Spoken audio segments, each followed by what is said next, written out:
Now, Roma Wines, R-O-M-A, made in California for enjoyment throughout the world. Roma Wines presents Suspense. Tonight, Roma Wines bring you Mr. Henry Daniel as star of The Last Letter of Dr. Bronson, a suspense play produced, edited, and directed for Roma Wines by William Spear. Suspense, radio's outstanding theater of thrills, is presented for your enjoyment by Roma Wines. That's R-O-M-A, Roma Wines. Those excellent California wines that can add so much pleasantness to the way you live, to your happiness in entertaining guests, to your enjoyment of everyday meals. Yes, right now, a glassful would be very pleasant, as Roma Wines bring you Henry Daniel in a remarkable tale of suspense.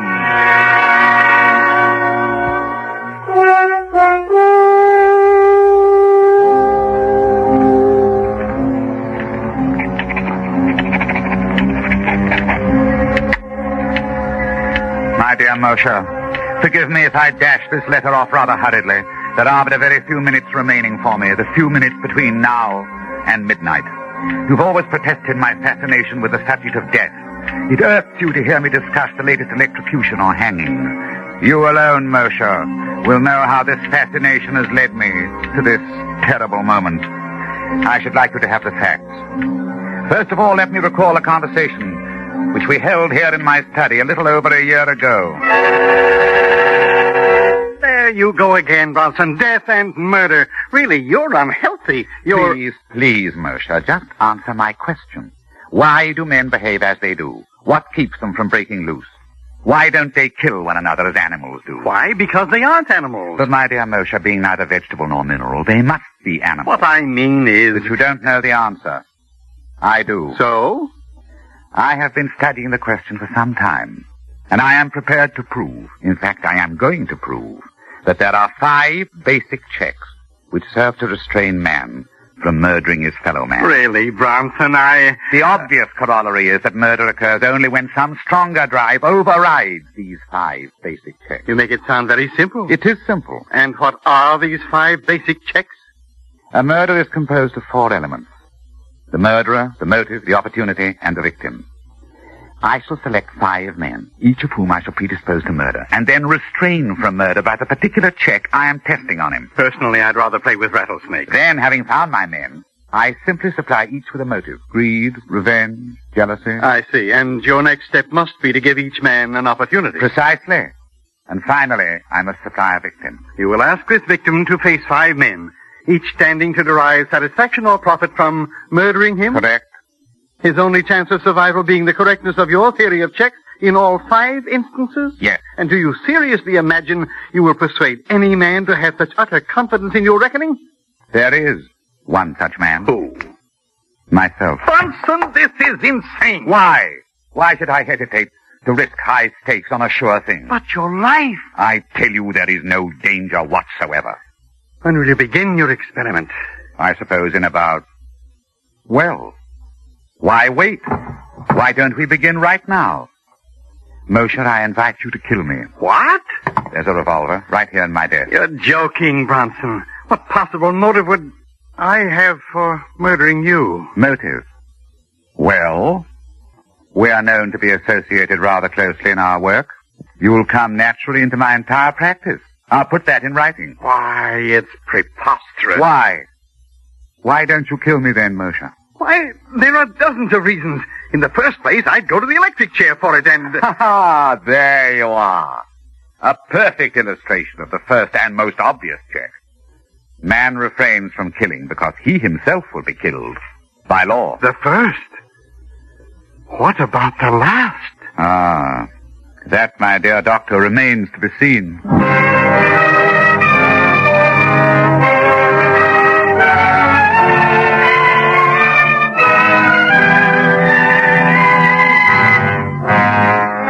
Suspense, Roma Wines are bringing you Henry Daniel in The Last Letter of Dr. Bronson, a radio play by Richard Craig and Leonard Sinclair. Roma Wines' presentation tonight in radio's outstanding theater of thrills, Suspense.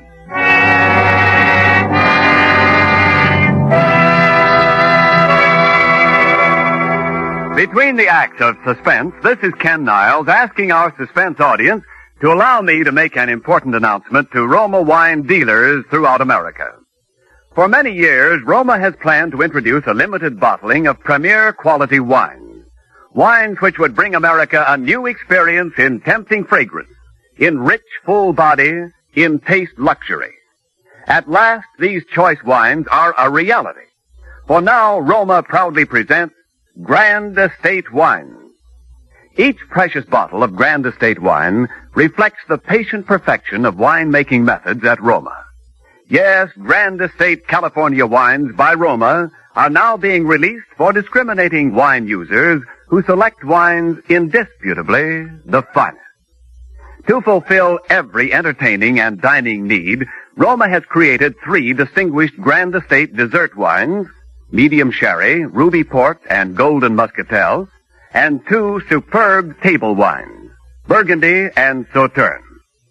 To those who seek the ultimate in brilliant clarity, delicate bouquet, and taste excellence, you can wisely recommend Grand Estate Wines by Roma.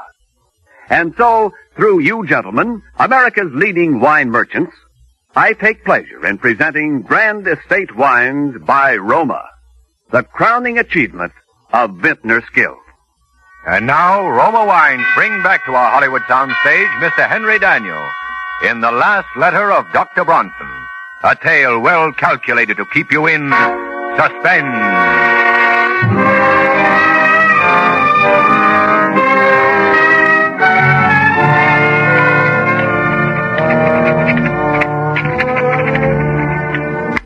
And so, my dear doctor, you yourself illustrated the first of my 5 positive checks which restrain man from murder.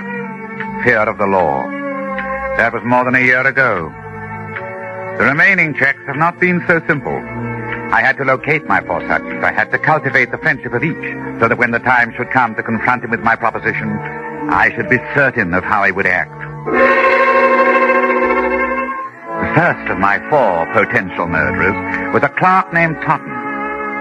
Totten was badly in debt. His wife was in the hospital about to undergo an expensive operation.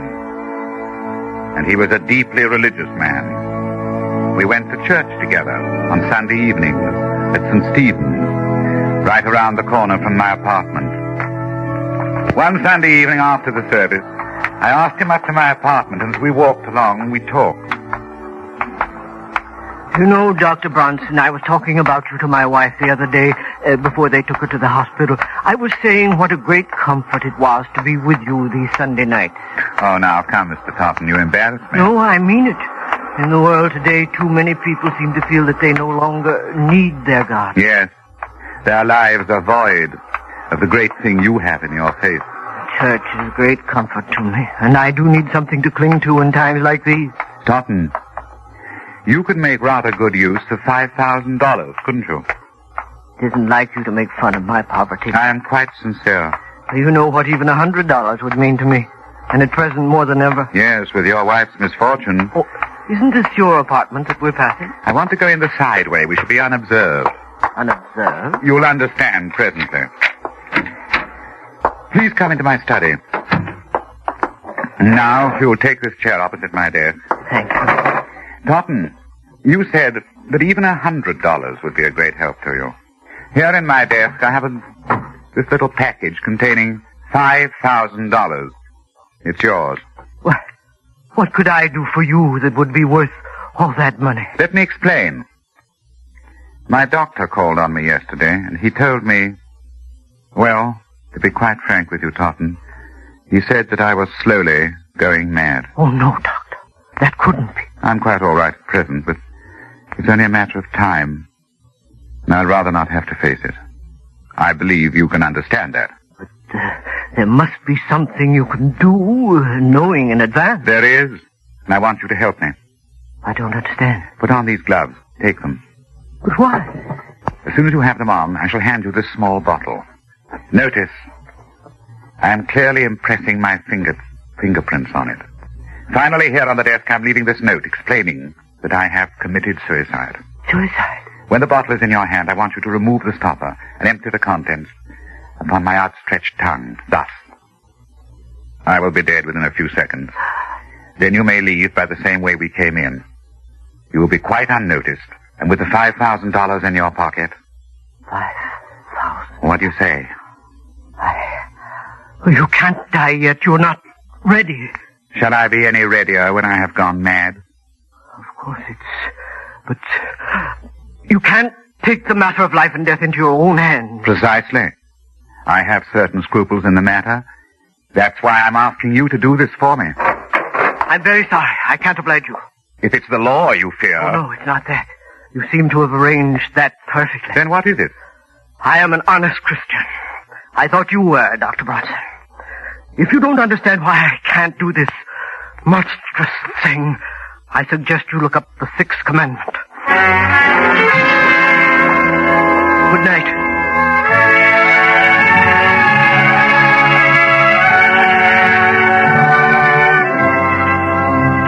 So, Moshe, my second point was proved. Man refrains from killing because it is against his religious principles. The hands of the clock now read 15 minutes to midnight. 1/4 of an hour in which to complete this report. My third proposition called for an entirely different sort of man. In fact, the very antithesis of Totten. For a number of nights I frequented the rougher districts of the city. At first I had no luck. Then, one night, I came upon my man very unexpectedly. I was walking along one of the darkest streets. There was no one in view. You dirty rat!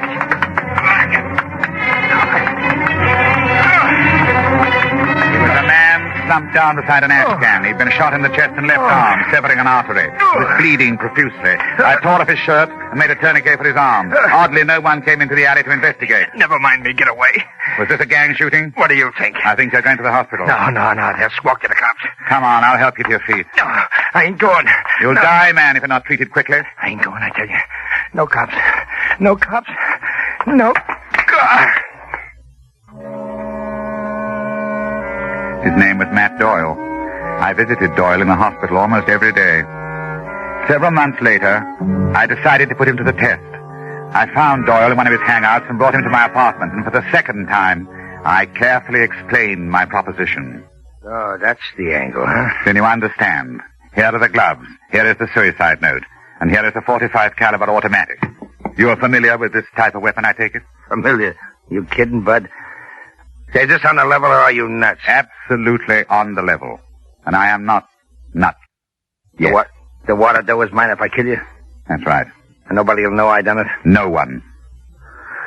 Well, these gloves is kind of small for me. That's all right. They'll do. Yeah. You want me to put on the other one? It's safer. Yeah, I guess it is. Doyle, I want you to understand exactly what you're doing. Without any justifiable cause, merely for the sake of money, you are going to murder me. You understand that? Yeah, sure. You've been hired to do this before.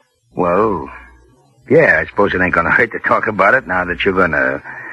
But you've never killed a friend, have you? Well, yeah. Yeah, I have. Anyway, they was my pals until they got into the boss's way. But when the boss would say, slip it to him, Matt, well, then it was just another job to me. But you, I don't know. What? No, I can't do it. But I thought you said... Here, take these gloves. Afraid of the law? No, I'm not. What's the matter then? Is it because I'm your friend? No. It's more than that. It would be an act of true friendship. No. I can't do it. Look, I'm sorry, Doc. I ain't the guy. Look, you saved my life. So that's it. I'm sorry. I wish you could help me. Yeah, me too, but not that, Doc. Look, if there's any other person you want me to take care of, that's a... No, there's nothing. Thank you just the same.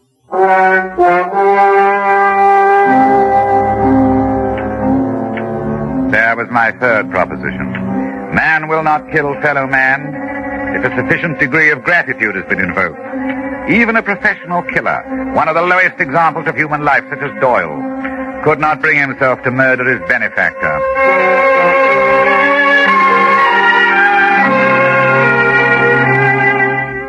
My next subject was altogether different in temperament. With Judith Ainsley, I used a special technique. I first encountered Judith Ainsley when I operated on Barrett Sheffield, the actor.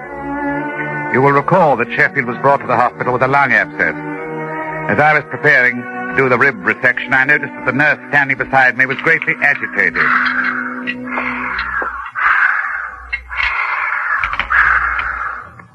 Retractors, Doctor.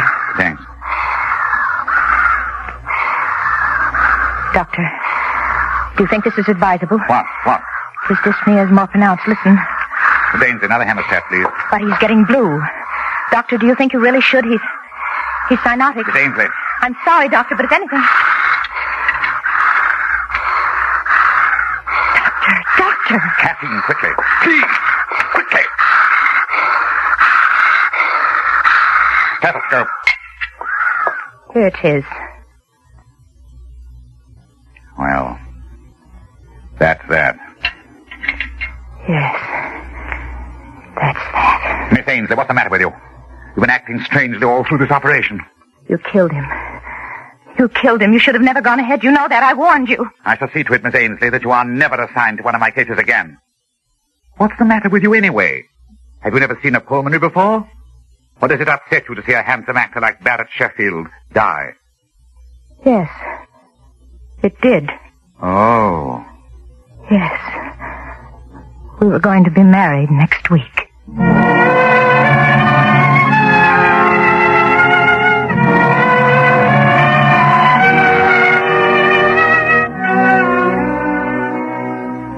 If I ever saw hate, cold, undying hate, it was in that girl's eyes. I had made the most implacable enemy of my life. I inquired about Miss Ainsley and learned she'd done 4 years of medical and was now interning at Cedars of Lebanon in the hope of picking up a resident fellowship. I went down to the hospital and waited for her in the doctor's lounge. Presently she came in with another intern. I stood up. She turned and looked at me. I saw again in her eyes that inexorable hate. She had never forgiven me for what she incorrectly felt was my error in judgment. I walked towards her. Excuse me, please. I see you remember me, Miss Ainsley. Yes. Will you excuse me, please? Miss Ainsley, you may not believe this, but I have come here especially to talk to you today. To talk to me, Dr. Bronson? Yes. Sit down, won't you? Miss Ainsley. Dr. Ainsley, if you please. Oh, yes, of course. Doctor, I have a little proposition to make to you. First of all, there are 2 facts I'd like to be sure of.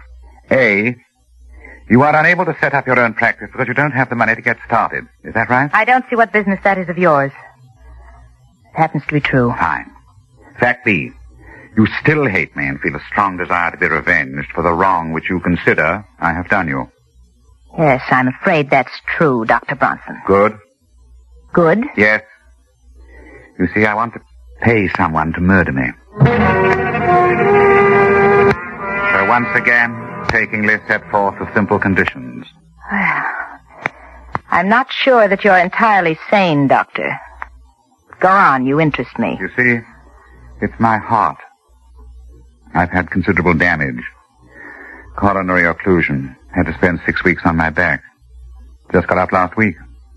Naturally, I was given digitalis. Yes, I see, Doctor. You've been heavily digitalized, and if someone were to give you an injection of calcium gluconate, you would have an immediate heart block. Dead within a few minutes. Exactly. A simple error of judgment, unavoidable. $5,000. My own practice. You'd better be careful, Doctor. You may tempt me a little too far. I thought you'd find it an attractive proposition. It'll only be an error. I will say that I'm feeling badly again, a recurrence of my pericardial pains. I'll go back to bed and ask that you be assigned to take care of me. The rest is simple.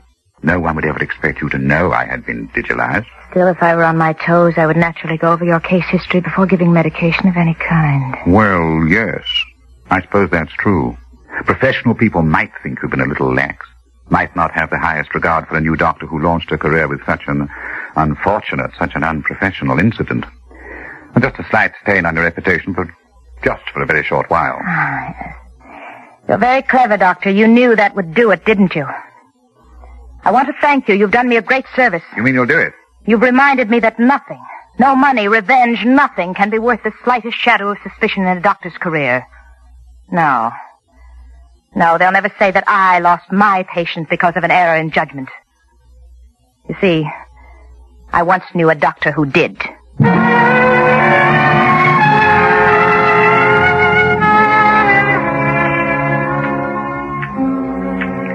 There, Mercer, is my fourth check. Man, or in this case woman, refrains from killing because of the fear of loss of reputation.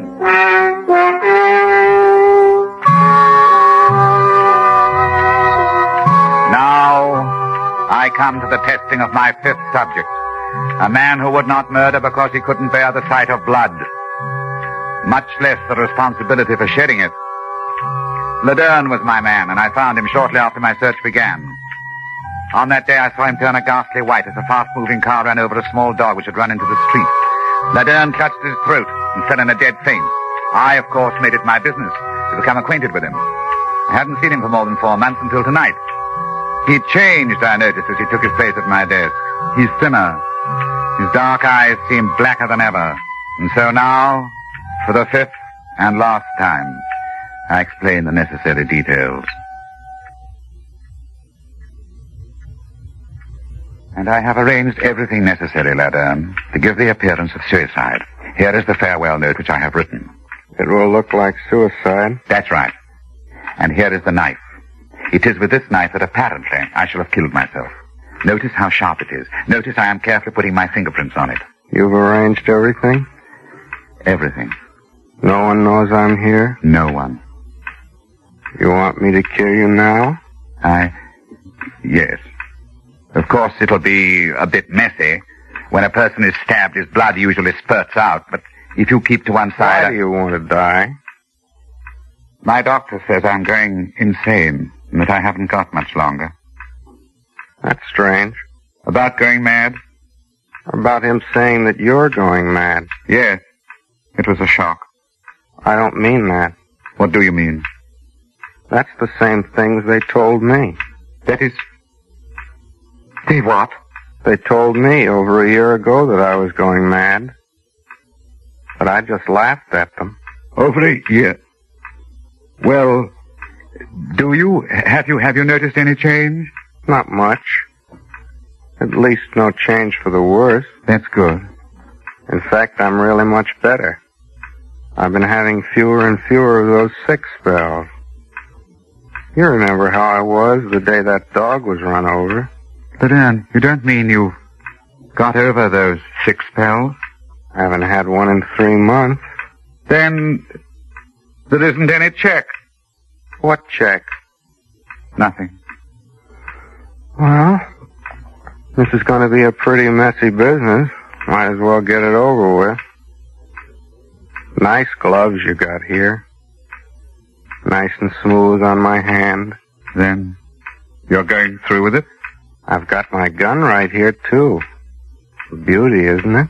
Yes. Then, if you'll give me back the knife... Oh, no. I'd like to use the knife. I've used this gun a lot the last 3 months.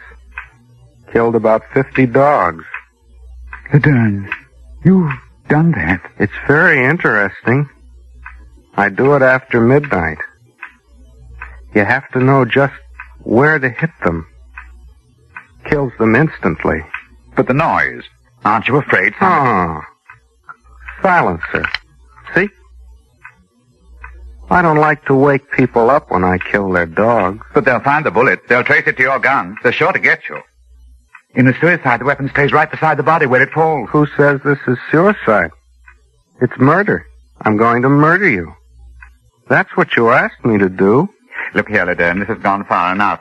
I was only joking. I don't want you to kill me. Yep, 5,000. It's all here. Listen to me. I was only joking. Shall I do it now? No, wait. You want it through the heart, don't you? Not yet. Can't you wait? Just a little while? What for? Well, I've been conducting a little experiment. I'd like to write an account of it before I go. What sort of an experiment? I don't think you'd understand. Well, I'll wait till midnight, then I gotta go. There's a German police dog, a big ugly brute. But I'll wait. Thanks. 10 minutes past 11. Yeah. You got 50 minutes. I'll wait by the window.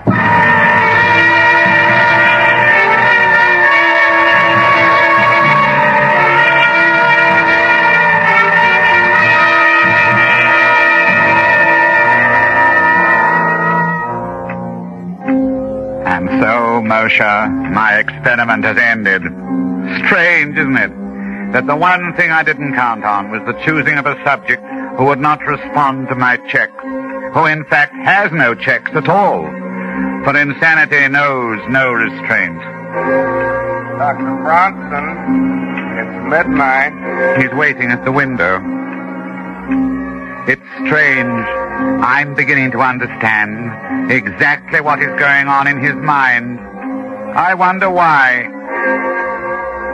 Now, I shall sign my name for the last time and lay down my pen.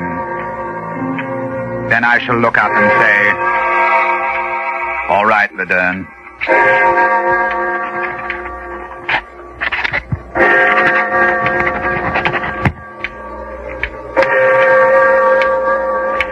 All right, Laderne.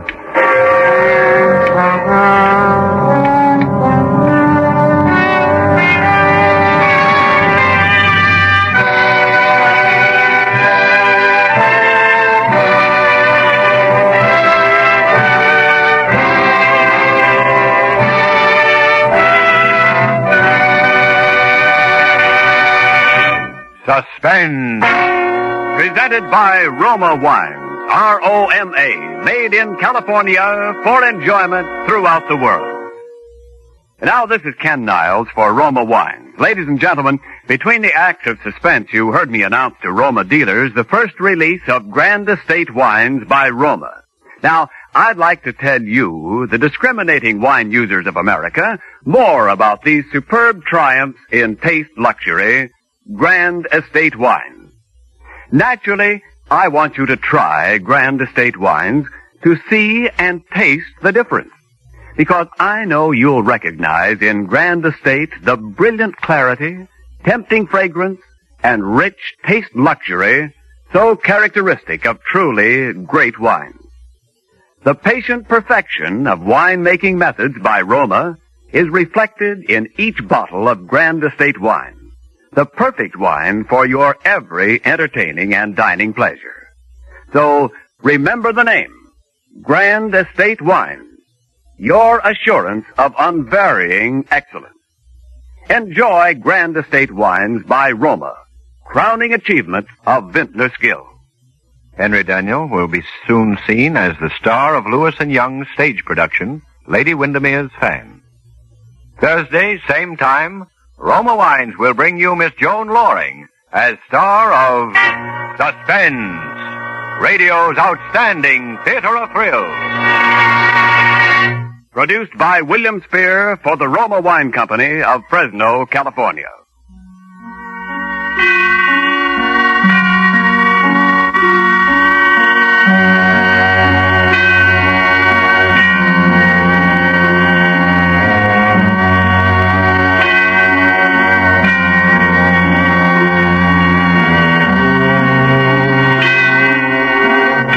Suspense is broadcast from coast to coast and to our men and women overseas by shortwave and through the worldwide facilities of the Armed Forces Radio Service. This is CBS, the Columbia Broadcasting System.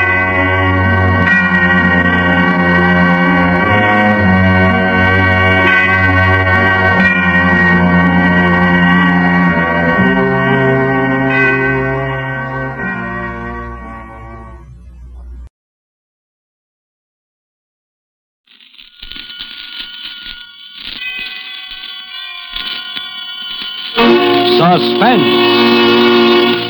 In America's most discriminating homes and clubs, where dining and entertaining is the last word in luxury, the first word in wines is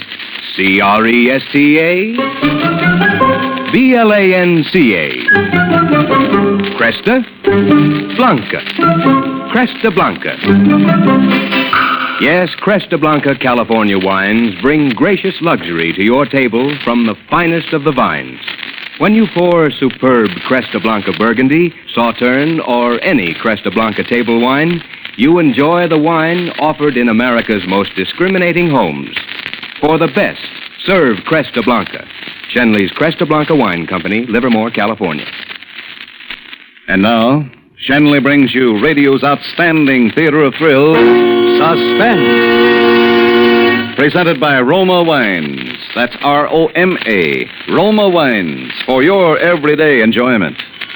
And now, Roma Wines of Fresno, California, bring you Mr. Edmund O'Brien in the Argyle Album, a suspense play produced, edited, and directed for Shenley by William Spears. Back when I got my first job on the Herald, Alan Pierce was its star reporter. A little later, he went to Washington and became top dog of all syndicated political columnists. Pierce could tell you what the president said when he didn't like his breakfast and who was getting paid off for what, by whom, and how much. He was a national big shot, so naturally his coming back to the hometown last January got local front page. Especially since the first thing happens, he checks into the Belden General Hospital from a heart attack he had on the train, right as it pulled into the station. Quite an entrance in time. Well, maybe you remember. Just when 22 million anxious readers were waiting for his promised expose of the contents of the Argyle Album, the thing he'd been building up in his columns for about 2 weeks before. Teapot Dome was going to be a church club misunderstanding compared to this. Naturally, all the boys hung around the anteroom of this hospital suite during visiting hours, but nobody from the press cracked the door to the sick room for the first 3 days. Then, on the fourth morning, Van Selden, the doctor, came smiling out into the anteroom. Good morning, gentlemen. Gentlemen. Mr. Pierce would have willingly seen you all the first day. Of course, as his medical advisor, I couldn't permit anything of the sort. However, today I'll allow you to see him one at a time. I suggest that you gentlemen draw straws or something for turns. Oh, that is, except the man from the Herald. Mr. Pierce asked expressly to see him first. Hey, the Herald man, that's me. Is the Herald representative here? Over here, Doctor. Do you want to come in now? Right with you, Doctor. Hey, Pinky, come here. Yeah, Harry. Listen, Dr. Van Selden, this is Mr. Melvin Pincus, the Herald's best and believe me, quietest photographer. Now, he's very good for patients. I wonder... I'm afraid not, Mr. Mitchell. Okay, Doc. Okay. Stand by, Pinky. Nurse, let this gentleman in. I'll be on the fifth floor. Very well.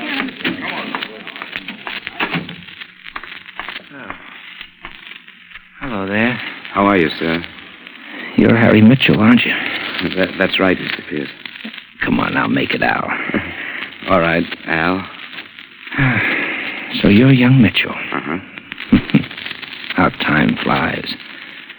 I spoke to the old man on the phone. I said, send your next Alan Pierce over, and he sent you. Do you consider that a compliment? Compliment, brother. I'm going to hit him for a nice fat raise. Well, Harry, have you got your questions all written down like a good reporter should? Oh, no, I don't work that way, sir. Neither do I. I suppose you want to know what the Argyle album is? Hey, you're not really going to tell me. Look, crank me up a little bit, will you? Yeah, sure. Harry, it's got to a point where I think I ought to share it with somebody. Preferably somebody like myself who thinks like me. And I'm going to ask you not to use this unless I'm not in a position to. Okay, it's a deal. Well, you know what an album is. This one is quite a fancy-looking one. Tooled white leather bound, and a flaming crimson double-headed eagle crest etched on the cover. It's an impressive item. Maybe you better take it easy, Mr. Pierce. You were going to call me Al. Okay, Al, but honest, maybe you better... I'm all right. I'm a little dizzy. Want the doctor? No, just a drink. A drink of water, please. He lay back on his pillow, breathing terribly. There was a thermos on the bedstand that turned out empty. I grabbed a glass and ran into the bathroom, filled it from the tap. I'll be right there, Al.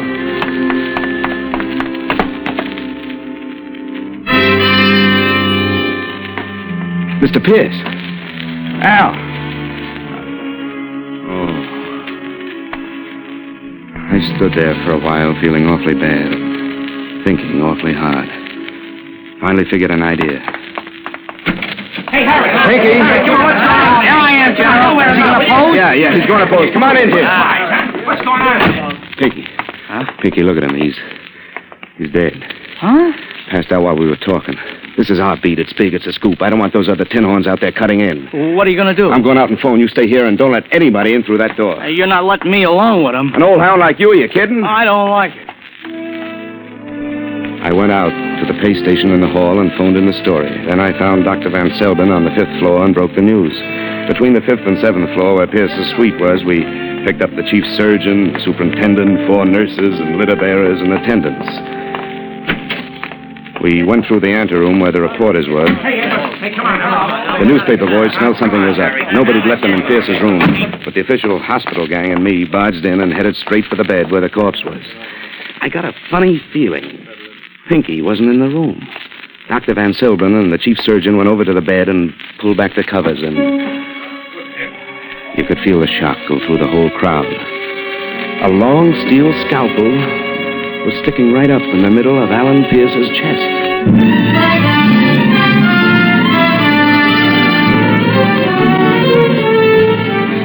An hour later, Lieutenant Horslip Sampson, who was top man in homicide, strutted in and took over. He got the story from us and just sat there for a while thinking, very professional, exuding brilliance. Then His Majesty rose and spoke. Dr. Van Selben? Yes, sir. In your opinion, did your patient die from a heart attack, as our reporter friend here claims, or from the knife wound? I really can't tell you yet. Indications are that it might be either. You see, in either case, the heart was stopped. Yeah. The heart usually stops in cases of death, doesn't it, Doc, huh? The only thing is, I took his pulse before I left the room. There was no pulse. That scalpel could just as well have been stuck in a loaf of bread for all the damage it would have... Mitchell! Why'd you leave a dead man unreported? Why'd you leave the photographer here without telling the nurse? I was a reporter with a scoop. Who'd you expect me to leave here? Somebody from the Express? Nurse, were you outside the door the whole time? Yes, sir, with the reporters, and nobody came out except Mr. Mitchell. The photographer went in, but never came out. Take a candle in the bathroom, Haggerty. Yes, sir. There's nobody here, Chief. Margerson, those windows locked. Yes. Horslip, should bring out your Scotland Yard. A tougher spot to be fresh. If I could only get an angle. Must be an angle. He got up, sore, and started looking around himself. He walked over to the white bed screen in the corner. It's funny, it stood there all the time, such a natural piece of hospital equipment, you never noticed it. Gotta get an angle. But even now, before he touched it, some kind of an angle. I knew what he'd find there. Now, where am I and I gonna edged get for the an door. angle? He started to pull aside the screen, like somebody'd look hopelessly in any unlikely spot for a lost collar button. Then he let the screen fall over. Holy shit! And there was Pinky. Pinky, all huddled up among his photographic equipment with a surgeon's scalpel sticking out of his neck. Hey, you, Mitchell!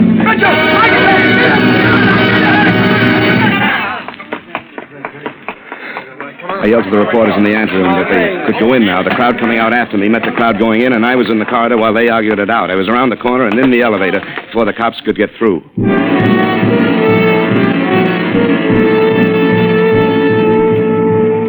I walked right through the walled-off lobby and up to the 2nd floor, and nobody said a thing. Time was still with me. I knew Pierce's secretary was keeping suite 213 for him until he was supposed to get out of the hospital. One moment. Yes. May I come in? Well, I'm a friend of Mr. Pierce's, Mitchell of the Herald. Oh, what is it, Mr. Mitchell? Something I can do? Would you let me rifle your boss's desk, huh? What? Files, papers, and possessions. I'll put them back real neat. There's something I have to find. Are you crazy? I was afraid that'd be your answer. What are you going to do? I'm sorry. Don't! Really am. I really was. Didn't like to hit a woman, especially that cute. I searched the suite top and bottom, but if Pierce had ever had the Argyle album, he took no chances keeping it around. I found his personal address book, though, and figured it was no more use to him than it might be to me. Now I needed a place where I could sit down and think. Then I remembered I was carrying a key from my pal Joe Walsh's apartment while he was sunning himself in Florida. Yeah, at least nobody could figure my going there. At Walsh's place, I spent about 20 minutes with Pierce's address book. He had Washington phone numbers in it that hadn't been in public directories for the last 30 years. There was one in this town that had a red crayon circle around it. It was a query. Jorbrod. Jorbrod on Worcester Street. Not the kind of neighborhood Alan Pierce usually socialized in. I was just about deciding I'd go and see Joe Brad when somebody decided to pay me a visit. I checked through the keyhole. I didn't see much, but what there was to see was female. So I took my chances and opened the door.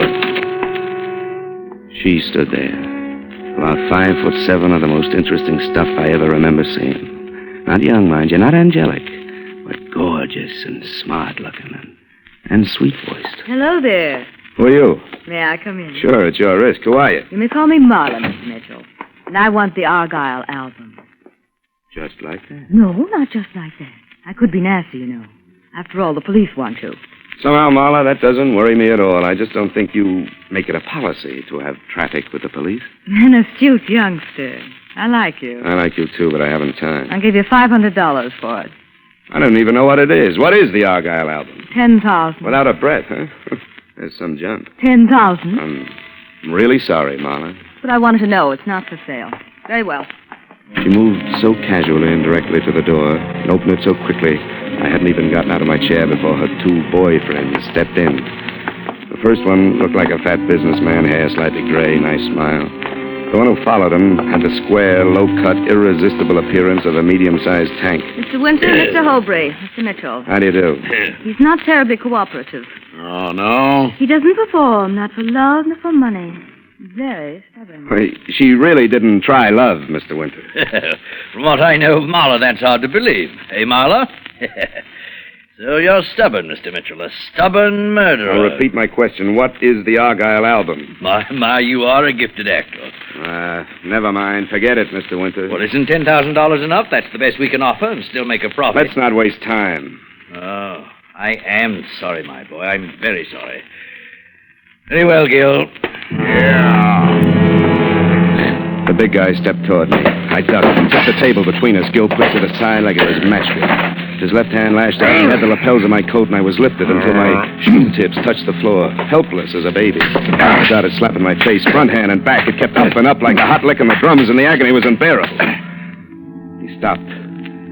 I waited. Like you wait between pauses of the dentist drill.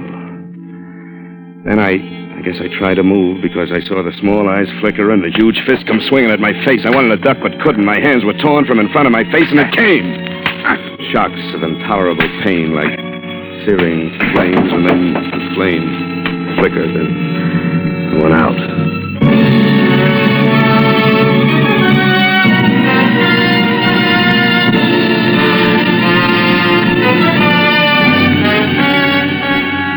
For Suspense, Roma Wines are bringing you Mr. Edmund O'Brien in the Argyle album. Roma Wines' presentation tonight in radio's outstanding theater of thrills, Suspense.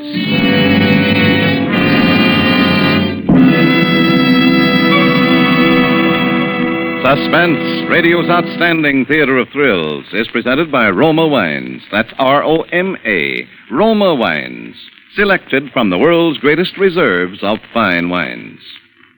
Now that the vacation season is over, friends and neighbors are dropping in evenings to talk over summertime experiences. Make these pleasant reunions rich in cheerful companionship by serving delicious Roma California wines. Yes, guests are sure to feel right at home when you offer glasses of rich Roma sherry, Roma port, Roma muscatel, or Roma Tokay.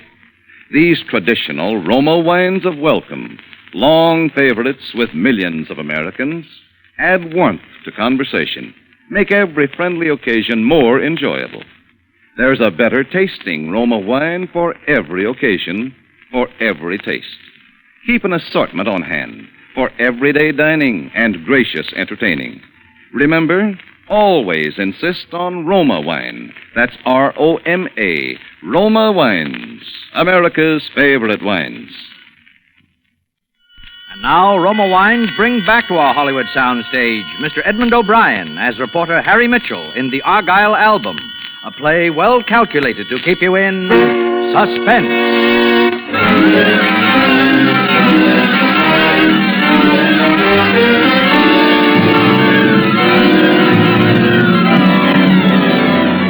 Oh, poor boy. I was in the bedroom of the apartment, and Marla was bathing my forehead with a damp handkerchief. I lay quiet until things cleared up a bit. Rest a little. That's the boy. Well, Where's the album, darling? Where's the album? I swear I don't know. I don't know. You don't want me to call him again, do you, Harry? No, please, no. It's in the kitchen. Huh? I'm supposed to help you wake up and then... No, don't. But if you haven't got it, do you know where it is? I swear, Marla, I swear. I don't even know what it is. All I know is it's tooled white leather or something. You don't? Well, all right, here's what I know. Winter found it originally. He was in occupied Europe then. He doesn't admit it, but I think he was the leader of a looting party after an American raid. It was a sheaf of documents recording the transfer of large sums of money by certain individuals, both German and American. Big men who wanted to make sure that they'd come out right no matter whose armies won. Winter knew that he'd found a fortune that day. Fortune in blackmail. Well, what happened? He kept it in a public locker in a bus station. Normally the safest place in the world. It was in a town down here in Virginia, Argyle. On a 1,000,000 twist, he lost it. A gang of young hoodlums blew open that section with a dynamite stick. And it's been missing ever since, until Alan Pierce started hinting about it in his column in the international scandal it involved. So when Pierce died, you see, Winter had a right to suspect that Pierce's murderer might have the album. Naturally, the big man wanted it, too. Lots of people want it badly. Including me. You? What for? Resale value. I see. It's a decent motive. I'm a decent person. Yeah. Yeah, you are. Come here. Oh, you're nice. You're a nice boy. You know, I can just press my thumbs here at your windpipe and you couldn't even yell. I thought of that. You're not kidding me. That's the excuse I'll give to Winter. You choked me and I couldn't yell. You get on the fire escape and I'll give you plenty of time before I call. I don't figure. What's in it for you? We'll see each other again, won't we? You'll find it. Hurry. Okay, honey. You asked for it. Not too hard. It was a funny experience choking a woman deliberately.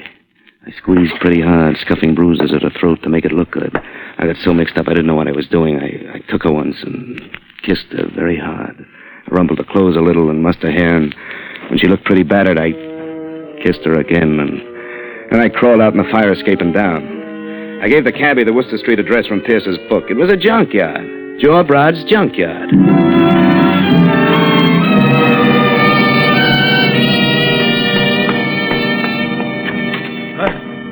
What do you want? You, Mr. Broad, Joe Broad? That's my name. What do you want? The Argyle album. What? How did you... I know you. You're that Mitchell guy, the police one for the murder of Alan Pierce. If you move, I'll kill you. Hey. Say, I got you figured, Broad. Huh? Yeah, you're the fence for all the juvenile crooks around here. Oh, some junkyard. Well, I'm on lots better terms with the cops than you are, Mitchell. Yeah? And I'm phoning them right now. Sure. One of your kids brought you a nice white leather book with a two-headed eagle on it. Maybe you stretched and gave him 2 bits for it. Then you found out you had something too big for a little guy. You knew it was worth dough, but your stomach wasn't tough enough for big-time blackmail. No. Yeah, so you figured a way to be right. You still make dough. Sell it to Alan Pierce. What of it? Selling's no crime. Hey, I'm really guessing, but good, huh? You invested the price of a couple of photostats and a train ticket to Washington. You got to Pierce and sold him the photostats. And then you told him he'd have to come here for the rest, huh? Nothing to keep me from killing you right now. No, I guess there isn't. Sure not. You're a fugitive, aren't you? Escape killer, you wouldn't touch me. Wait, don't! Don't you even say thanks when your life is saved? Thanks. And nice shot. Don't mention it. You wonder how I knew you were here. Yeah, you watched me take the cab from the window and got the number. I know that one now. Oh, you're bright as well as nice. Maybe we can play this game together now that we have the album. Huh? Have we? Well, it can't be far. In the desk drawer, the filing... I think we both saw Broad move at the same time. The gun at the edge of his fingers was somehow in his hands again. It wavered weakly between Marla and me. It was like watching a slow-motion movie. Marla didn't waste time. I saw the Swede's little body jump at the impact, but his gun kept waving, and it went off. Marla sighed and fell down at my feet. She smiled at me once, that's all.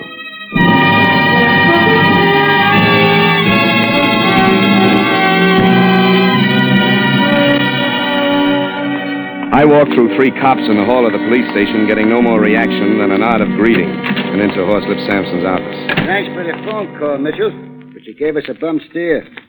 What's your angle? Bum steer. I saw the shooting. We found a woman. Very dead indeed. But there was no man. Joe Bra? He didn't look alive when I saw him last. Well, he wasn't there. I'm only telling you. And what do you expect us to do with you? Well, book me on suspicion of murder. The murder of who, may I ask? Alan Pierce, naturally. You, want to confess? It's not bargain day today, Lieutenant. Oh, it was just an angle. Look, did the autopsy on Pierce come through? I was wondering why you gave yourself up. Yeah, he died of heart failure, like you claimed. But only because he was so loaded with dope, even a normal heart would give out. Dope? You mean poison? Oh, same thing, too much medicine. And Dr. Van Selben, the one who dosed him, has disappeared. Took a powder. You're not even runner-up as suspect now, Mitchell. Heart failure. Heart failure. But then why the scalpel? Why? Whoever stuck that scalpel into Pierce wanted to create suspicious circumstances around the death, so they'd be sure there'd be an autopsy. Hey, that's an angle. Yeah. Yeah, but how about Pinky? And how did the murderer get in and out of the room? How? Look, Mitchell, you want to be held? No. Then stop asking questions I can't answer. Go on, beat it.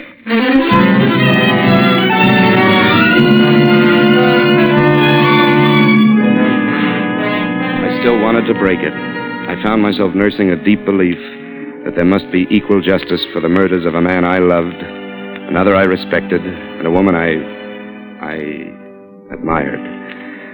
Well, there was only one place I could figure out where to start. I picked my way through Joe Brod's junkyard. Shapes of skeleton cars stood out dark in the moonlight. At the far end of the yard was a lighted shack. I went up to it, almost to the door. Somebody pushed me from behind. My own body knocked the door open. Brod was propped into a chair, facing me, his eyes wide. Winter stood beside him, and Gil walked up from behind me alongside. Oh. Come in, Mitchell. Thanks. Well, Mr. Mitchell, this is a proper ending. Another demonstration of the ascendancy of will. Is he alive? Who? O'Brod here? No, not now. He was very weak and had no resistance, but we learned what we needed. He had the album quite cleverly hidden. But we have it now. Well, yeah, you want to see it? Thanks. Say, who hired Dr. Van Selven to kill Pierce? A very powerful and very wealthy individual. Most concerned with retrieving the album, Mr. Mitchell. But you didn't want it to be heart failure. You wanted to force an autopsy. That's why you stuck the scalpel into the corpse. That's rather clever of you, Mr. Mitchell. And in the hospital, you were dressed as an attendant, right? Huh? You got behind that bed screen sometime earlier in the day, probably early in the morning, before Pierce woke up, right? You were willing to wait a long time for what you wanted. It was very tough. You hoped to find out from Pierce where he had hidden the album. You found out instead that Pierce didn't have it. But you knew that Pierce was going to die anyhow from the overdose. So you decided to frame the doctor with the scalpel, forcing the autopsy. You know, there's only one conceivable reason for you to have taken all those chances. And what, may I ask, can that conceivable reason be? That you are the powerful and wealthy individual who got Dr. Van Selben to do Pierce's murder. Really? That you are no more Mr. Winter than I am. Wow. Yeah, the original Mr. Winter who smuggled the album out of Europe. You eliminated when he first tried to blackmail you and your fellow thieves. Thieves, really? By that line of reasoning, I was able to do a little research in the files of my reporter's memory.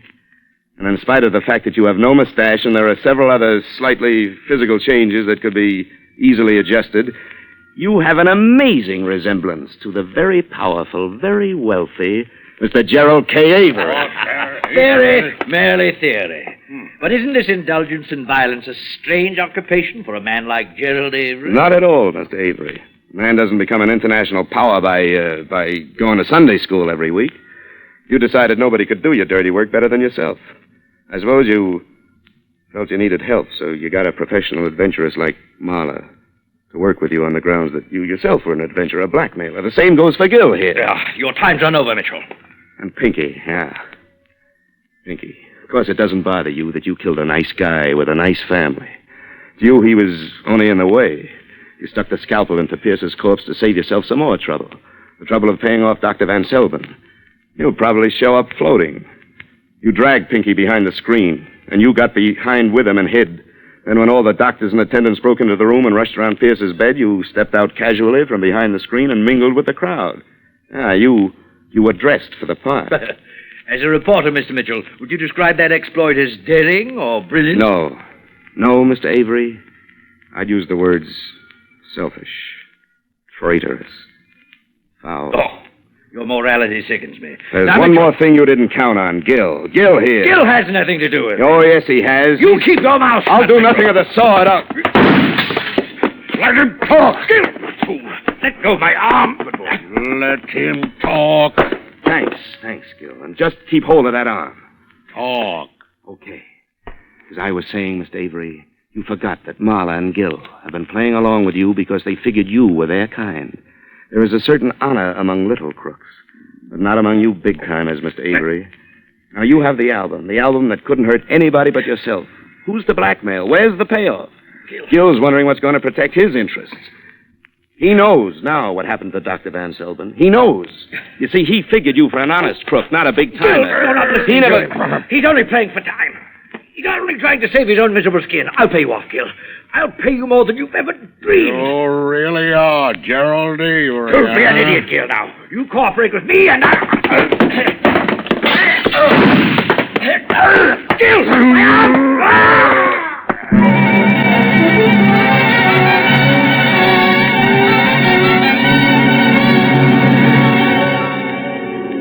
That was a bad mistake of Mr. Gerald K. Avery. You see, he figured his gun was bigger than Gil. He moved fast, but not quite fast enough. The lead hit Gil in the shoulder, but that didn't even faze him. I understand he broke Avery's arm. That's when Avery screamed. The next blow broke Avery's neck. Well, there was an awful lot of excitement because Horslip's shadows caught up with the proceedings just about this time, and the details aren't too clear. All I know is, that it had been a big day. I was awfully tired. I went home, climbed in bed, and slept a long, long time. With my head on a nice pillow made of tooled white leather.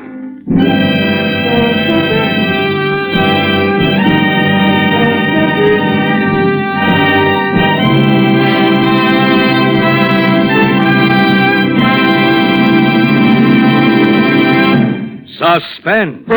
Presented by Roma. That's R-O-M-A. Better tasting Roma wines, America's largest selling wines. Whichever Roma California wine you choose, whether it's nut-like Roma sherry, fruity Roma port, or any Roma wine, you can be sure of better tasting wine every time. That's because Roma selects and presses the choicest California grapes. Then, Roma master vintners with ancient skills and America's largest winemaking resources unhurriedly guide this luscious grape goodness to tempting perfection.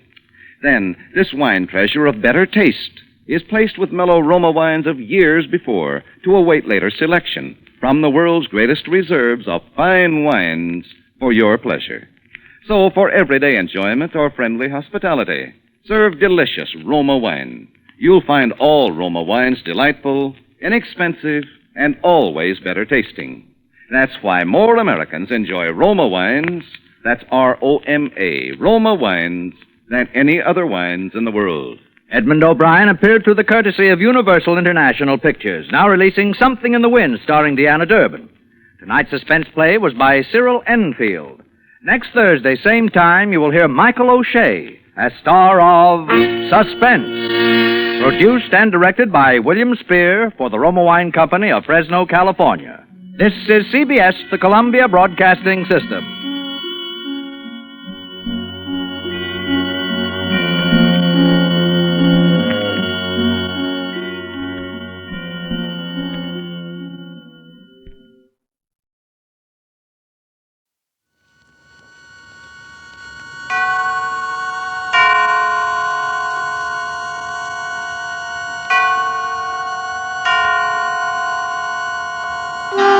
Suspense.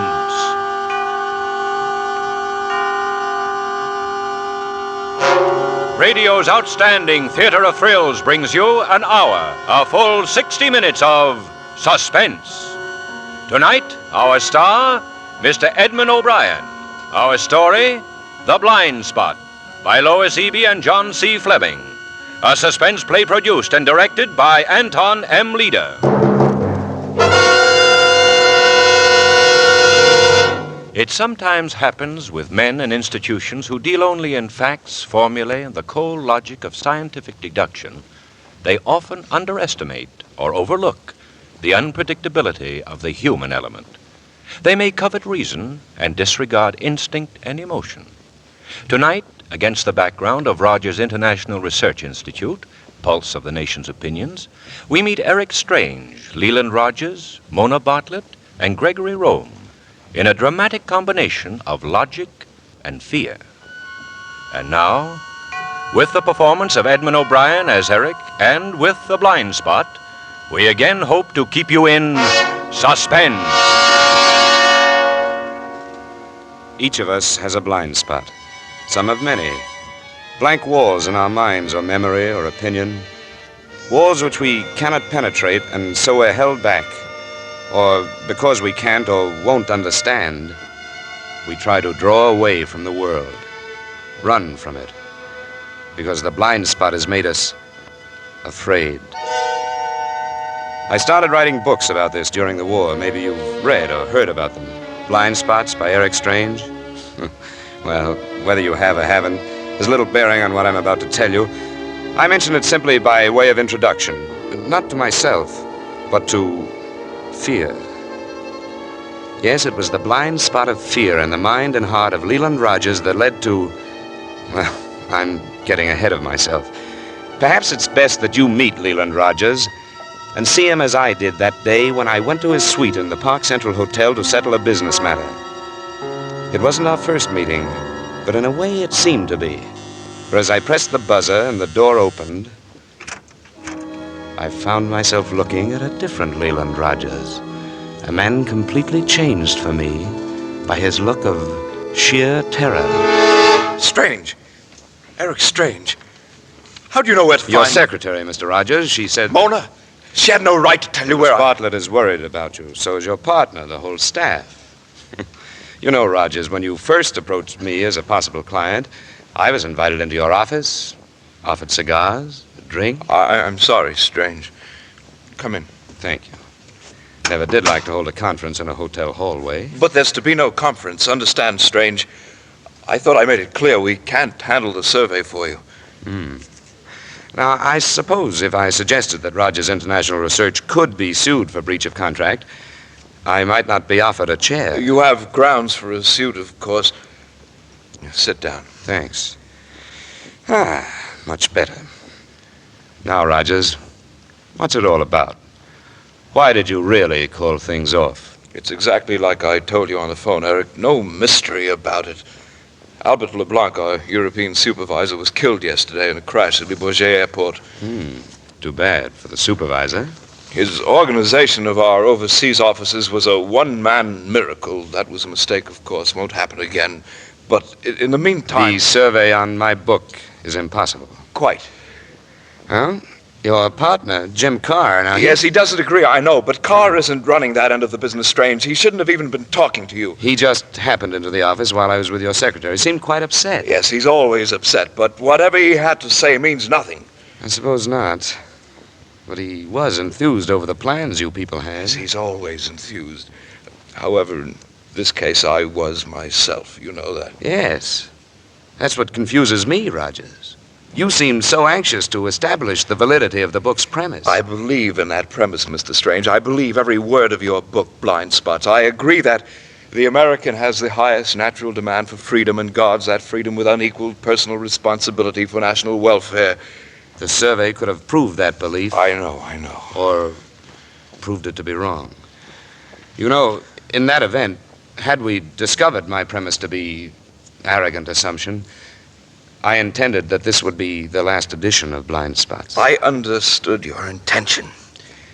People without freedom are happier without facts. Yes. However, Mr. Strange, under the circumstances, with my organization powerless to conduct an immediate survey, I don't see what use there is... Sit down, Mr. Rogers. What? I said sit down.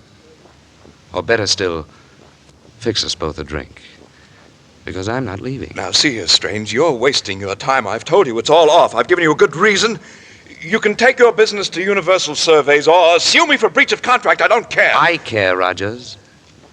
I want to know who threatened you. Threatened? I should have warned you months ago. Threats would be a nuisance item you'd have to figure on with my survey. There have been no threats. Not at all. I think there have. I've been threatened regularly since the first edition of Blind Spots. First by radicals who call the book reactionary, then by reactionaries who suggest I'm proposing revolution. There have been no threats. No threats, Strange. It's simply that my key man, LeBlanc, in our Foreign Office is at this very moment as alive as either one of us. What? What are you saying? What you've been saying is more important. A call came in while I was at your office. Miss Bartlett took it. It was from LeBlanc. You let me lie, Strange. Yes, because it made you feel easier. It might make it easier for me to discover what kind of fear you're living with. This doesn't change anything. We're not handling the survey with or without a reason. Nothing helps your kind of fear but action, Rogers. If it's a free-for-all, I'd like to get in. Would you care to fix those drinks? Tell me about it? Strange. Were you ever so afraid? It was like leprosy. You felt your mind, your body rotting away. Once, sitting on the ground, during a war that sometimes seems like it didn't happen. There was a length of barbed wire in front of me. Day after day, night after night. One day I tried to walk through the wire. They pulled me off, and I tried again. And again. After that, I had some kind of fever. Now it's your turn. I'll get the drinks. I'll need one telling you this. You might need one listening.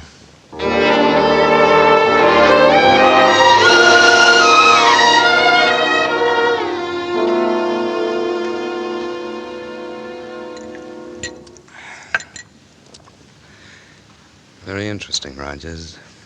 All of it. And where is this little black book? Right here. Looks harmless enough. Lots of people carry them. You just use it for memoranda? That's right. Dates, places, stray ideas I want to jot down. Mm-hmm. Certainly nothing unusual about that. But the last 4 pages of the book, take a look, Strange. Read those last 4 pages. Just one line to a page. That's right. And not one of them seems to make any sense.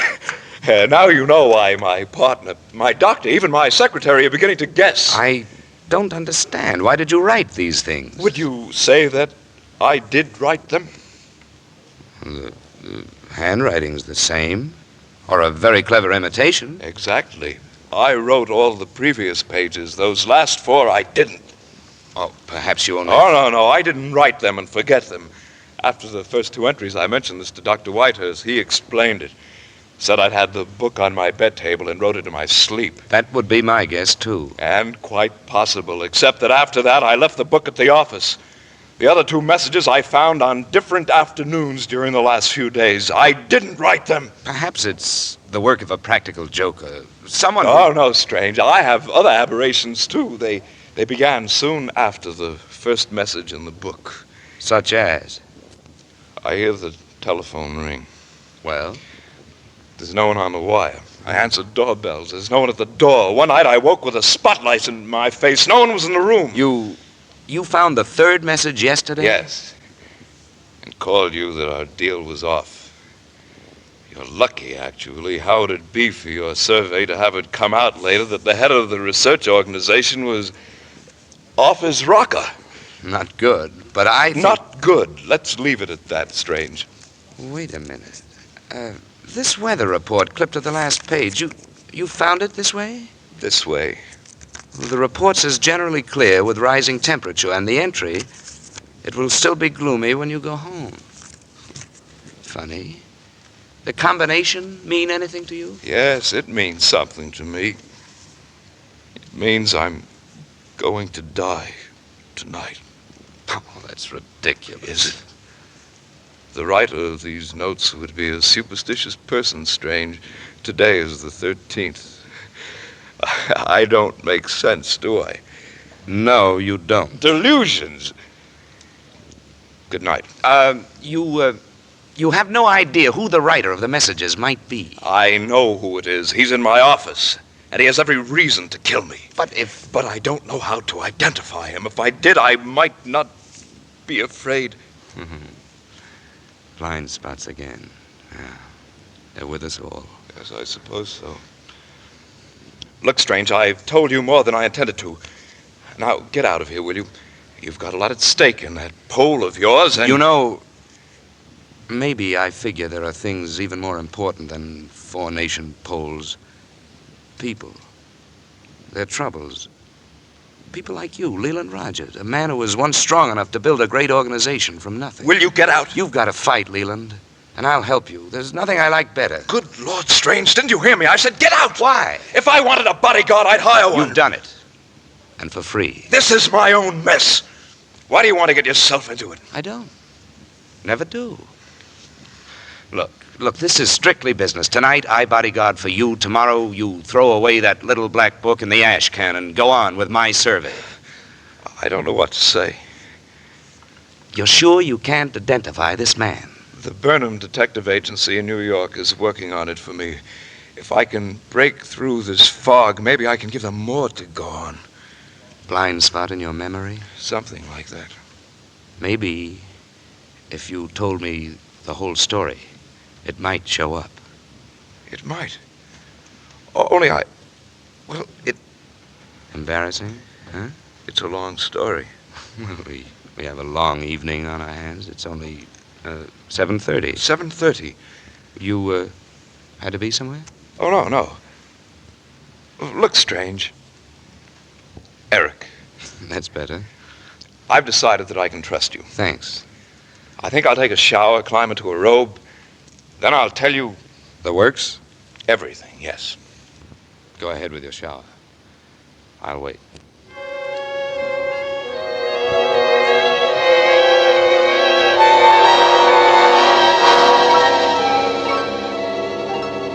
He went into the other room to change. I could hear him moving around. Then, a few minutes later, he turned on the water in the shower. I couldn't help feeling sorry for him, the way he seemed to be dodging shadows. He'd been in there about 10 minutes when the phone rang on the desk. Shall I get it, Leland? He didn't seem to hear me. I wasn't sure if he'd want me taking his calls, but I took a chance. Hello? Mr. Strange? Yes? This is the desk clerk. I have a message for you. For me? Yes, sir. Mr. Rogers asked me to tell you he was called out on an appointment. But Mr. Rogers is right here. He said he'd be back to finish that story, Mr. Strange. Meantime, sir, he wants you to turn off the shower. The shower. All right, clerk. I'll take care of it. Leland Rogers had given me the slip. I didn't know how long he'd be, but curiosity and an unusual interest in this unusual man held me right there in his hotel suite. I turned off one shower, turned on another with the seltzer water in the liquor cabinet.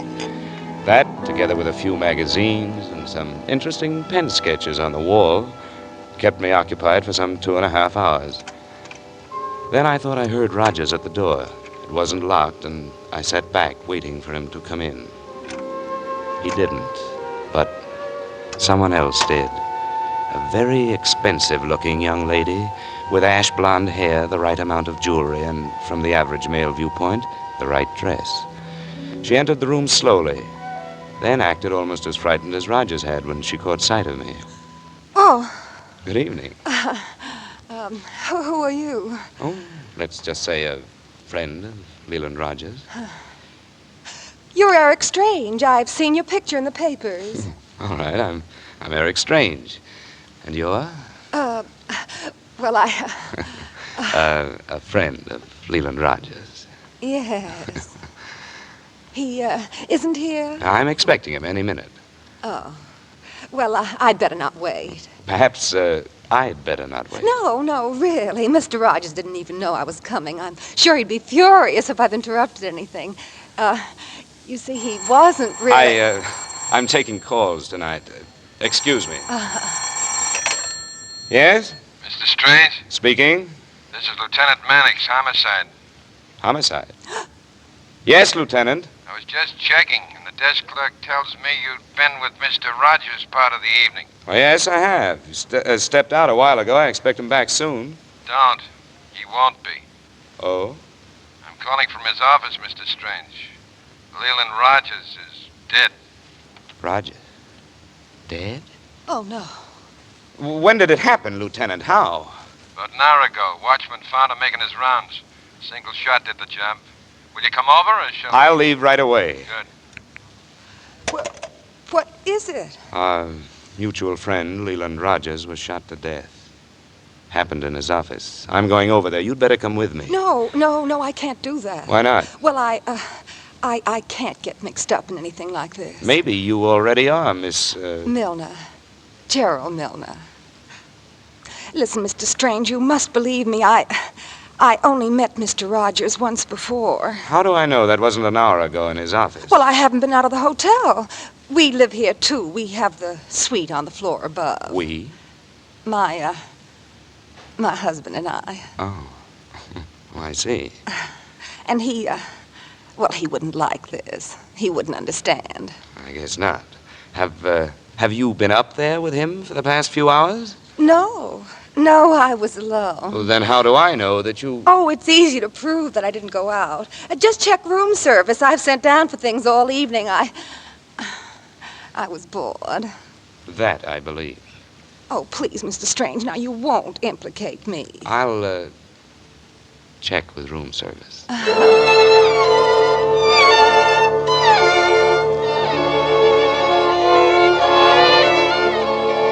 Police Lieutenant John Mannix was a very efficient gentleman.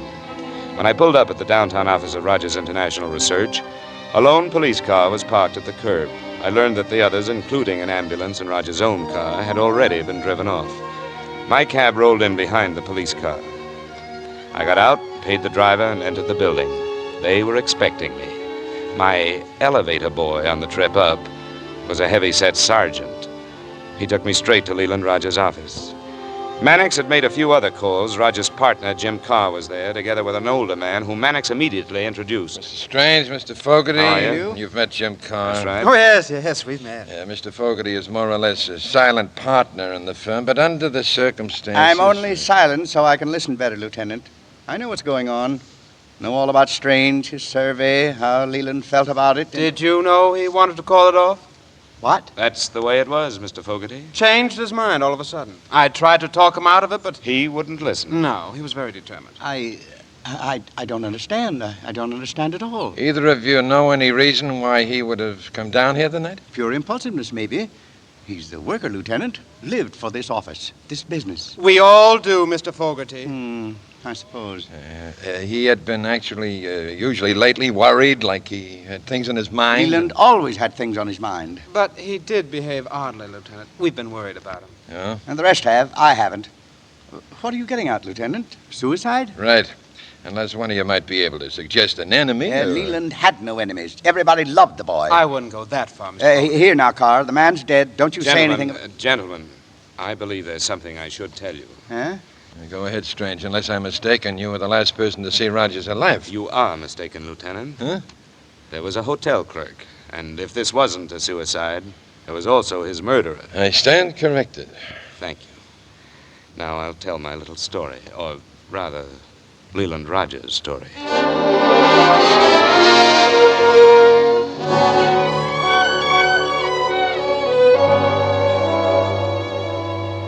That's all there is to it, Strange. Isn't that enough, Lieutenant? The man was terrified. Poppycock, Mr. Strange. Leland was never terrified by anything. That isn't quite true, Mr. Fogarty. I told you he'd been acting odd. He was carrying no little black book when we found him. Well, naturally, a murderer wouldn't leave it to the mercies of a handwriting expert. But you saw this book? I saw it. There could be the simple explanation that Rogers had some sort of a lopsided idea that he didn't want his death to look like suicide. Could be. You don't think so? I don't think so. Yeah. I've been in the business a long time, Strange. I've been writing about people for a long time, Lieutenant. I think I know when a man shows genuine fear. And, of course, you have the added advantage of being the last man to see him. Me, yes, and the hotel clerk. Lieutenant. Yes, Mr. Carr? I saw that book myself many times. Huh? Rogers always carried it. His idea book. jotted down ideas he got at odd times. Strange, can you recall the wording of those unusual messages? I think so. There were 4 of them, one to a page. The first was, "At dawn, the sun casts long shadows." Huh? Go on. The other 3. The horse lost a shoe while our bells were still ringing. And the third was, "Turn down the blind spots pole." And the last, "It will still be gloomy when you go home." There was a weather report attached to that. It's nonsense. Nutty as a fruitcake. Hey, you know, Lieutenant, we all tried to get Leland to take a vacation. The secretary, Dr. Whitehurst... I didn't have any idea it was this bad, Carr. Why didn't he know he was cracking up? Sell out before... Before he made the rest of us go broke? Lieutenant, there won't be a lot of fuss made over this, will there? A research group can't stand a lot of notoriety, you know. If you could see your way clear to keep things as quiet as possible... And let the police get the notoriety? I didn't mean that. I'm afraid we'll have to face the fact that the lieutenant isn't hired to keep things quiet, gentlemen. He's here to try and discover why Leland Rogers is dead tonight instead of alive. Check. Maybe I can even pull a murder out of this and get myself a raise. One more thing. Where do I get hold of Rogers' relatives? He has none that I know of. I'll give you his secretary's address. She was the closest to him. Oh, Lord. All the organization needs now is some relative popping in and trying to take over. You through with us, Lieutenant? For the present, Mr. Fogg. Then I'll say good evening. Coming, Carr? I'll ride with you, if I may. Yeah, they seem more upset over themselves than their partner. They do have a lot to lose, Lieutenant. That story Rogers told you. What do you think now? No known enemies? No relatives? Carr and Rogers had very opposite views on how to run the business. What do you mean? Carr? Just thinking. How do you figure this Fogarty? Seems like a nice old gent. Yeah, so did Bluebeard. Well, fine time of night to be waking up a young lady from her beauty sleep, but I'm going to talk to that secretary. Do you want to come along, Strange? So you can keep an eye on me? I didn't say that. No. Matter of fact, I'm bursting to go. If you hadn't asked, I might have been over there so fast I'd have answered her door for you. Yeah, that sounds like a man almost fast enough to be here tonight and back at that hotel in time to answer my phone call. Why don't you check with room service? I might.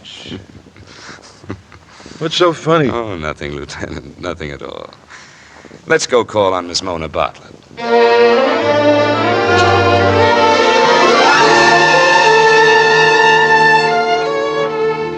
Mannix was all right. I found that out as we drove across town. He was just a hard-working fellow, anxious to do his job and do it well. I liked him, but I didn't share his growing theory that this was a simple case of suicide. We reached Mona Bartlett's apartment after climbing a steep flight of terracotta steps to a handkerchief-sized landing. Almost immediately, we heard the soft slap of moccasins coming in response to our ring. I almost didn't remember her when she opened the door.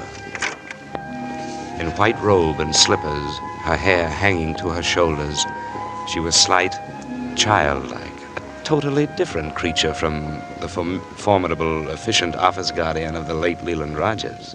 Come in, please. Jim Carr called me. Told me what happened. Oh, I'm sorry. Do sit down. Thank you. Sorry to disturb you. Disturb me? Here, Miss Bartlett, you sit down. I'm sorry, but when Jim called, I felt like I was in the middle of a bad dream. I kept thinking it. But now, when you coming here... Jim must have told you Lieutenant Mannix wants to contact the next of kin. He thought that you... I really can't help you much there. Mr. Rogers wrote to no relatives. Mentioned none to my knowledge. Yeah, he was a lone wolf. Maybe in his room or in a safety deposit box there'll be something. Oh, one more thing. Do you know of any business appointment he had tonight? No, I don't. Could have been meeting any one of the 80 people in the office. Do you know of any man in the office that he might have been afraid of meeting? No. Then there were the hundreds of past and present clients of the concern. Look, I'll give you the key to my desk, Lieutenant. You can check our appointment books. Thanks. Don't think I'll find anything, but you never know. Wasn't there a doctor you wanted to talk to, Mannix? Dr. Whitehurst? Yeah, that's the name. It's Hilldale 7757. I'll try him. Well, that's about all, Miss Bartlett. Unless, of course, you know of any enemies he had. No. You had no idea he was contemplating suicide, eh? What is it, Miss Bartlett? I should have known that. What? Well, there was an assignment paper. He dictated it to me about a week ago. Said it was confidential. What was it all about? His voting shares of stock in the company. He assigned them to Jim Carr. Oh? I remember he said this would be until a certain situation was cleared up. You had no idea what that situation was? No. Carr knew about the assignment? He still doesn't. It's in Mr. Rogers' safety deposit box. He said that no one, not even Mr. Carr, must know. Well, he'll know now, all right. Yes, he will. Say, how did those two get along? They had different ideas, but they complemented one another. Both knew it. The company meant everything. To both of them. Yeah, okay, thanks, Miss Bartlett. See you tomorrow. Oh, Are you all right? I will be. Could you stay for a few minutes? Of course. Go ahead, Mannix. I'll get in touch with you. You won't have to, Strange. We're always around. You'll find the liquor in the cupboard above the sink. And? And Jim Carr wanted you to call him back. After Mannix left, if possible. Know what he wants? I can guess. He never approved of calling off the survey on your book. That's my guess, too. I'll sleep on it. Call him in the morning. Whatever you say. I feel like a fool going to pieces like this. Really, I'm not a goofy stenog in love with her boss. You should have been. He seemed like a lot of man. Oh, he was. A powerhouse. He was the heart and soul of that business.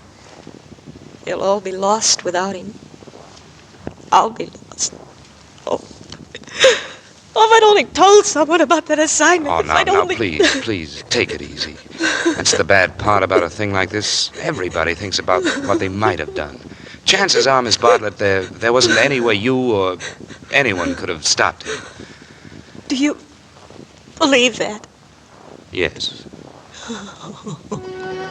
She buried her face on my shoulder. I could smell the fragrance of her skin, feel the convulsive movement as she cried it out. She stayed there until her breath grew even again, peaceful, her taut body relaxed. Then abruptly, she pulled away from me, stood up. I want to call Greg. Greg? Greg Rome. He's one of our research workers. Mr. Rogers thought a lot of him. Oh, of course. Thank you very much, Mr. Strange. Not at all. Do you want me to call a taxi for you? No, I'll walk. Good night, Mona. Good night, Eric. Operator? I want to put in a call to San Francisco for Greg Rome at the Wilkins Hotel. That's right. Greg Rome. I went down the stairs wondering if I wasn't being a little foolish about the whole matter. I tried to tell myself that I ought to tab that story of Rogers for what it probably was and accept Mannix's ideas about the case. I guess I just about decided that way as I came out of the building and stepped off the curb. That's when I heard the car come roaring around the corner behind me. Look out! What are you doing? You'll run me down!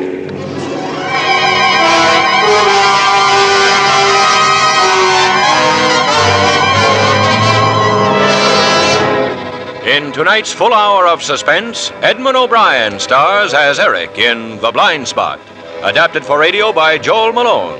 Tonight's study in suspense.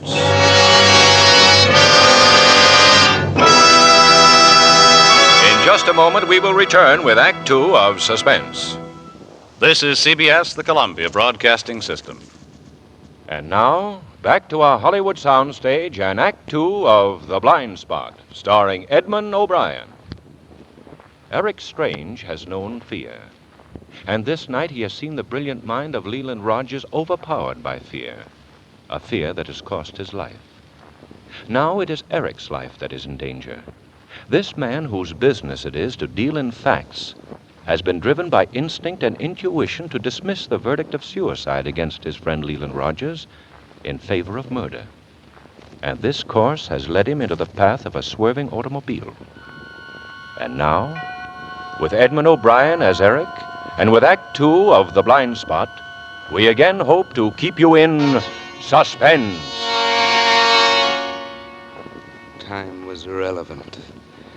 Seconds, minutes, hours. But when the first bright thread of consciousness broke through the pattern of darkness, I had the feeling that I hadn't been knocked out for long. The damp night air chilled me as I lay sprawled on the sidewalk. I got up slowly, wondering why I was still alive. I discovered one thing for sure. Someone had wanted me out of the way badly enough to risk his own neck in jumping his car over an 18-inch curbing.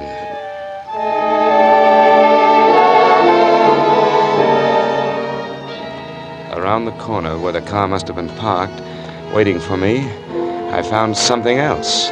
3 cigarette stubs. One was still warm. I jumped like a jackrabbit at what I thought was my friend coming back. It was just a cruising cab. I must have looked pretty frightening to the driver. You all right, buddy? Yes. Yeah, great. Take me to the Park Central Hotel, will you? The Park Central? Hey, look, when I see guys picking up cigarette butts, I don't... Here. I got plenty of money here. Now, get going. Yeah, get going. I'm going all right. Going nuts.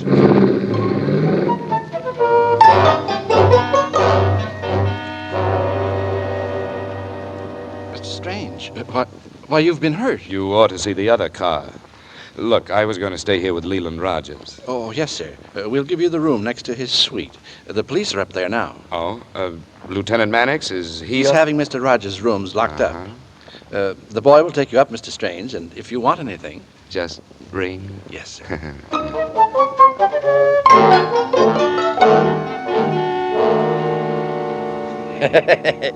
What happened, Strange? Try to kiss her? Yes. Yes, the angel of death. And I don't mean Miss Bartlett. Lieutenant, when I came out of the building, somebody tried to run me down. Well, hit-and-run drivers. They're bad out here. You're too logical, Lieutenant. I could grow to hate you. I tell you, the man was waiting for me. I found cigarette stubs. One was still warm. It'll be cold before you can get into court as evidence. Let's say a hit-and-run driver, huh? I'm not talking to you anymore. Find anything next door? Not a thing. And Mac just called from headquarters. Only fingerprints on Rogers' gun were his own. Want to say somebody wore gloves? Okay, I'm too knocked out to argue. No, I'll run along, Eric. You better get yourself some sleep, and maybe tomorrow... Yes? You'll decide that I know what I'm talking about. Maybe I've already decided. I doubt it. You're the stubborn type. Think so? Definitely. Well, I'm forgetting all about the cases of right now. Oh. That must have been a Cadillac. A big one. Sorry I accused you of playing post office. It's all right. Night.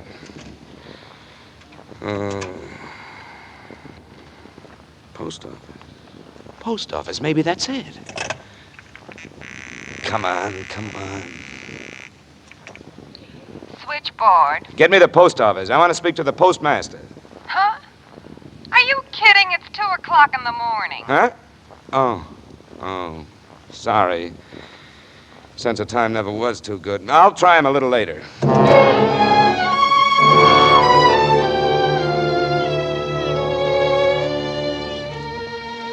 The post office hunch was a wild one, but I followed it through. I was there bright and early talking to the supervisor. Would you repeat that request, Mr. Strange? Certainly. Now, I want You want a list of people who've applied for post-box rentals in the last 2 weeks. Right. I hate to turn you down, Mr. Strange. I know about your work for the State Department, but what the devil do you want with those names? Well, a friend of mine was corresponding with the Burnham Detective Agency in New York. Now, I don't think he would have wanted his correspondence to go through his office. We couldn't open any letters, you know. I know, but there probably aren't any. I just want to know if he rented a box. Look, I checked with Henley upstairs. Oh, well, that's different. Why didn't you say so? Let's have a look here. Last 2 weeks, eh? Only one name. Lance Martin. Box 208. Lance Martin. Perhaps he... Look, I'll be back. You've been a big help. Thanks a lot. Hey, where do you think you're going? I'm terribly sorry. I'm in a hurry. You certainly are. Yes, I have to make a New York call.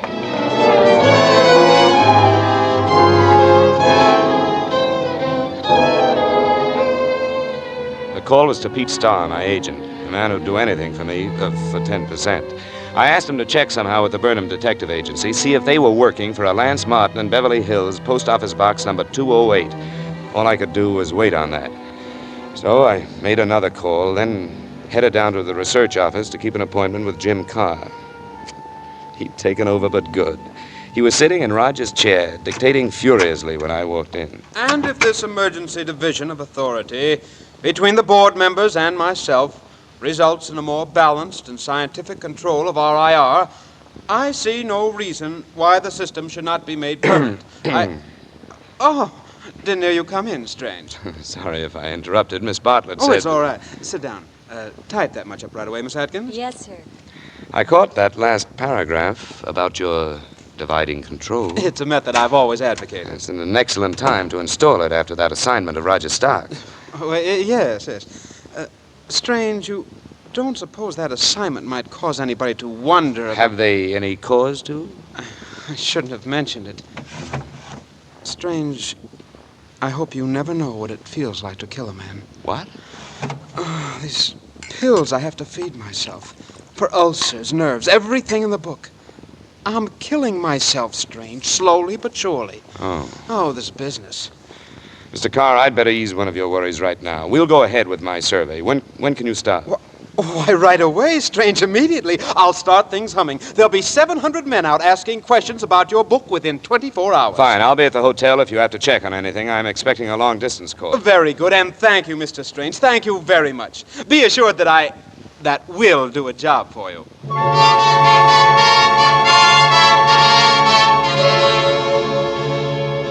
Crossing the hotel lobby toward the desk, I happened to glance into the cocktail room. I saw a familiar reflection in one of the big mirrors in back of the bar. In fact, two familiar reflections. I went in, sat down beside Mona Bartlett. Mr. Strange. Hello. Hi. Eric Strange, Gregory Rowe. How are you, sir? Hello, Greg just got in from San Francisco about 20 minutes ago. Really? Well, he must do it with mirrors. What? We ran into each other in the post office this morning. The post office? Oh, you must be mistaken. I must be, yeah. You're a lucky girl, Mona. If anything should happen to this boyfriend, you've got his exact twin to turn to. All you have to do is find him. Just a mix-up, Strange. Chances are the fellow was... Doesn't even look like you're sure. Probably smokes a different brand of cigarettes, too. Just what are you getting at, Strange? Sorry, I'm always suffering from blind spots. Have to dash, Mona, expecting a call. But Eric...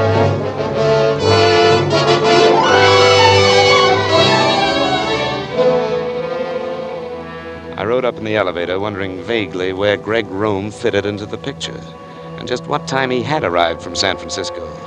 But I didn't have long to think about it. They'd given me the room next to Leland Rogers' suite. It was supposed to be locked up on police order, but I could hear someone moving around in there. I went out on the balcony, found that it connected with his. A few moments later, I was looking through a pair of French doors at a pair of legs. They belonged to Cheryl Milner. She saw me, almost passed out, then changed her mind and came over to let me in. Eric, what are you doing here? Well, that's a funny question, Cheryl, but I haven't time to laugh. What's the idea? The idea? Oh. Well, I lost a ring when I was here with you, and I thought I'd better get it back. My husband wouldn't. Wouldn't understand, I know. Where's the ring?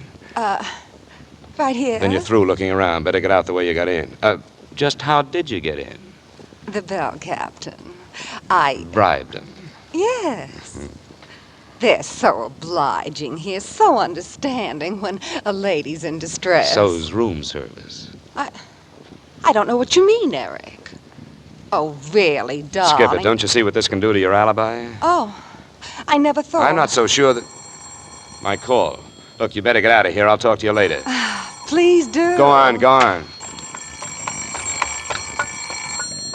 Hello? Hello, Eric. This is Pete. Pete! Did you get what I wanted? Yeah, I think so. Burnham Detective Agency has been corresponding with a Lance Martin in Beverly Hills. I got a girlfriend in their file room. Uh-huh. The power of a woman. Here's the dope now. Martin's been after them to trace his ex-wife, Aline Martin. In the agency's first report, they found that she died in an asylum for the insane 10 years ago, brought there by the police. I see. Wonder if Rogers was ever married. What? Nothing. Keep talking. A letter in her purse asked that she be treated right. It was signed by her son, Darrell Martin. There's no trace of the boy before or since. Pete, I think we've hit it. Her son, Roger's son, he'd be grown up now. It's the man he was afraid of. The name's Martin, Eric, not Rogers. It's all right. That could have been a maiden name, don't you see? No, I don't. What's it all about, Eric? Haven't time. Write your book about it later. If he deserted them, left them, what a motive. Huh? Oh, coming. Mona, I thought you were... I have to see you, Eric. I made an excuse. Sure. Come on in. I haven't long, but I had to know what you were driving at downstairs. About Greg, I mean. Meeting him in the post office this morning? You didn't, of course. I met his plane, Eric. Why are you protecting him? In love with the guy? I don't know. I've known him ever since college. I guess he's always sort of depended on me. Uh-huh. Big fella like that? I should think that you don't know him, Eric. He's been hurt, inside, I mean, by things that have happened. What kind of things? Eric, Greg once killed a man. Killed a man? Oh, it wasn't his fault. It was an accident. But please, I didn't come here to tell you about that. Then why did you come here? Eric, I like you very much. I wish you'd give this up. Accept Lieutenant Mannix's theory before... Before what, Mona? Oh, I don't know. I have a feeling that something might happen. It almost did. I tangled with a hit-and-run driver when I left your place. What? It's all right. Mannix says pedestrians are on their own in this town. But, Mona... Yes? Won't you tell me when Greg really got back in town? I've told you all I'm going to. How old is Greg? About 26. But... Where are his folks? Have you ever met them? No, I never have. And you won't tell me any more about his accident. Where'd you two go to school? San Carlos College. That seems like such a long time ago. Stop it, will you? How do you think you make me feel? I'm 35. Positively ancient. Eric, you will get out of this. Leave Greg alone. I'm sorry, Mona. I want to be very sure about the guy you marry. I didn't say I... No, but he's a habit, and I'll bet he said it. Yes. He wants me to marry him right away. Don't. Please, Mona, just give me a couple of days, maybe less. I have to get back down. He'll wonder what... You won't promise? I can't, Eric. I'm too mixed up. Come here. What? That mix you up a little more? Eric, why? Maybe to confuse you enough to wait. Maybe a lot of other reasons, Mona. We'll talk about it when I get back. Where are you going? Right now? To college.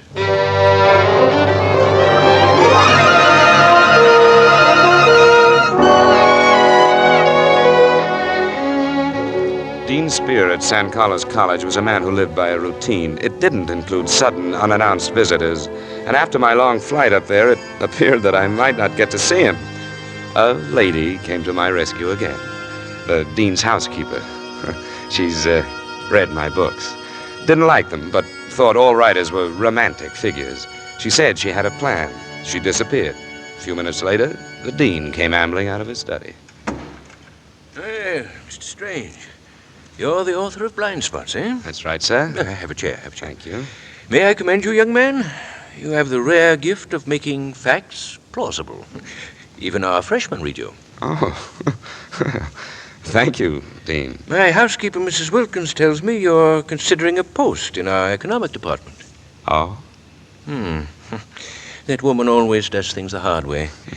Didn't she think I'd talk to the author of Blind Spots? She doesn't like the book, sir. Yeah, she's stupid. Kind and harmless, though. So, what did you have in mind, Mr. Strange? An ex-student of yours. Gregory Rome. What about Rome? I'm going to Greece, you see, for the State Department. I'm picking up 2 assistants. Rome's name was suggested. Now, if you could add your recommendation...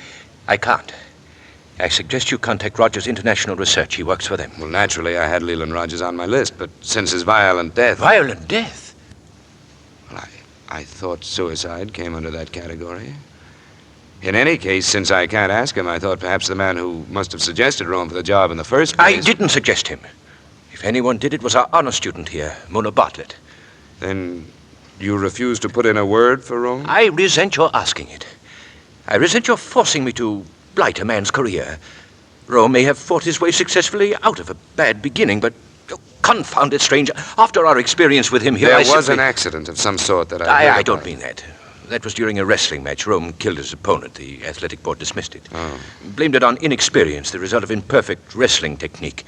I'm sure he was blameless in that instance. Might have happened to anybody. But there was something else. There was indeed. A shocking, premeditated act of violence. That's why you reacted so to Leland Rogers' suicide. It is. To be explicit, Strange, we expelled Rome for something just short of murder. Go on. On a certain spring evening during his junior year, Rome waylaid and brutally beat his professor of public opinion measurement, left the man a mass of bruises, lacerations, and a concussion. We found him only just in time. What motive did he have for the attack? That's exactly the point. He had none whatsoever. He told a preposterous story of the professor making improper advances toward Rome's fiancée, a charge described as ridiculous by the girl as well as by the professor. I see. Well, why didn't the professor prefer charges? He had no wish to bring notoriety on either the school or his family. What about Rome's parents? Couldn't they shed any light on his actions? As I recall, the boy was an orphan. I see. Say, he didn't have any grandparents, did he? Name of Martin? I see no reason to pursue the matter further, Mrs. Strange. I do not recall names. And I have no intention of doing anything at all that might help Gregory Rome into a position of trust. Good night, sir.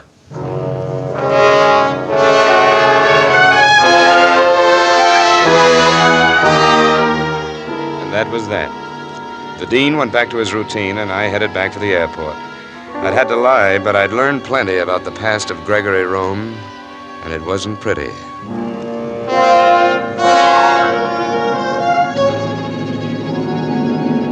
Flying down the coast, I felt as if I was trying to push that plane to greater speed. My mind, my heart, my body were all tensed and driving it forward with the terrible realization that Mona Bartlett might, at that moment, be with this madman, might even be deciding to marry him. It was all clear now. Rogers, knowing there was a son somewhere, a boy he'd never seen, hadn't even known about when he left the mother to be committed to an asylum. When he learned it, realized from those notes that it was someone in his own office, the fear had hit him. I didn't blame him for being afraid. But I shuddered thinking about Mona. The way she'd somehow believed in Greg all these years, championed him, remained faithful in spite of everything. I had to get back. I had to get back.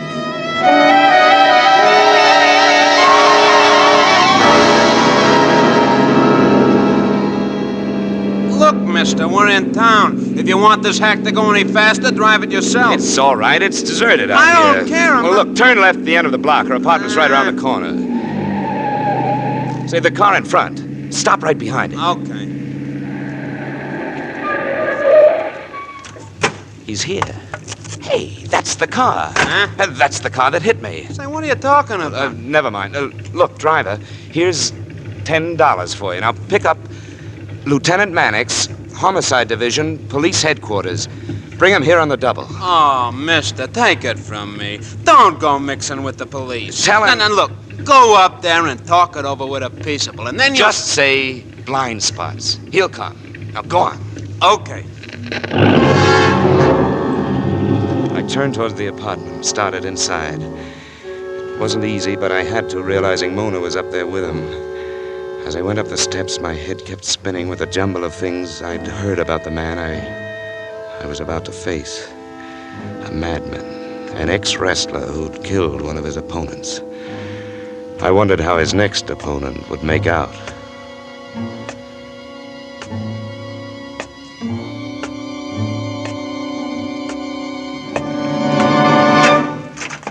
Hello, Greg. Hello. I want to see Mona. Oh, you want to see Mona? Sure you do, you post office Johnny. All the men would like to see Mona. Glad you're here, Strange. Glad you went to San Carlos. Now you know what's coming to you. Greg, not here. If we go over the stair rail. Here, try to drag her into it, huh? Just because she had a date with him that night. I won't let... Greg, stop it! Stop it! Leave him alone! Don't, Mona. I can stop it. Oh,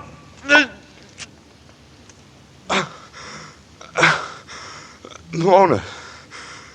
Mona, you shot me.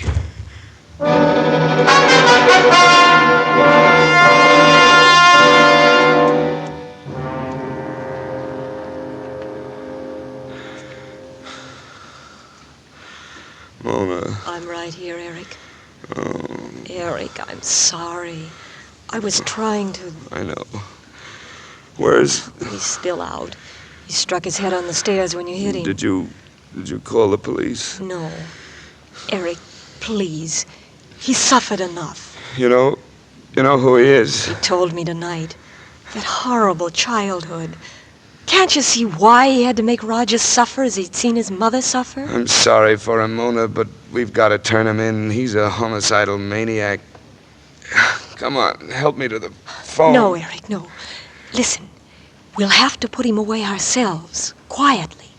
This is no time to drag this thing through the courts. Why? Why isn't it the time? Your survey, darling. Huh? A murder trial now with everything coming out. Eric, you've got to think of yourself. You have to go on being a success. Like Rogers? Greg was right. I'm very fond of you, Eric. Please, for my sake, don't call the police. Mona, don't you realize what you're saying? We can't decide this thing. You're talking crazy. That's when it hit me. Greg's words suddenly came bouncing back. Words that changed everything. Wiped away the last blind spot. Try to drag her into it just because she had a date with him that night. Mona, you. Darrell Martin. A girl's name. Your name. I gave you a chance, Eric. I could have fired again. It wasn't an accident. You meant to hit me, then you lost your nerve. I love you, Eric. I really do. Now, I'm asking you to play this my way. Will you? No. Then I'm glad I won't have to shoot you again, Eric. You're bleeding badly. Very badly. That should do it. I won't have to. Greg, he was just a foil, someone to... To help me? Yes. Yes. And it fooled Rogers. Greg was an orphan, the right age. And after his wrestling accident, he was shaken. I kept him that way. Oh, it's crazy, rotten. And that professor, I goaded him into that.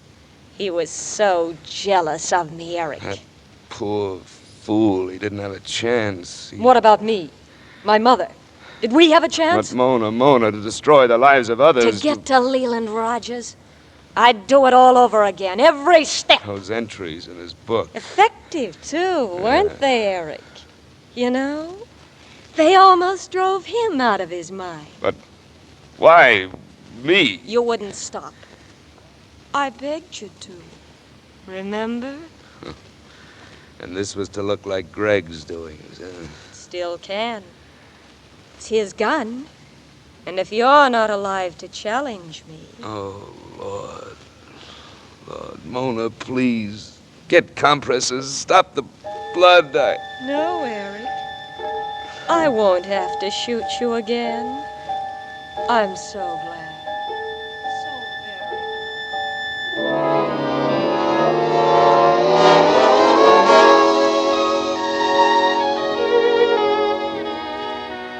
He's coming around now, Lieutenant. Yeah, thank heaven. The guy can't go out on me. I owe him too many apologies. Can I talk to him, Dr. Whitehurst? Now, take it easy, all of you. Mr. Strange, this is Dr. Whitehurst. You're in a hospital. Huh? Hospital? Where? Mona, what about... She's dead, Eric. Shot herself when we pulled up in front. Oh. Did a funny thing, though. She called the emergency hospital for you. No. Sometime. talks young Greg here into a jealous rage and gets him to try to run you down and shoot you herself and changes her mind, saves your life. I guess it's a woman's privilege to change her mind. Yeah. By the way, Eric, what about young Greg here? What do you want us to do? Oh. Hello, Greg. Mr. Stranger. She had quite a hold on you, didn't she? Yes, I didn't know what I was doing. I was so much in love. You'll get over it. And don't feel too bad. I had the same blind spot. Thanks, Mr. Strange. Hey, Dr. Whitehurst, could the patient possibly take a phone call? They say it's urgent. I don't know. How do you feel, Strange? I'm all right. I'll plug in right here. Hold the receiver for you. Thanks. Hello. Mr. Strange? Yes? Cheryl Milner. Hi. Hi, yourself. Goodness, darling, what have they done to you? How long are you going to be in that horrible old hospital? I'm just dying to see you again. I'm bored, darling. Yeah, I'll bet. And I'm tired, honey. Too tired. I'm afraid you better call room service.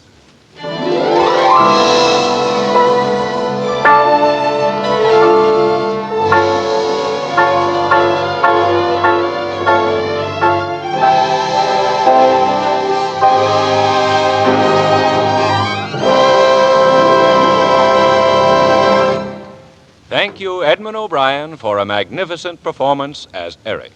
And to Jeff Corey, Bruce Cameron, Francis Cheney, Paul McVeigh, Ralph Moody, Bud Widom, Martha Shaw, and Bill Lally, our thanks for your fine support. Next week, for Suspense, the lives of three persons cross in an atmosphere fraught with the fears of a doting mother.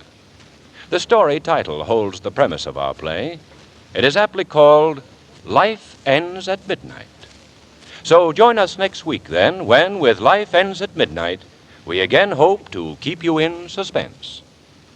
Mr. O'Brien may soon be seen in the Universal International production, Another Part of the Forest. The Blind Spot by Lois Eby and John C. Fleming was adapted for radio by Joel Malone and was produced and directed by Anton M. Leader. Lud Gluskin is our musical director and conductor.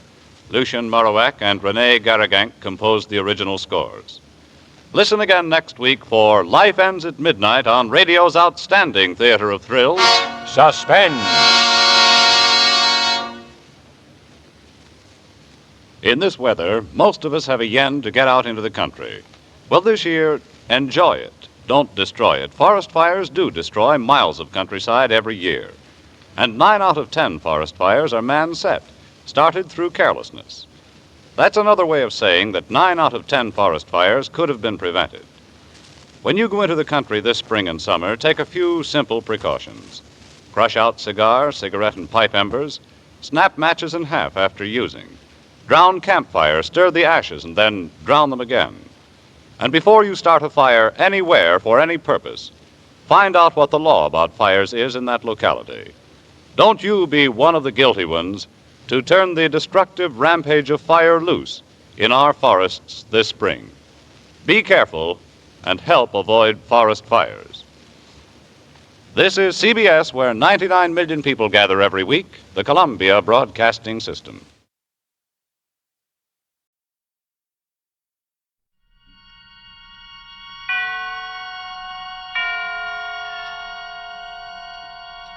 Now, Autolite and its 60,000 dealers and service stations present Suspense.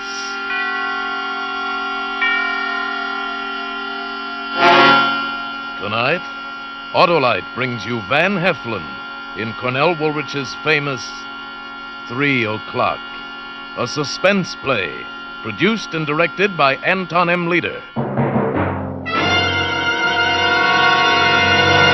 Friends, get in step. Give your car a rep for pep. Replace those narrow gap spark plugs with wide gap Autolite resistor spark plugs. Your car will idle smoother, smooth as silk and satin. Give you tip-top power and performance on leaner gas mixtures.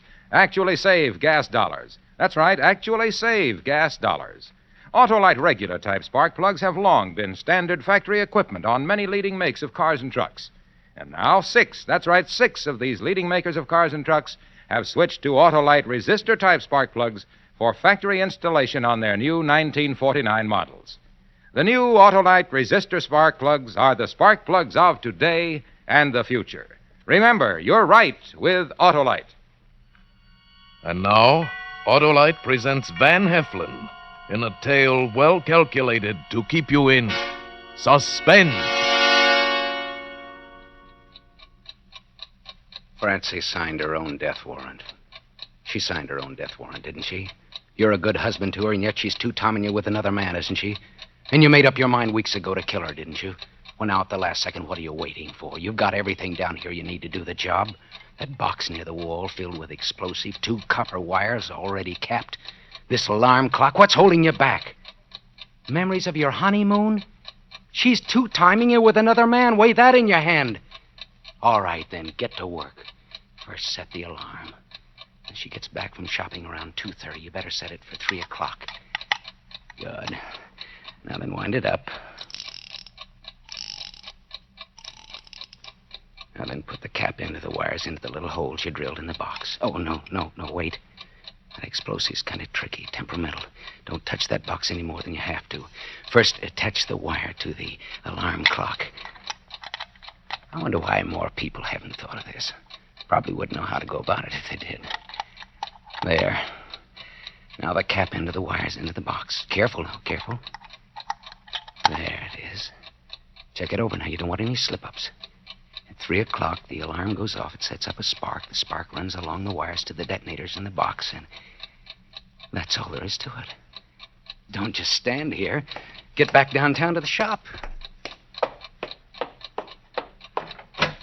What are you doing in my house? Hey, Duke, somebody is home. That'll hold him a couple of seconds. Suddenly he was standing there. Must have been down in the cellar all the time we was here. You said you cased this place for 3 days. Get me something to tie him up and let's No! go. No, don't tie me up. Don't die. Slug him again. Okay. At the cellar down there? Yeah. See if there's any rope around. Coil a rope on the shelf down there. I'll get it. No, we'll carry him down, tie him up there. No, don't tie me up. This house is... Shut up, you. See if he has a handkerchief. Roll it up in a ball. Listen to me. This house is... All right, shove it in his mouth. Shove it in. Take off his belt and buckle it between his teeth, too. Fast. Okay. What's he putting up such a fight about? This place is a lemon, nothing in it. Take his legs. Okay. I did my last stretch just on account of leaving a guy in the open where he could put a squad car in my tail too quick. Okay, dump me here. Now, give me that rope. I'll hold him. Hey, what's he putting up such a fight about? Look, mister, we ain't gonna hurt you. Just leave you here in the cellar. He still ain't convinced. I can't figure him. Okay, that does it. Right, I'll tie him to this pipe. Otherwise, somebody's liable to come home right after we leave and hear him thrashing around. These houses are like matchboxes. I wonder what he's trying to say. Don't leave me tied up down here. I won't call the cops, I swear it. This place is gonna blow up, don't you understand? Explode. This house is gonna explode. Who cares what he's trying to say? Let's go. We'll pull another job tonight. Right. This time I'll do the picking. Well, it looked like a good setup, standing way off like it is. Hey, mister, will you relax? You'll never get out of them nuts. Hey, what's he so bug-eyed about? What is it, mister? This alarm clock over here? What do you care what time it is? You ain't going anyplace. Hey, should we take the clock, Duke? Nah, couldn't raise a buffalo nickel on it. Ordered it to. Let's go. We got work to do. Right. Come back. Don't leave me here. This house explodes at 3 o'clock. Listen to me. It blows up in an hour and a quarter. Come back. Come! All set. Let's take the back way.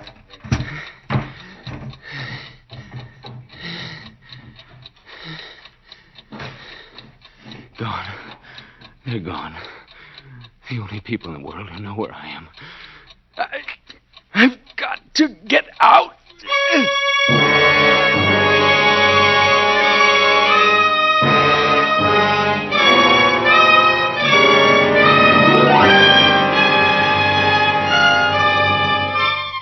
For Suspense, Autolite is bringing you Van Heflin in radio's outstanding theater of thrills, Suspense.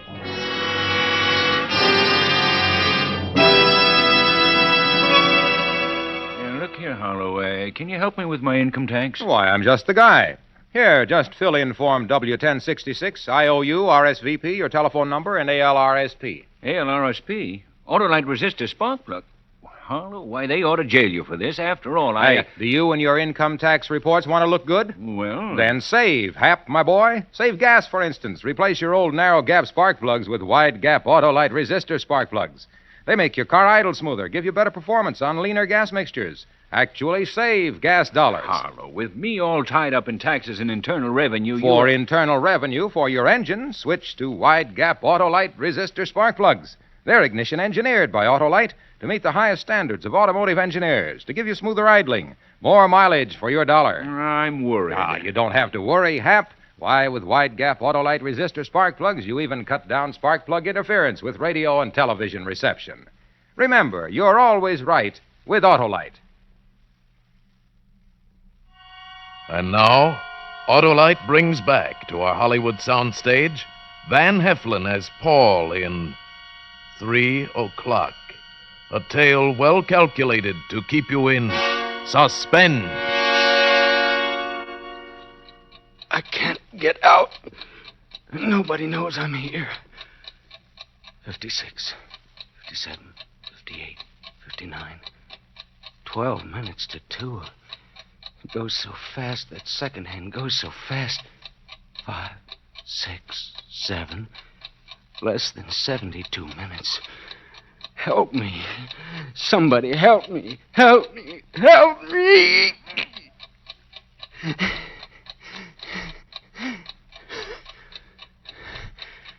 11 minutes to 2. Only 71 minutes. Not even that now. 3, 4, 5, 6. Francie, come home and get me out of this. I love you. I can't help being jealous, can I? I'm sorry I tried to kill you. It's because I love you so much. I'm jealous. But you deserve it. You deserve to die for what you've done to me. Can't you imagine how I felt that day last month when I came home? That you, Paul? Paul, you're home so early. Are you sick? Another one of your headaches? Oh, I feel fine, honest. Why are you home so early? Well, I don't know. I just got lonely for you, and I said to myself, well, you're the boss, old boy. It's your watch repair shop. Now, if you want to close ahead of time, who's to say no? Come on, hold still a second. Your lipstick is smeary. It is? Well, I was lying down. I guess Well, it's all right. Now, come on, pucker up. Well, you smeared again. Well, I'll fix it. As long as you're home early, why don't you rest a while? The morning paper's still in the den. Oh, I guess I will at that. I had a heavy lunch, pot roast and potatoes and apple pie. And what'd you do today, honey? Oh, the usual. Cleaned house, went marketing. Wish we could afford a car. I mean, isolated the way we are, walking 8 I sat down on the couch, and there it was in the ashtray on the end table. A cigar butt, still moist on one end, still warm on the other. Any, visitors today? What'd you say? I said any visitors today. No. None. Not even a peddler. You're a liar, Francie. You lied to me that time. 42, 43, 44, 45. No clock has ever gone this fast. Of all the thousands I've looked at and set right in my shop, not one has ever gone so fast. Its quarter hours go around like minutes, and its minutes like seconds. 3 minutes to 2. That's cheating me. It's not keeping the right time. That second hand's whirling like a pinwheel. Make it stop, somebody. When the clock says 3, the house explodes. Make it... Oh, somebody's at the door. Come in, please. Please come in and find me and let me out of here. Please. Gas company. Gas company. The one call in all the day's routine from the earliest morning till latest night that can possibly bring anyone down here to the cellar. Anybody home in there? Gas company. Anybody home? I am. I'm down here. Don't wait for somebody to answer the door. It's not locked. Come in. Please. He's gone. No. He's coming around to the back. Why don't we what? I said, why don't we go in and read the meter anyway, even if nobody's home? Yes. Company policy. We never go in to read a meter unless somebody's home. I'm sure they're never home when you want them to be. But I am home. I am. I'm right down here. I can see your legs through the window. All you have to do is to bend down and look in, and you'd see me. No, don't go away. Stay here. Look, I'll kill you if you go, so help me, I'll kill you. No, I didn't mean that. Please stay. Please stay.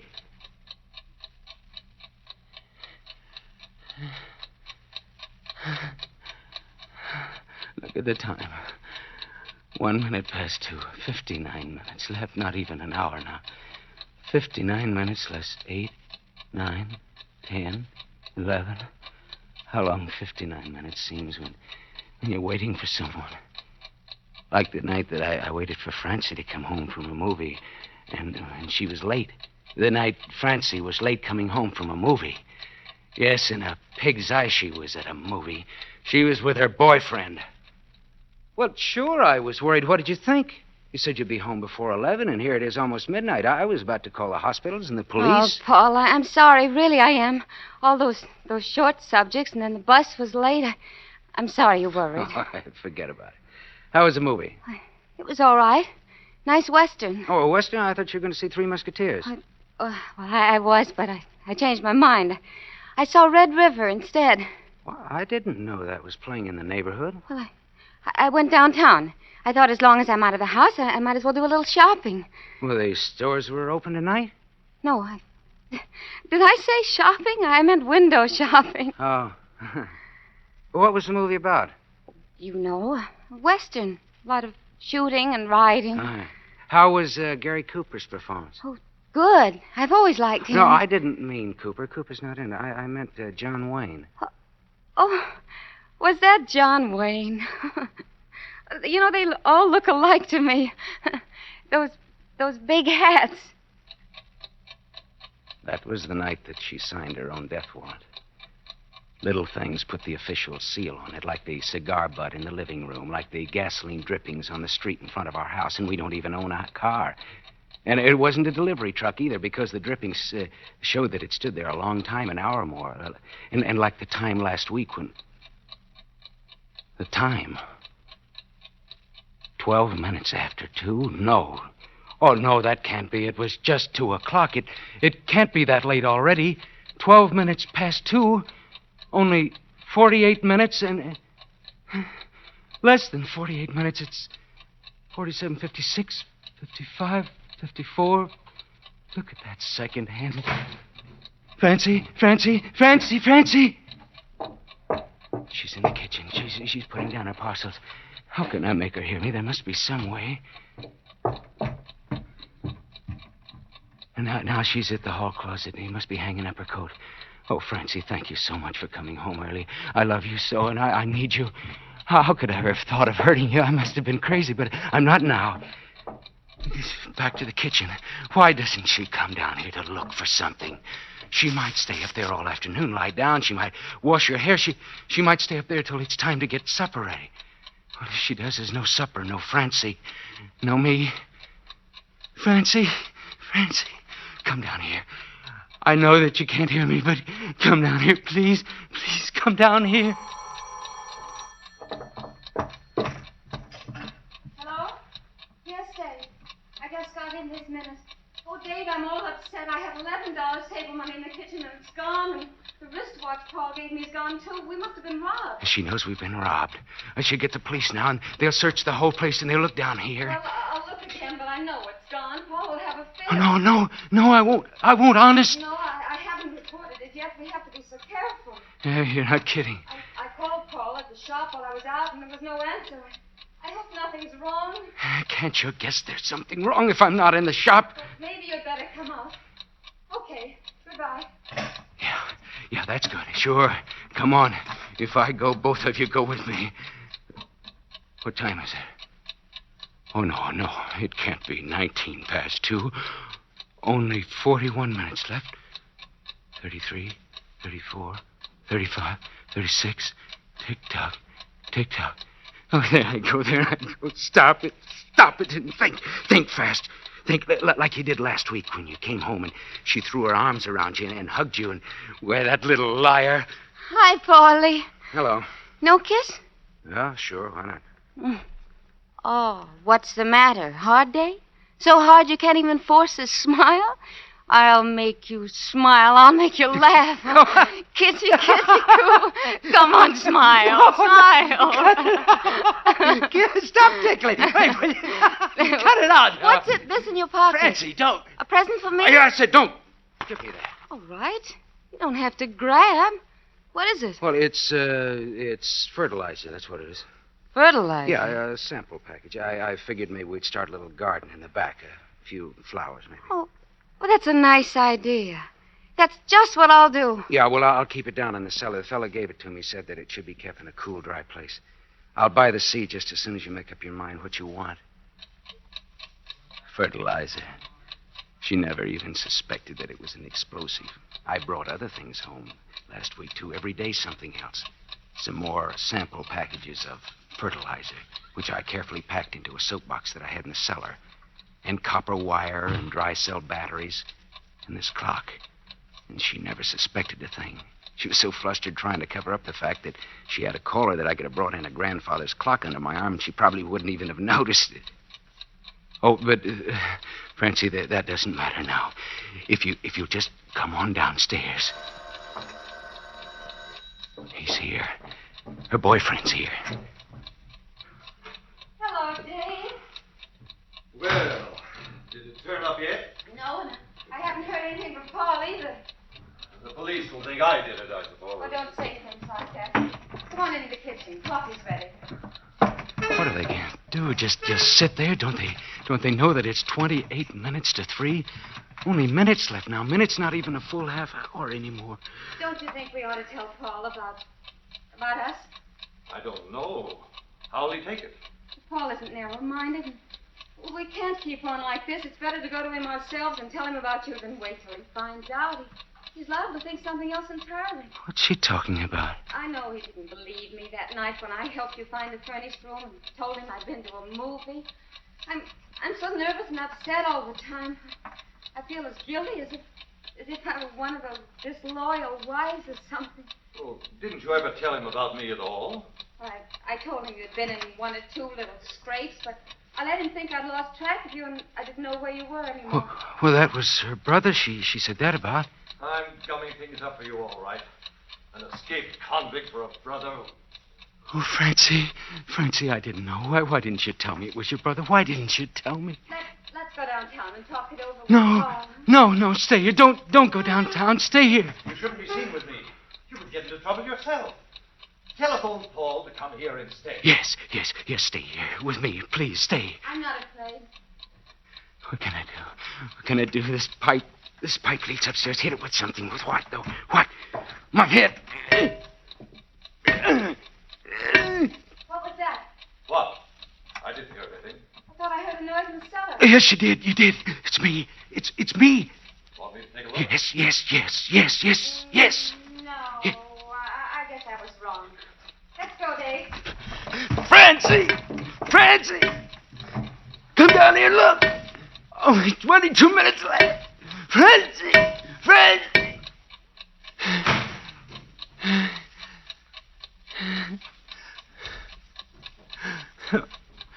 Oh, Mama.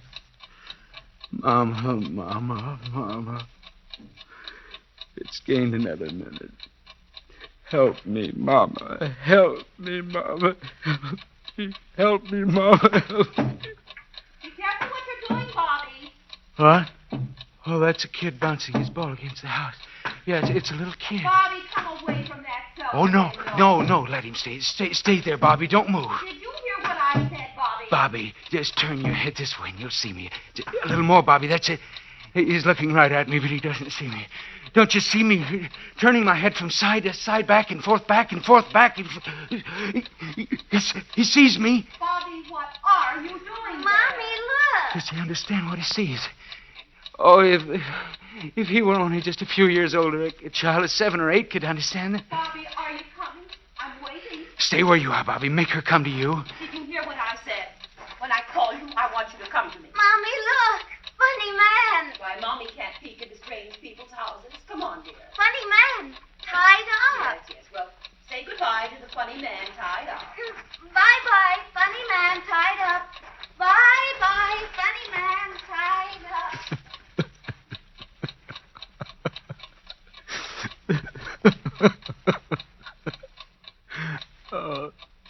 Let it blow up. What do I care?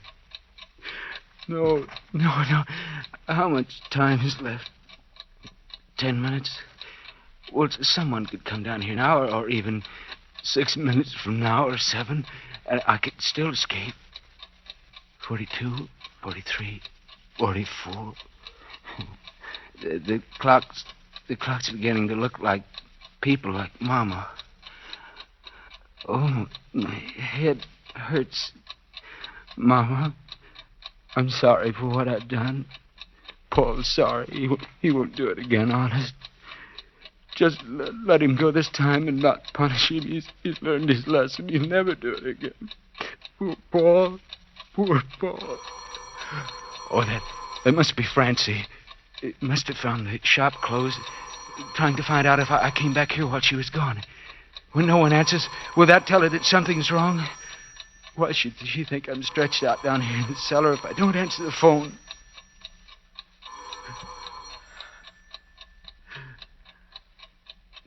Bye-bye, Francie. Bye-bye. Bye-bye. Tick-tock. Bye-bye. Tick-tock. 7 minutes to 3. In 7 minutes, the alarm goes off. 7 minutes to 3. The alarm rings for me. That's a poem, Francie. It's a funny poem. 7. Please let time stand still. 7. Now it's 6. What a precious number, 6. So round, so comfortable. Let it be 6 forever, not 5 or 4, but 6 for all eternity. Let time stand still at 6. Oh, that's 5. 5. 5. 5. 5. 5. 5. 5. 5. 5. 4. 4. Bye-bye, 5. Paulie says bye-bye, 5. Good morning, Paulie, dear. Good morning. Wake up, sleepyhead. Wake up. Do you know what time it is? No. What time is it? Take your head out from under the pillow and see for yourself. All right. It's exactly 1 minute to 3. 1 minute to 3. Oh, I was dreaming. 1 minute to 3, not even a minute. Barely 50 seconds. 50 seconds to go. 50 seconds to live. Help me, Mama. Help me. Francie, Paulie needs help. He dies in 40 seconds. 39, 38, 37. He's not a bad little boy. He always means well, so help him. Help, little Paul. Mama, where are you? Quick, I haven't got much time. I have 20 seconds. 19, 18, 17, 16, 15, 14, 13, 12, 11, 10, 9, 8, 7, 6, 5, 4, 3, 2, 1.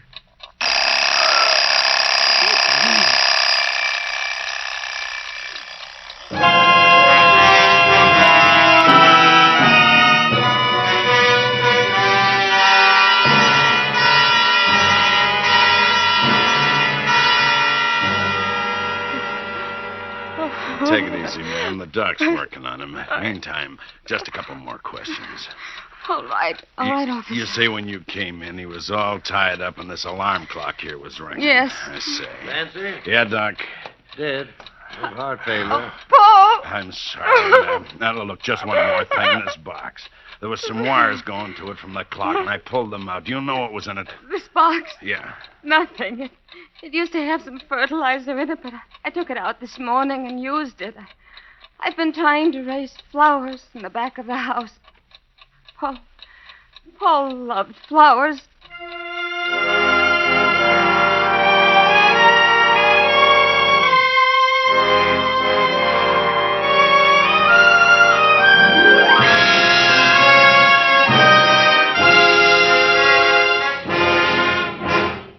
Thank you, Van Heflin, for a splendid performance. Hello, about my income tax report. Oh, forget it, Hap, and be happy. Ask for those mighty marvels, those gas and money savers, those ignition-engineered Autolite resistor spark plugs. They're made by the Autolite men who make over 400 products for cars, trucks, airplanes, and boats in 28 Autolite plants from coast to coast. Autolite also makes complete electrical systems for many makes of America's finest cars. Batteries, spark plugs, generators, starting motors, coils, distributors. All ignition-engineered to fit together perfectly, work together perfectly, because they're a perfect team. So, folks, don't accept electrical parts that are supposed to be as good. Ask for and insist on Autolite original factory parts at your neighborhood service station, car dealer, garage, or repair shop. Remember, from bumper to tail light, you're always right with Autolite.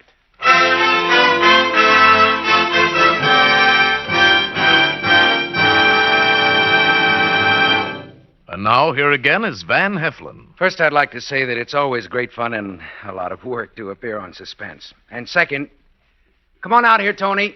That's right, come on out. Ladies and gentlemen, Radio Mirror magazine has asked me to call Tony Leader, the producer-director of Suspense, down out of his glass cage up there for a very special reason.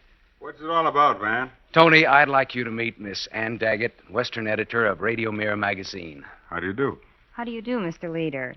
As a Suspense fan of long standing, I am very happy to have the privilege of presenting to you this scroll.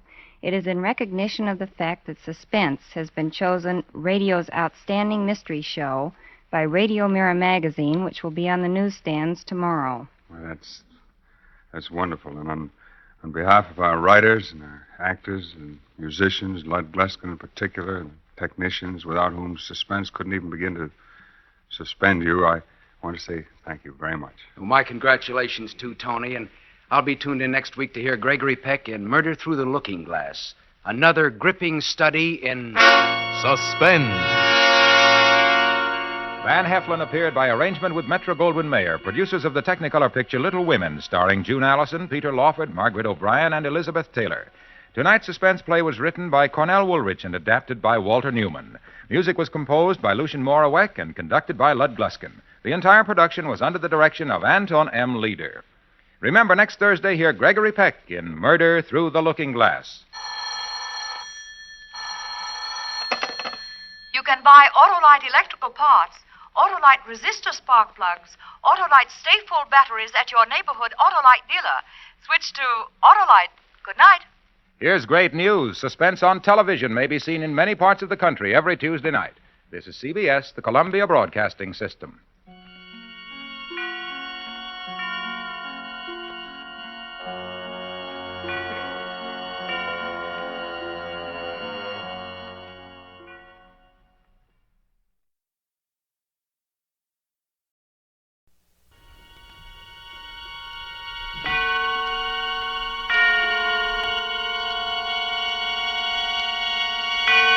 Now, Autolite and its 60,000 dealers and service stations present Suspense.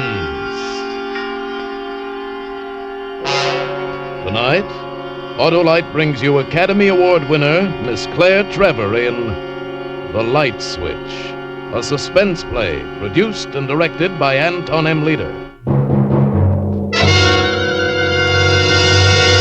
Friends, it's the peanuts, popcorn, and baseball season. And the time to replace worn-out narrow-gap spark plugs with a set of those revolutionary new wide-gap Autolite resistor spark plugs. You'll get smooth idling, more positive firing on leaner gas mixtures, actually saving on gas. Yes, these winning benefits are all made possible by a newly developed 10,000-ohm resistor built right into every Autolite resistor spark plug. This exclusive Autolite resistor makes practical a wider spark gap setting, and that's what does the trick. What's more, Autolite resistor spark plugs with this exclusive Autolite resistor cut down on radio and television interference. So, folks, see your Autolite dealer and have him replace old, worn-out, narrow-gap spark plugs with a set of the new Autolite resistor spark plugs. Remember, you're always right with Autolite.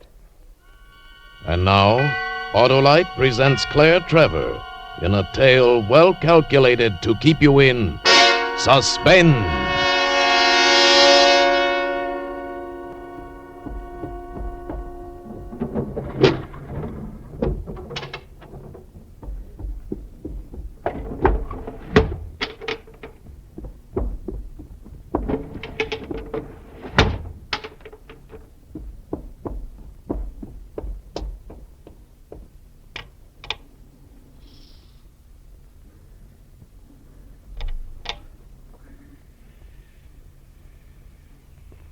Every window was locked now.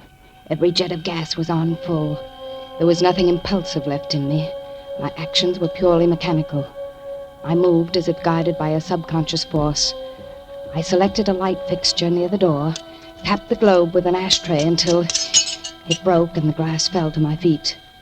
For an instant, the naked little wires that had made up the filament seemed to hypnotize me. At 7:30, when he switches on the lights, those tiny wires will cause the spark that'll blow everything I despise in the world out of my life. Everything I despise, everything I loathe, and yet everything I love.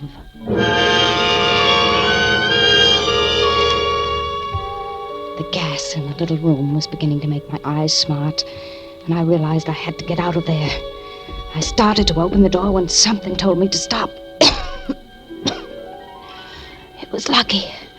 I pressed my ear against the panel. I could hear voices outside. People were talking in the hall. I'd have to wait. Couldn't get panicky. Just had to wait, that was all. I thought of shutting off the gas, but they'd be gone in a second. Seconds. It seemed like hours before the voices finally died away. I heard a hall door shut behind them. Now I had to be fast. The gas was beginning to make me feel strange. I listened for an instant more, then turned the knob and started out just in time to see two men getting off the elevator. Stepped inside again and shut the door. I'd have to wait.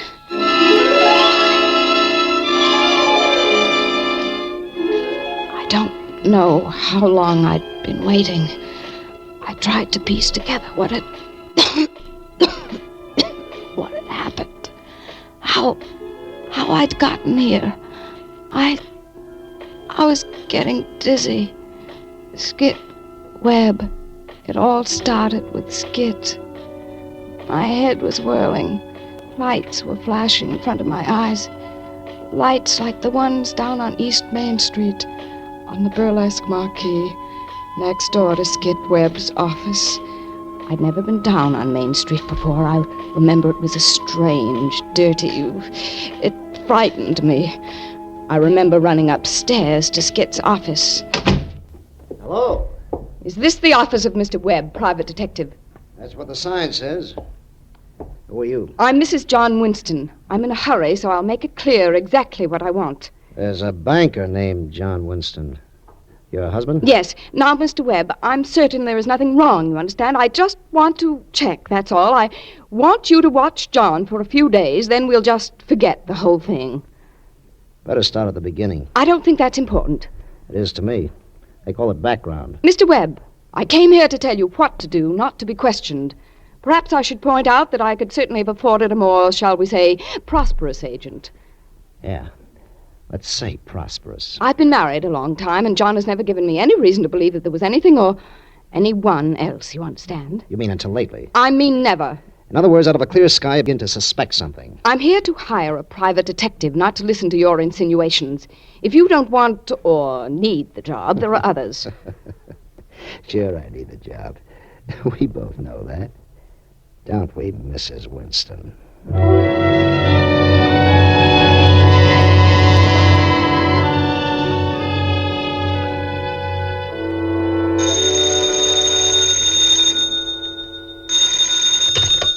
Hello. Hello, Mrs. Winston. Can you talk?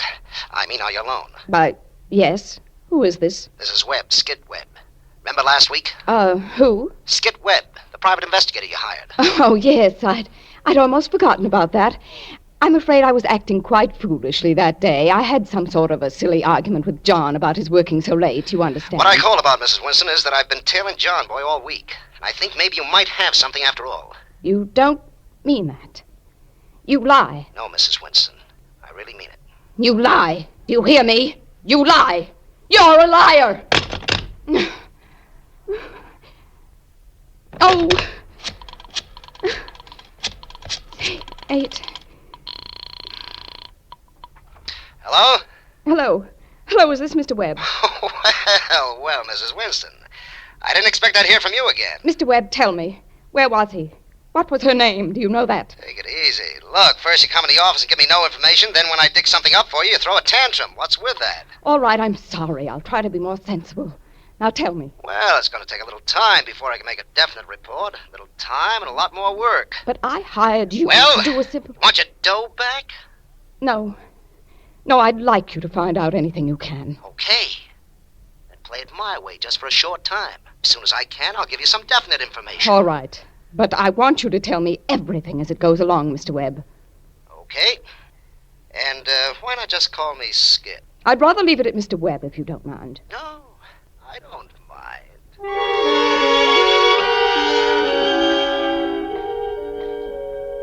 No, I never want to call you Skit. My head, throbbing, splitting.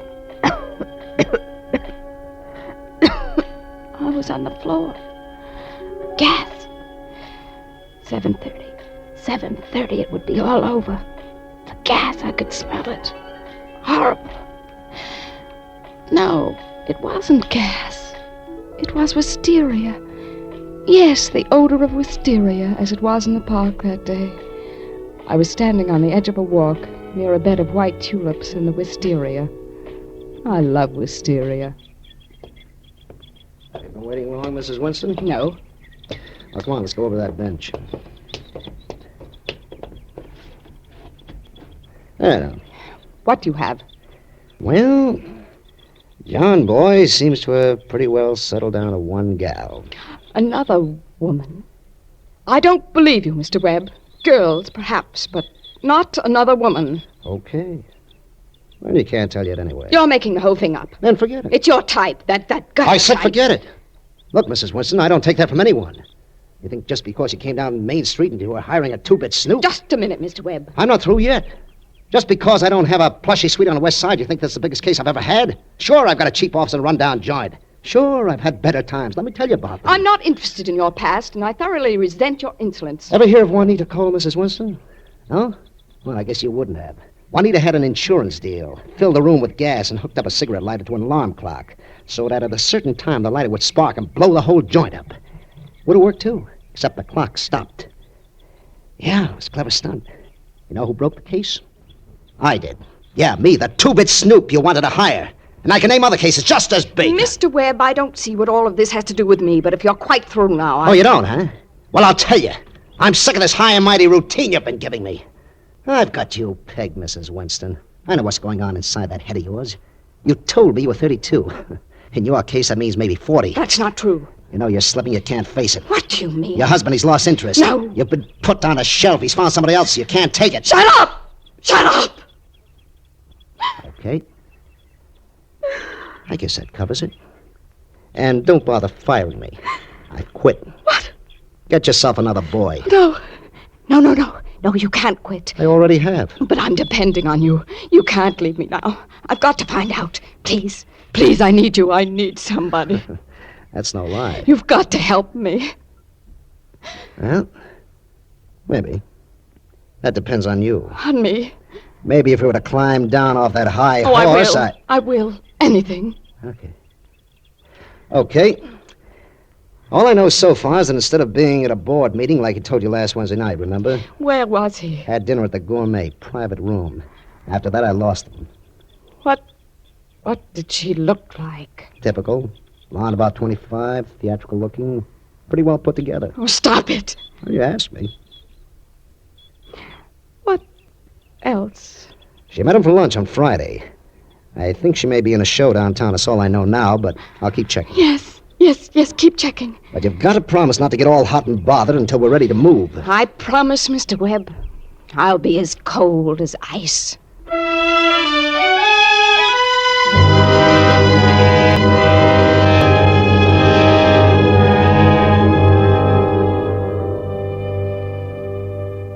Mrs. Winston, Skid Webb, this is it. Oh. John Boy's girlfriend is a dame named Terry Williams, an ex-choruser from the Latin Club. Ex since she nailed onto John Boy, that is. Go ahead. She's living at a hotel downtown. Now, look, you can do one of two things. Either rush right down there, tip them off, and they'll clam up, or play it clever and wait for the kill. I'll be clever. Okay. It's a pretty good joint, sort of upper middle. The Bren Carlton. Thank you, Skit. Shouldn't be long now. I'll let you know when at a crucial time. You know what I mean. Then we'll... Tobacco number. And piece. Here it is.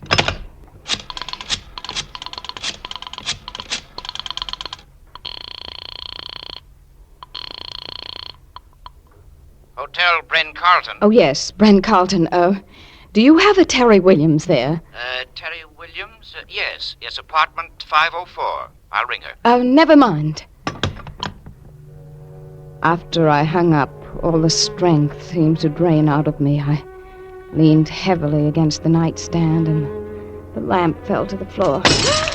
For one instant, after the globe had broken, the light glowed on. That's how life was. There was always a final spark after the brightness was gone. Now I knew what I was going to do about John and me. No long, drawn-out divorce. I was going to kill him. I'd be clever enough even for Skit Webb. But John would die.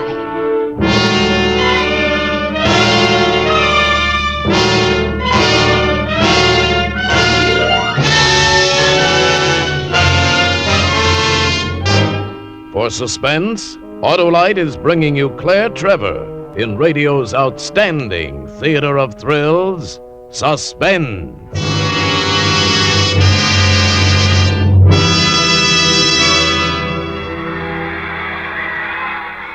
Say, Harlow, it's the ninth inning. 50,000 people, Hap. I can't resist it. I'll tell them. Hey, tell them what, Harlow? Here goes. Take out those old narrow gap spark plugs. Go to bat with a set of wide gap Autolite resistor spark plugs.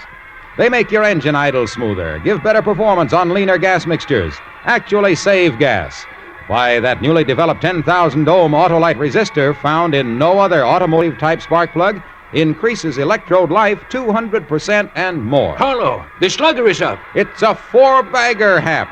And so are sensational wide-gap Autolite resistor spark plugs. What's more, that exclusive Autolite resistor cuts down on radio and television interference, too.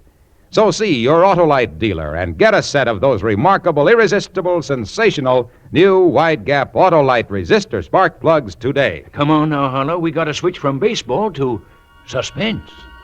And now, Autolite brings back to our Hollywood soundstage Claire Trevor as Mrs. Winston in The Light Switch, a tale well calculated to keep you in suspense.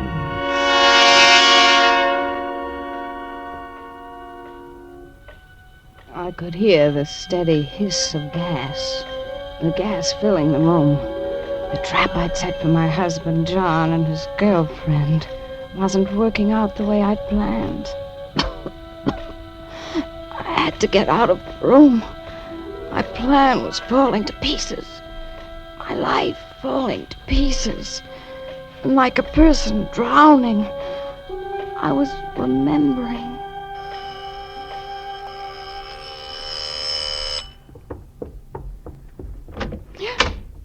You. What were you expecting? I told you not to come here. John hired a private nurse to be with me all the time. Is that why I didn't get my money this week? Of course not. Come inside and be quiet. I'm all right, Mr. Webb. I've been trying to contact you anyway. To pay me? My expenses have been running up, you know. I figure maybe a couple of hundred. Oh, forget that. Do you want to make some good money? You kidding? Skit, I'm very clever now. Very clever. Switch? I'll play it any way you like. You say where and when, and I'll stay quiet. But first I've got to trust you. And I don't now.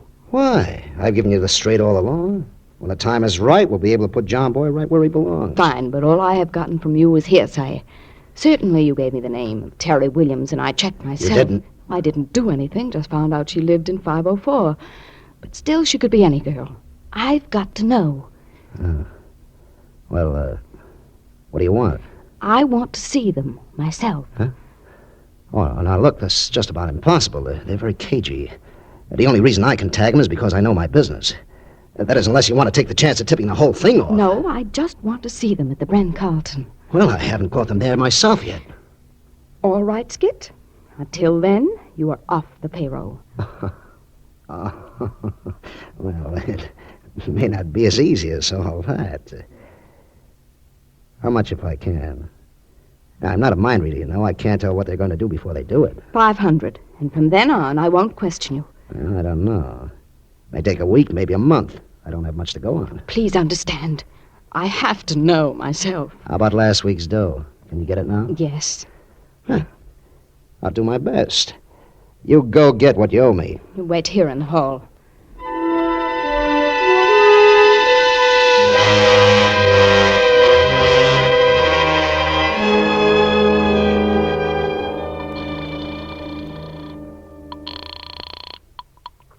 Hello. Skit, you told me you were going to call this morning. I've been sitting by the phone all day. Well, I didn't have anything to report this morning, but I do now. I was just going to call you. Tell me quickly. You called me yesterday and said that John Boy was going away for a weekend. Yes.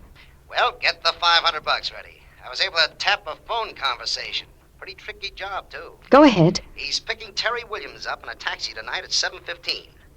They'll arrive at her apartment around 7:30 for dinner. Got that? Yes. Okay.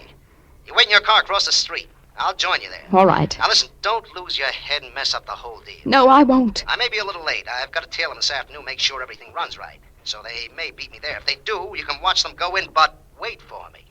Be clever, Mrs. Winston. Clever. Yes, Skit. Clever. You'll never know how clever.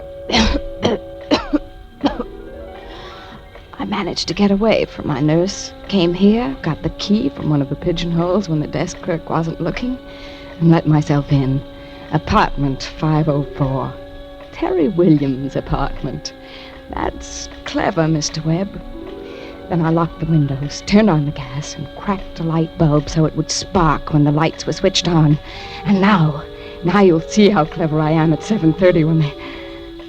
7:30. I've got to get out. The door. I've got to get to that door. Are you kidding, Eva? Of course she's drunk. I tell you, she ain't, Harry. Oh, look at her eyes. She's loaded. Lights. Don't turn on the lights. They're already on, honey. Where am I? How did I get here? You got me there, baby. Eva and I just got off the elevator, and there you were, staggering up and down the hall like hall. I got into the hall. What room is this? Why, it's our room, honey. You folded right in front of our door. I'm Eva, and this here's... Harry and Eva, honey. You remember Harry and Eva vaudeville played all the big-time Palace, Chicago, Detroit, you remember? No, she don't, Harry. Well, why don't she? Please, I mean, what's the number of this room? 505. 50... Oh, then 504 is next door. Yeah, that's real smart. Yeah, 504 is next door. Then comes 503, 502, Please help me up. That's where you come from, 504?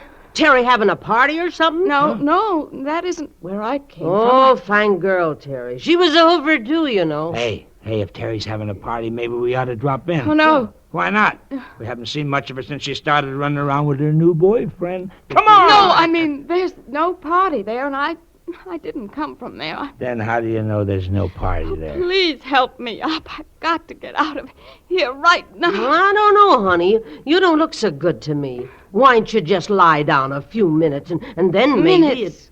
What time is it? It's time for a drink. That's what time it is. Now, you wait just right here, and I'll get it. Oh, please, tell me what time it is. Oh, about 7:30. No, I mean the exact time. Say, you're pretty particular, honey. Okay. It's exactly 7:26. That good enough for you? 4 minutes. I've got to leave. You've got to help me out of here. Right now, do you understand? Right now. Help me up, I tell you. Well, okay, help honey, me up. okay. Don't get so upset. Here. Oh, thank you. Well, here you are, girls. Here's your drink. No, thanks. I don't care. Come on, sit down and drink it. Do you No, good. please. I said sit down. Oh, why'd you want to push her, Harry? Well, what's with this babe anyway? I don't know, but she don't look so hot to me. Maybe we ought to send for a doctor. I don't need a doctor. Hey, wait a minute.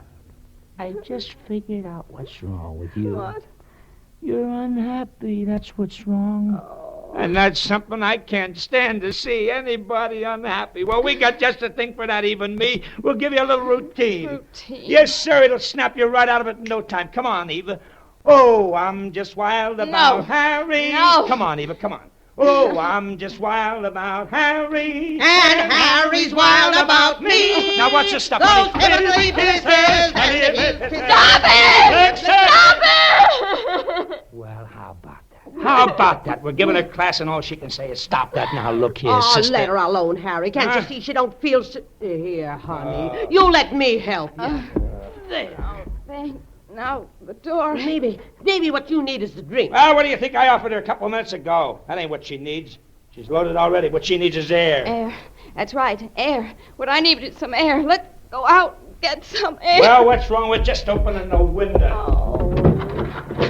Ha-ha! Hey, Eva, look. Huh? Terry and that new boyfriend getting out of a cab. Now we can have a party. I don't want a party.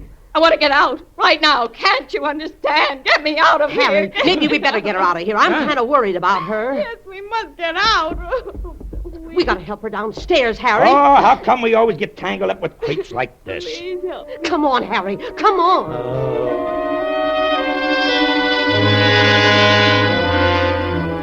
And finally, we were out in the hall, and Harry started to ring for the elevator. Only John would be coming up on the elevator. I insisted we take the stairs. Told them elevators made me dizzy. I knew they thought I was crazy, but I didn't care what they thought. Just as we reached the lobby, I caught sight of John's gray coat disappearing into the elevator, and she was right behind him.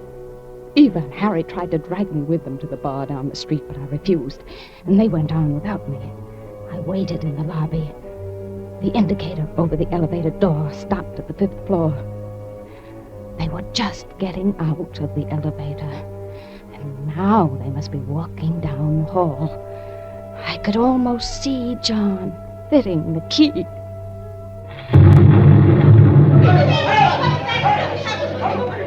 I walked quietly out of the hotel lobby to my car down the street. I felt better now.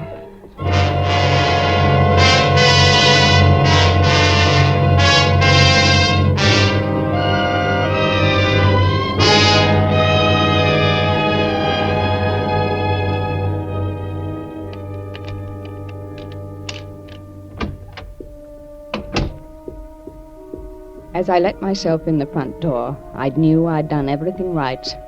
I'd been clever. And now there was only one thing to remember. I must act shocked when they call me to tell me John is dead. John! Hello, dear. John! Oh, yes, I came back for my coat. Incidentally, where is it? The gray one. I was positive it was in the hall closet, but I can't find it. Who could have taken it? Did someone borrow it? Darling, what's the matter? I thought you... Where have you been, dear? Oh, you shouldn't worry me like this. You didn't have your coat? But I just told you. I started on my trip and discovered I'd left it behind, so I came back for it. Oh, please, dear, you mustn't get so upset about trifles. You're not well. And here you go running around when you're not supposed to leave the house. Oh, really, I've tried to be considerate with you, but I... You have been considerate, John. Very considerate. You've been a perfect husband.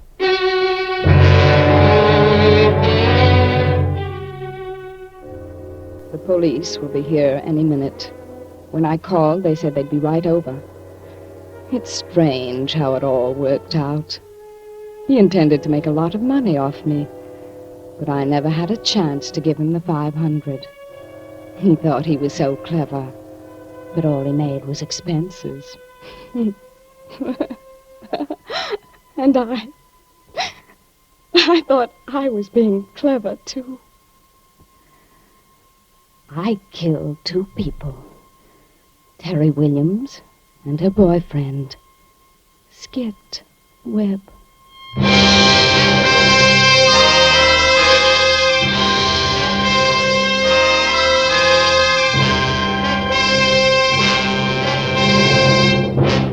Thank you, Claire Trevor, for a splendid performance. Oh, Miss Trevor, Yes, Mr. Wilcox. remember what you said at rehearsal? You mean that some women don't know a spark plug from a hill of beans? That's right. Well, just in case you're one of those women, I went out to my car and got a spark plug. Oh. Now, you see how you can tell the difference?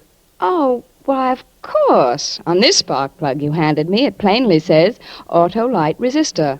And I doubt whether a hill of beans is marked at all. I doubt it, too. And besides, a hill of beans is not made by Autolite, which makes more than 400 products for cars, trucks, airplanes, and boats in 28 Autolite plants from coast to coast. Yes, sir, and Autolite also makes complete electrical systems for many makes of America's finest cars. Batteries, spark plugs, generators, starting motors, coils, distributors. All engineered to fit together perfectly, work together perfectly because they're a perfect team. So, folks, don't accept electrical parts that are supposed to be as good. Ask for and insist on Autolite, original factory parts, at your neighborhood service station, car dealer, garage, or repair shop. Remember, you're always right with Autolite.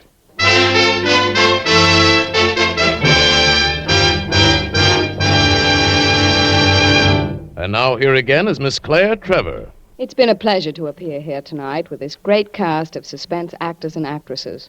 And I'm expecting almost as much pleasure from listening next week when radio's outstanding theater of thrills brings you Jimmy Stewart in Revenge, another gripping study in Suspense.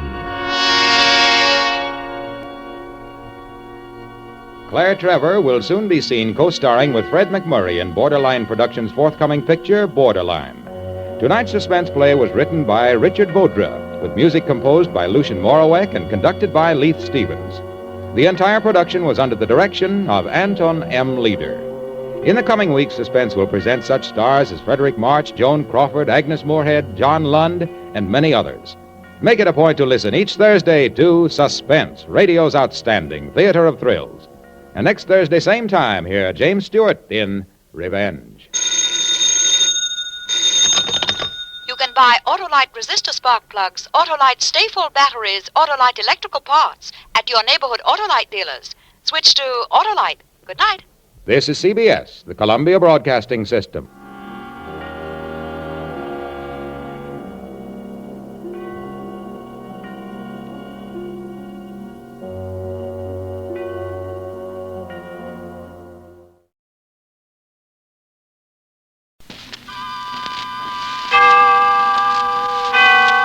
Autolite and its 98,000 dealers bring you Mr. Broderick Crawford in tonight's presentation of Suspense.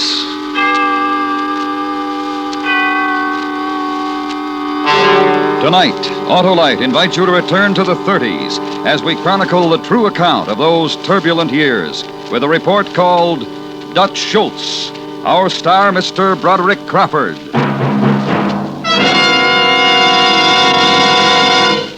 Say, Harlow, October's great, isn't it? Yes, sir, Hap. Great for football, long drives. And for checking spark plugs, too. That's right, Johnny Plug Check. Now's the time to get that car winterized. And along with that antifreeze, change of oil and grease, don't forget the spark plugs. Well, how could anyone forget, Harlow? Spark plugs are the very heart of the car's ignition system. They sure are, Hap. And when they're right, you will start quicker and surer every time, even in the coldest winter weather. So don't delay, friends. Visit your Autolite spark plug dealer now. He's a specialist in spark plug cleaning and adjustment. If replacements are needed, he'll recommend a set of ignition-engineered Autolite spark plugs, like the amazing double-life resistor spark plug. To quickly locate your nearest Autolite spark plug dealer, phone Western Union by number and ask for Operator 25. And remember, from bumper to tail light, you're always right with Autolite. And now, Autolite presents Dutch Schultz, starring Mr. Broderick Crawford, hoping once again to keep you in suspense.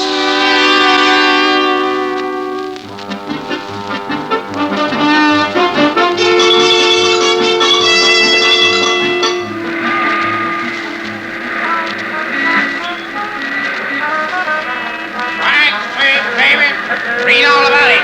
Will Rogers dies in plane crash. Act 3. Catch a New York Daily Mirror. Crazy.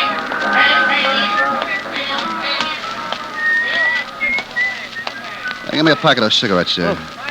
Yes, sir. That'll be 11 cents, sir. 11 cents. Yesterday there was 10. Sorry, mister. As of midnight, all major brands went up to 11 cents. This is 1935, you know, not 1932. Yeah. Things are looking up and going up, that's what I say. You say that, huh? Yeah. Ginch. What? Outside, I got something. Okie dokie.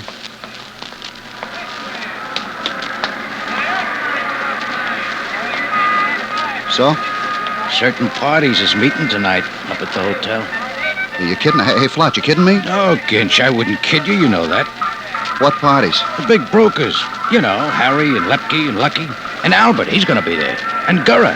And the boys from Chicago, Milwaukee, Oh, Casey. nobody said nothing to my boss. I just thought you ought to know. The Dutchman ain't gonna like this, Flat. He's still got you running numbers. Yeah. Why don't you quit him? I can't. Why not?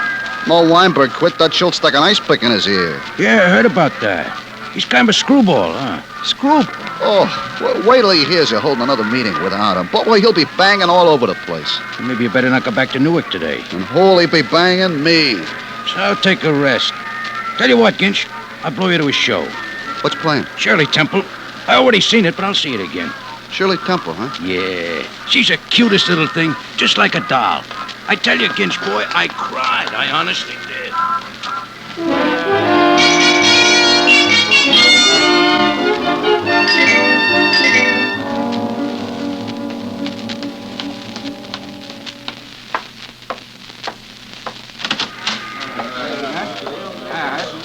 Hiya, Harry, Lucky, boys.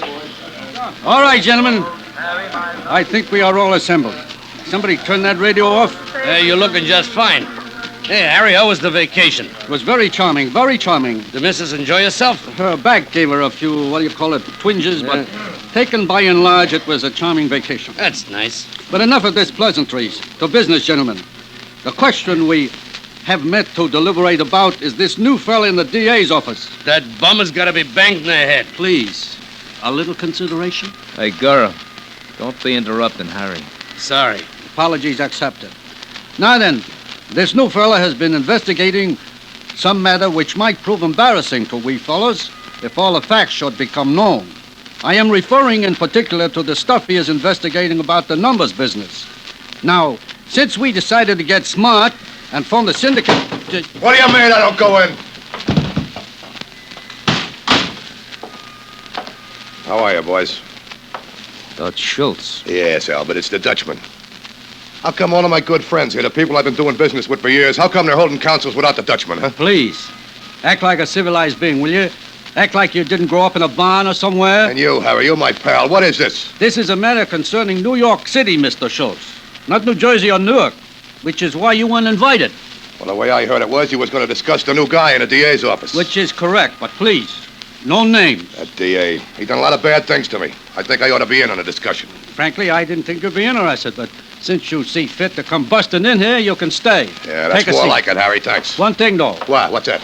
You're not on the board of the syndicate, Mr. Schultz, so you don't get to vote. Wait a minute. What is this?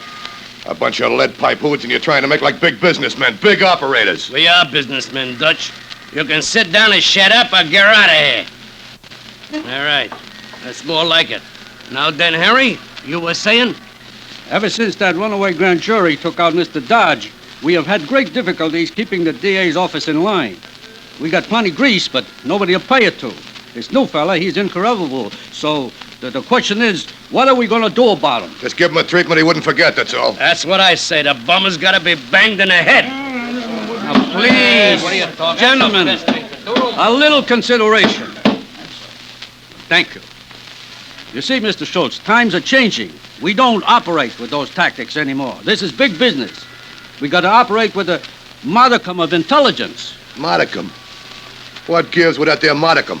It means a itty bit. All right, why didn't he say so? A itty bit intelligence. That I can understand, but modicum. Please, Mr. Schultz, let me remind you, you're here as an observer only. Oh, please proceed. I was carried away, a modicum. Oh, yes. Operate with intelligence. It seems to me that there is a definite possibility that we may have to resort to drastic measures in dealing with this fella. Yeah. And so I am deputizing Albert here to investigate the situation. This is no ordinary contract, Albert. I want you to figure out how it can be done so nobody gets fingered and nobody gets hurt. Excepting for that fella, I mean. Will do. The perfect contract. Yeah, and I'll help you. I got a lot of ideas and experience in that line. No. Harry, listen, you don't know how much I hate that new DA. N.O. No. This calls for finesse. And please, no names. Albert, I'm counting on you. Gentlemen, we'll meet here in 1 week for Albert's report. And in the meantime, don't worry about the future. You know the old saying, Keep smiling.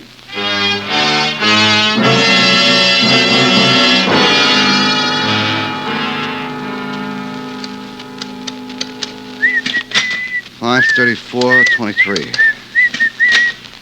78.50. 23.46. 891. And 415.67.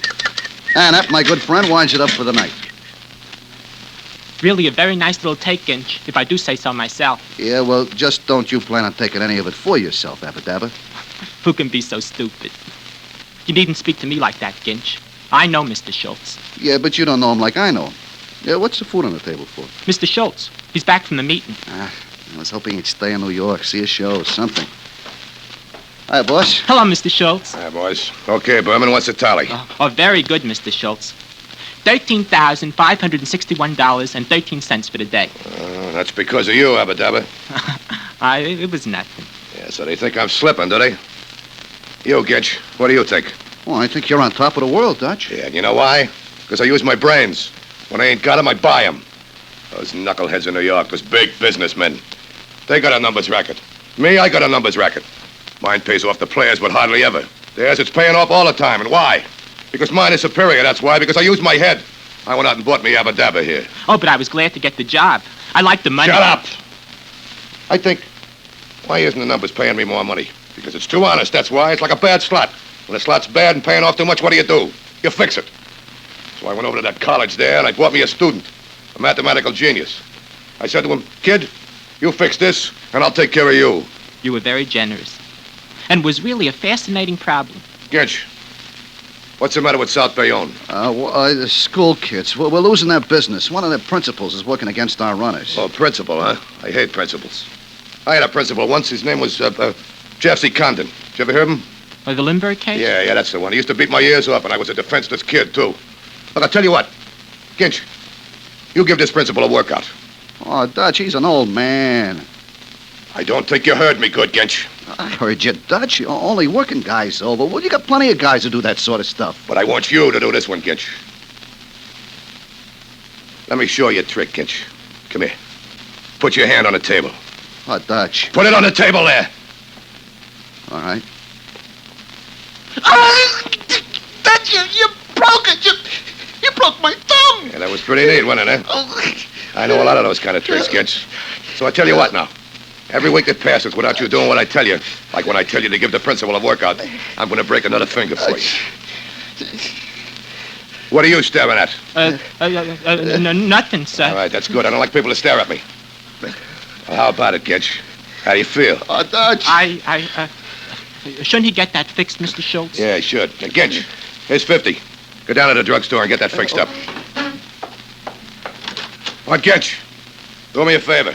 Get me a present for my mother. Something nice, a big bottle of Toujours l'Amour. You know what I mean? Yeah, for your mother. Sure, Dutch. If you want, I should get her some perfume or toilet water. I'll kill you for saying that! Oh, does he take your ears? Where does he get off talking like that? Stop that! Everything's going crazy around here. My own boys are talking out against me and those businessmen. Just a simple contract. Hit the DA on the head and they gotta meet with the board of directors like... Oh, that's a big deal. Keep smiling, he says. Keep smiling.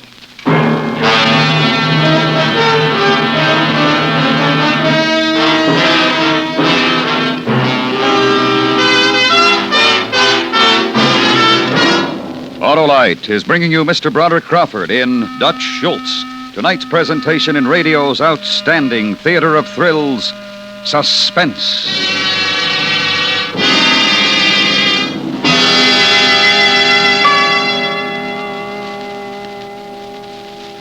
Say, Hap, have you had your car winterized yet? Well, no, Harlow, I haven't. Winter weather doesn't wait. Get on the ball, man. Agitate. Ah, Johnny Plug Check's right, Hap.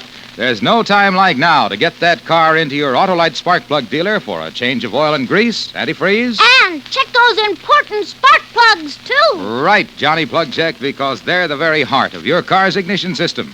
And when the spark plugs are right, you'll always start quicker and surer, even in coldest weather.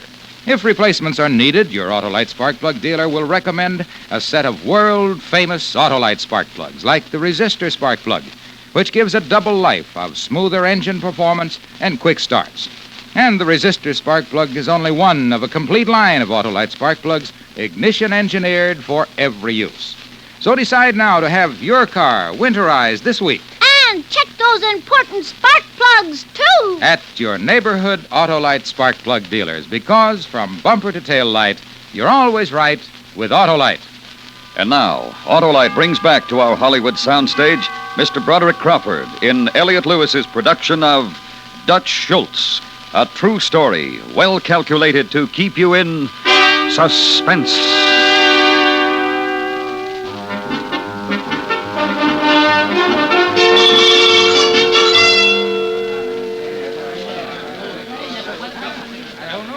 All right, gentlemen, all right. All right, Albert. Let's hear it. And Albert, don't give us none of that keep smiling stuff, huh? Look, Schultz, I don't want no trouble with you tonight. Okay, Mr. Businessman, okay, let's hear the report, huh? All right. I want quiet. I don't want to have to tell this twice. Here it is. The subject under discussion is no DA. This guy has got it 24 hours around, 2 plainclothesmen all the time. They watch his building, they escort him everywhere. There's no way to get at him. I mean no ordinary way. Use a truck. You get a big garbage truck. See it come speeding down the street? Mr. Schultz, do we have to have you ejected? All right, go on. My cousin. He's got a little kid, 5 years old. So what I did, I borrowed this kid, bought him a tricycle, see? Every morning when this fella comes walking out with his bodyguards, there I am, Joe Citizen, typical square, taking my morning physical with my little boy right there by the door. Very nice. Good, yeah. Yeah. A good idea. He comes walking out. He smiles at the kid, sort of tips his hat to me. I swear that guy's going to be a politician someday. And then he walks down to the corner drugstore. Drugstore? Yeah. And the way I figured, everybody in City Hall is trying to tap his phone, so he uses the drugstore's public pay station. He goes inside, the 2 bodyguards keep out in the street. He stays in an average of 3 minutes, alone, see? Then he comes out, gets in a city limousine, and goes downtown. Very nice information, Albert. Now, how do you work it? He's very precise, this fella. Goes into the drugstore at 8:05 precisely every morning. The fellas who are handling the contract get there early. Bang the druggist with silencers, wait. He comes in. Guards are outside. He goes into the booth, they bang him, stroll out. You got 2.5 minutes to get away. The guns get left in the drugstore. That's good, let's do it. Listen, Albert, I think it's a very compact and neat way to handle a contract, and I only wish I still had you working for me in your old capacity. Yeah. Incidentally, the guns I already arranged for, a pair of brand new untraceable government 45s. We lifted them out of a crate down at the federal warehouse. Yeah, it's perfect. Nice work, Albert. But I've been giving this entire matter a lot of thought during the past week. Now, really, I tell you honestly, I haven't slept. Now, please, gentlemen, I beg of you, a little consideration. All right. Go on. A lot I care. You wouldn't listen. Now, that's better. Now, you know me. I got only your best interests at heart. And I have come to the conclusion that it is in all our best interests that this fella from the DA's office stays alive. Harry, what are you, buggy or something? This guy's got to go. All right, boys. You can just quiet down and listen to me. Yeah, Lucky. What do you say? I say Harry's right. The guy lives. You know, we got to look at this with the long view. We got to think of the syndicate. You and the syndicate can drop dead. Albert's got the perfect plan. Let's use it. Listen, Schultz, I want you to shut up. And now. Harry's right, and here's why. What can this DA investigate? Manhattan, nothing else. All right. So we're going to let him. We got a nationwide business to take care of. We ain't going to sacrifice that just so a couple of Times Square number runner can stare at a can. The syndicate come first. Yeah, but that fella, he's investigating pretty high up. He could even get some of we fellas in this room. No, Gura. No? Any lawyer will tell you they can't get an indictment unless they got a solid case. And they can't get a solid case unless they got 2 witnesses. And that is where we pass out the contracts. You mean instead of taking this one fellow, we're going to have to take 10, maybe 20? Huh? Yeah. And here's why. Take this fellow, and it becomes a federal case. It gets out of Manhattan, it gets out of hand. And you boys are from Chicago and Milwaukee and KC know what I mean. And you too, Dutch. You don't want this investigation spreading all over in New Jersey. I'm sure Mr. Schultz is beginning to see the light. Now, let's take a vote. Anybody against the notion that we let the little fella go ahead with his investigation? Well, it seems a long way around the bond to have to kill all those witnesses instead of just one fella. We can get them before they start to be news. There's no problem in there. All right, I'm with you. Well, I'm not. Leaving us, Mr. Schultz? Yeah, I'm going back to Jersey where the air don't stink from chicken. I take it you don't like the way we operate. Look, Albert here comes up with the perfect contract, and you fancy pants are too chicken to carry it out.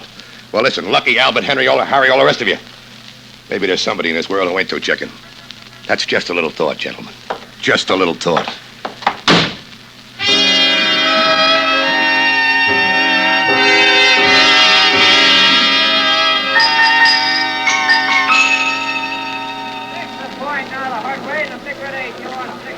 Thanks, baby. Thanks, baby. Hopkins goes to Death House. Get your New York Daily Mirror here, baby. They're over there, Dutch. Those fellas.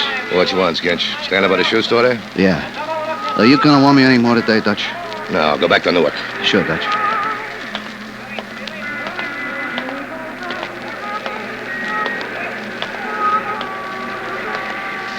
Hello, Mr. Schultz. You the fella? Yeah. Toy's the name. This here's my partner, Murray. You fellas want to make a little? Depends on the contract. That's an easy contract. I got it all figured out, so there'll be no problem. Who's the mark? Just a fella. I gotta know who. What's the matter? What's it to you, who? It's just a job, that's all. It's no problem, Toy. Look, what is this? What's with you? A couple of sissies or something? You scared of a little job? I asked Inch to get me some fella who could handle a little contract. Look, you want to know who the fella is? All right, I'll tell you, I got nothing to hide. It's the new DA in New York. Come on, Murray. Wait a minute, where you gone? You got the wrong parties, Mr. Schultz. Haven't you heard? The DA lives. That's the word from the syndicate.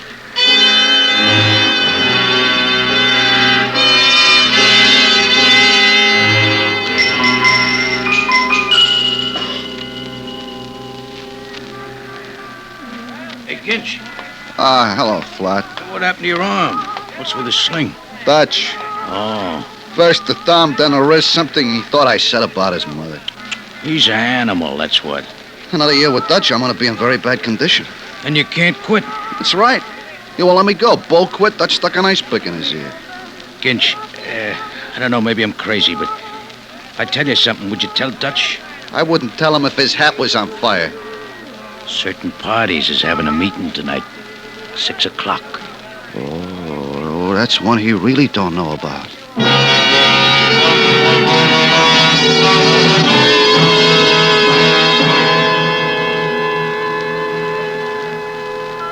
Gentlemen, the situation is fraught with danger to us all. I don't know. If it was anybody else, I would say forget about it. It being the Dutchman, he's just screwy enough to follow through. My boys never lied to me. They say he's out shopping for a man to take the contract right now. Been talking about it for almost a week. There's only one thing to do. We got to take Dutch before he takes that fellow from the DA's office. Albert, you got any ideas? Dutchman is kind of screwy, but he ain't crazy. You know what I mean? He's not the kind of a fella you just walk up to and do it. He's covered all the time. I know where he's hanging out this week. Where's that, Lucky? The Palace Chop House over in Newark. I know that place. It's got a little private dining room in the back there.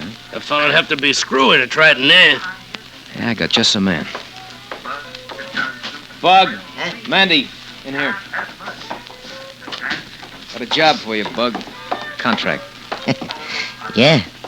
Who? Dutch. Okay. It's got to be fast. Sure. Fast. I mean tonight. Okay. Tonight. Mandy, you drive. Come on. Walk you down to the car. The probable business. Yeah. Well, gentlemen, we got nothing more to talk about tonight, so I would suggest we get out and get seen, if you follow me.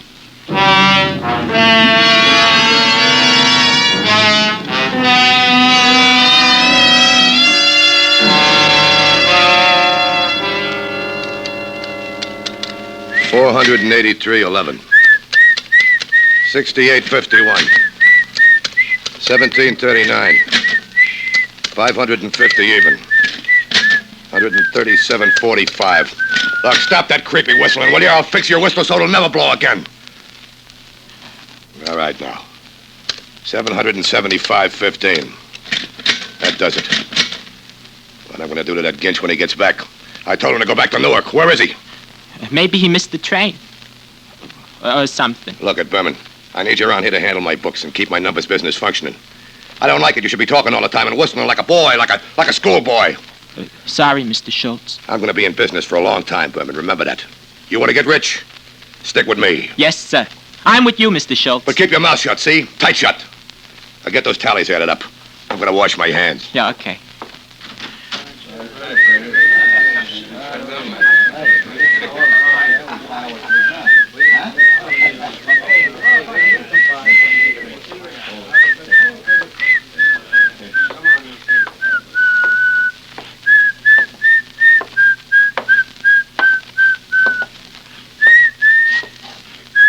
Hey, kid. You with the glasses. Whom are you addressing, may I ask? Where's Dutch? He went to the bathroom. But you haven't answered my question. Kid, you bother me.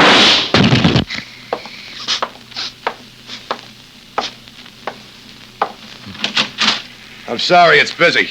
So am I. Busy as a bee.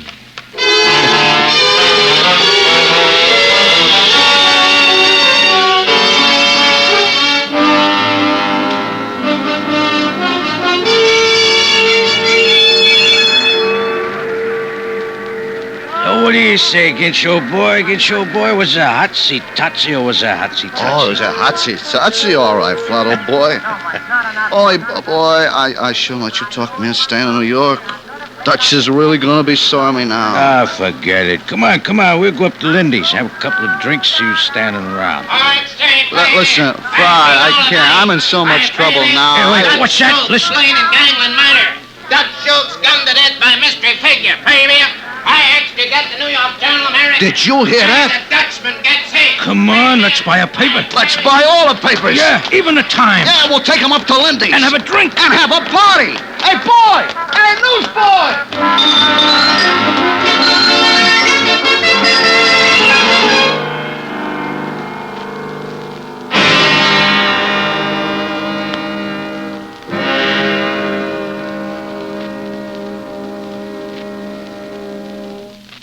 Suspense.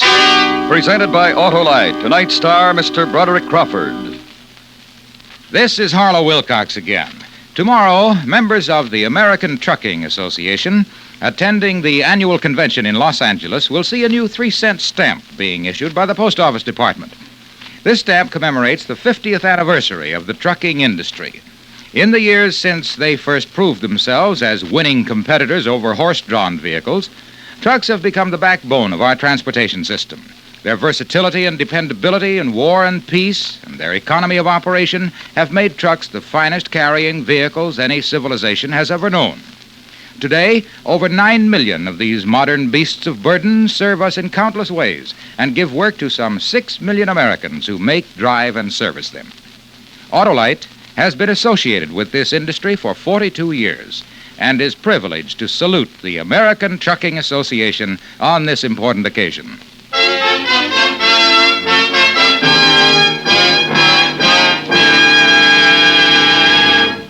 Next week, another true story as we dramatize the diary of a man whose unfortunate task it was to set down a report on the death of his friends.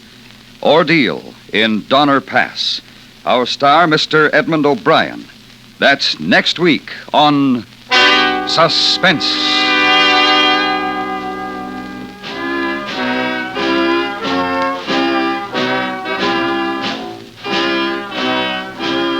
Suspense is produced and directed by Elliot Lewis, with music composed by Lucian Morowick and conducted by Lud Gluskin.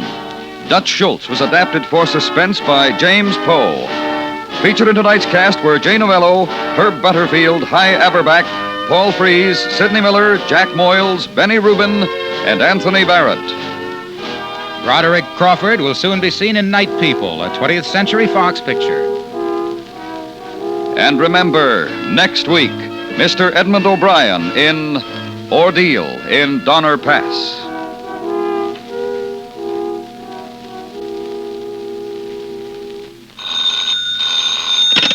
You can buy Autolite resistor or standard type spark plugs, Autolite electrical parts, and Autolite stay full batteries at your neighborhood Autolite dealers.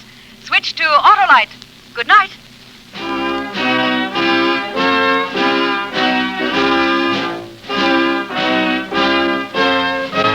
This is the CBS Radio Network.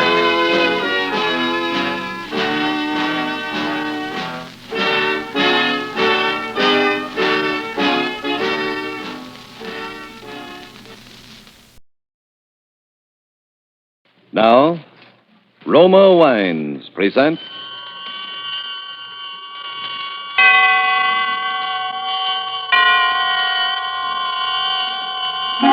Suspense.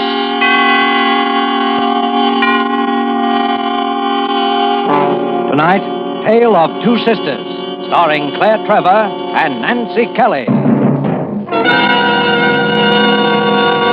Suspense is presented for your enjoyment by Roma Wines. That's R-O-M-A, Roma Wines. Those excellent California wines that can add so much pleasantness to the way you live, to your happiness in entertaining guests, to your enjoyment of everyday meals. Yes, right now a glassful would be very pleasant, as Roma Wines bring you Suspense. This is the Man in Black, here for the Roma Wine Company of Fresno, California, who tonight from Hollywood bring you as co-stars Miss Nancy Kelly and Miss Claire Trevor. Both are currently being seen in RKO Productions. Miss Trevor in Murder, My Sweet, and Miss Kelly in Betrayal from the East. There is a phrase of Walt Whitman's, the sisters' death and night incessantly, softly wash again and ever again this soiled world. And so with the tale of these two sisters, and with the performance of Claire Trevor as Clara and of Nancy Kelly as Adele, we again hope to keep you in suspense.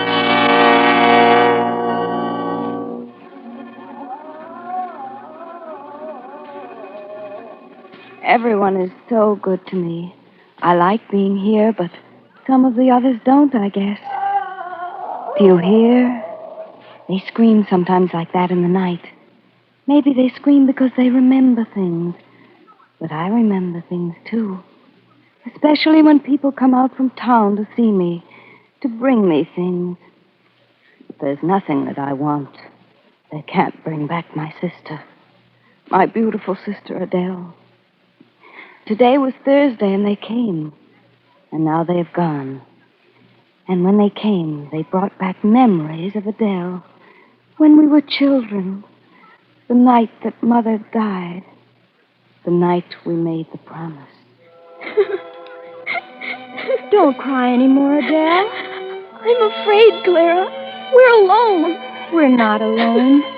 But if something happened to you... Nothing's going to happen to me. I'm going to take care of you. But that's what Mother said. Now she's left us, too. But Adele, Mother didn't know that she wouldn't have left us if she could have helped it. Promise me you won't die, Claire. And that whatever I do, you'll do. And that you'll never leave me. I promise. And we'll be together. Always and forever. Always and forever. I promise.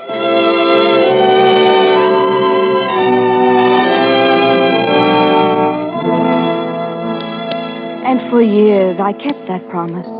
Adele and I were as close as anyone could be. We had few friends, and I didn't mind as long as she was happy. But sometimes I was frightened at the way she clung to me after we were grown. I was afraid of what would become of her in case anything ever happened to me. And then something did happen. I met Douglas Foley. Adele liked him until she realized that I'd fallen in love with him. Then she hated him in a childish, vicious way.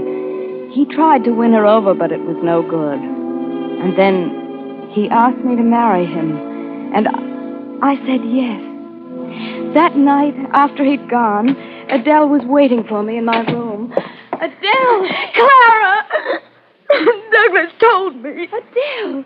You're so white, darling. You're ill. But you promised me. But, Adele, I'm not leaving you. You're going to live with us. No, it won't be the same.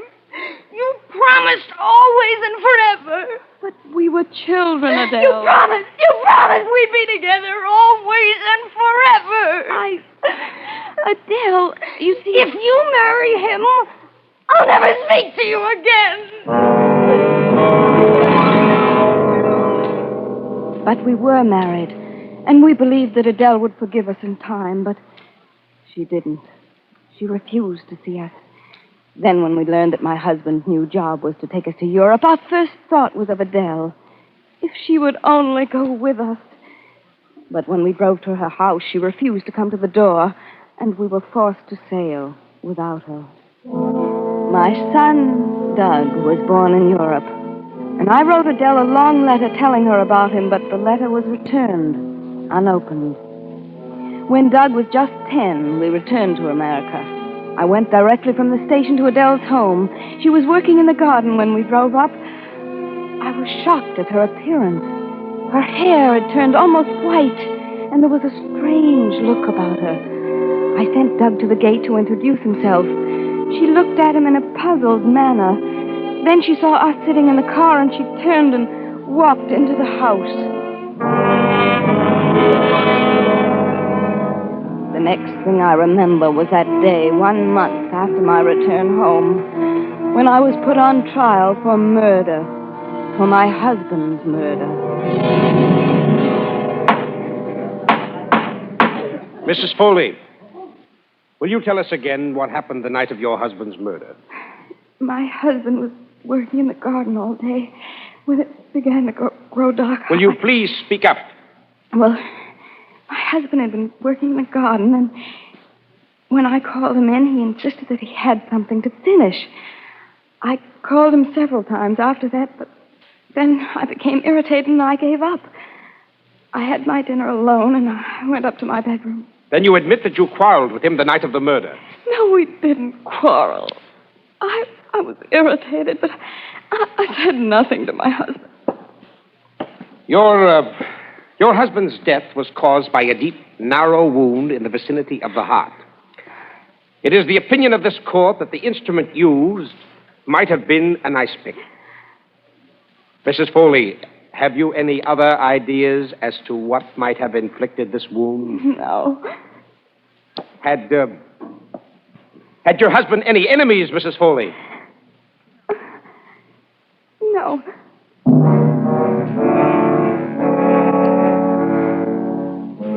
And so I was acquitted that day because of insufficient evidence. I thought Adele would come to me during those awful days, but she didn't. I saw her in the courtroom, but she never looked my way. I believe it was about 2 months after the trial that my son Doug and his friend Roy went on an all-day hiking trip to the beach. They were late getting back. It was almost dark when I saw Roy coming up the street. He was alone. He was running. Oh, Mrs. Foley! Mrs. Foley! Roy, where's Doug? He's down at the beach with her. With who? Your sister. My sister?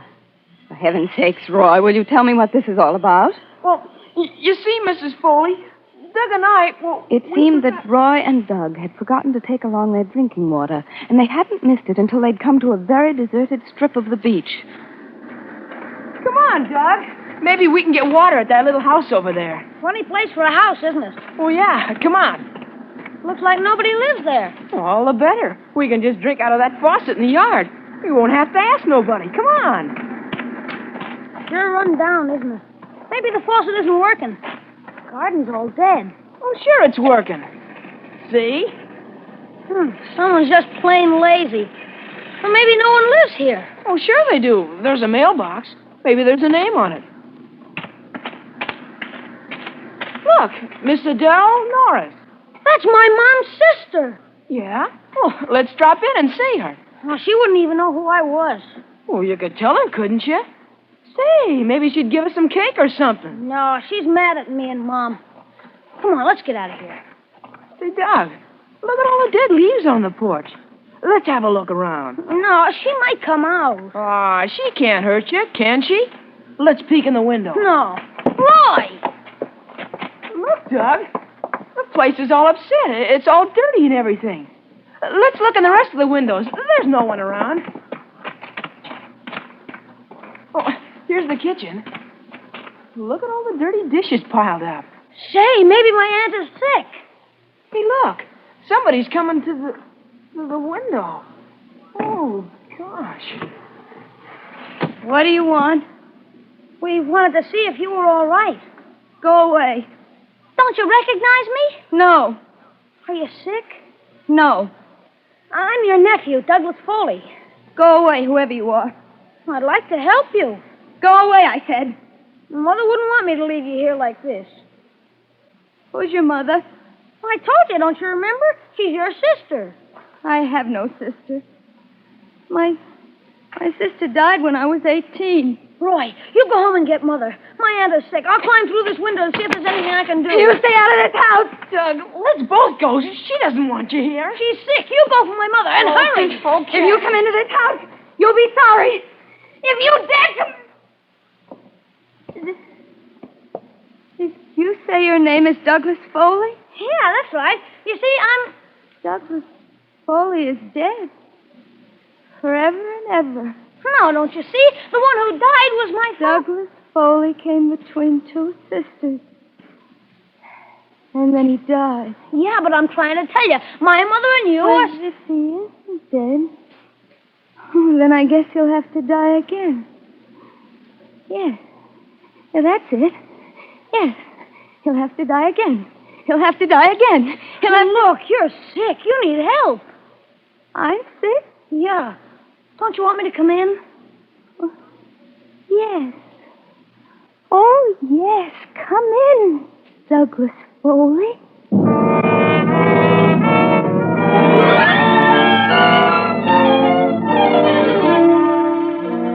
Tonight for Suspense, Roma Wines are bringing you Nancy Kelly and Claire Trevor in Mel Dinelli's radio play, Tale of Two Sisters.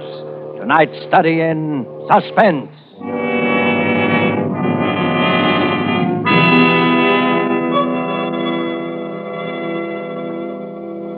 We have an interesting idea for you tonight from the keen and sensible mind of America's famed expert on parties and smart entertaining, Miss Elsa Maxwell. And we quote, Serving a nice table wine when friends come to dinner or with everyday meals is one of the smartest, most sensible, and truly moderate pleasures of which I know, and one which any family can regularly enjoy, since the cost of delicious Roma Burgundy is very little.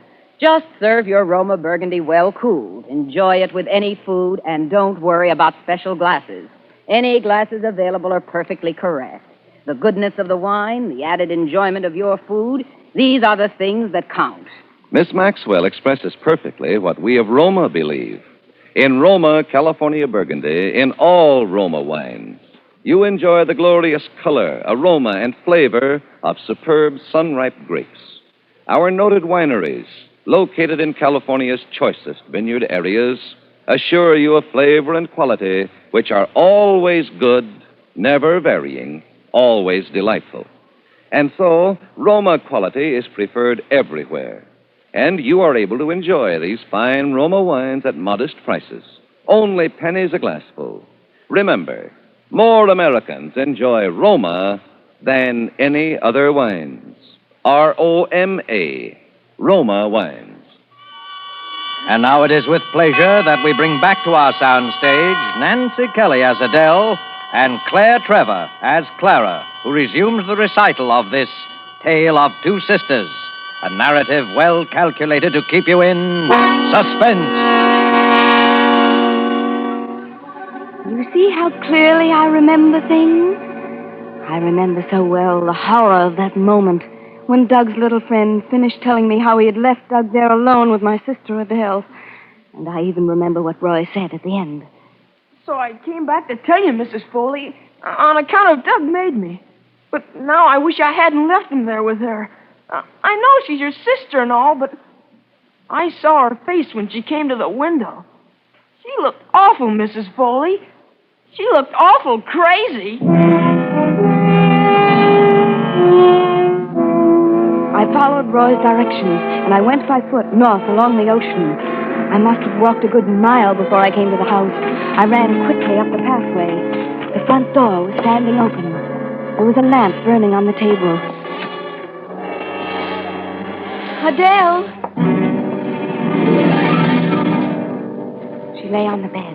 I couldn't see her very clearly by the candlelight, but I could see that she was fully dressed. Her hair was undone, and it spilled down over the pillow.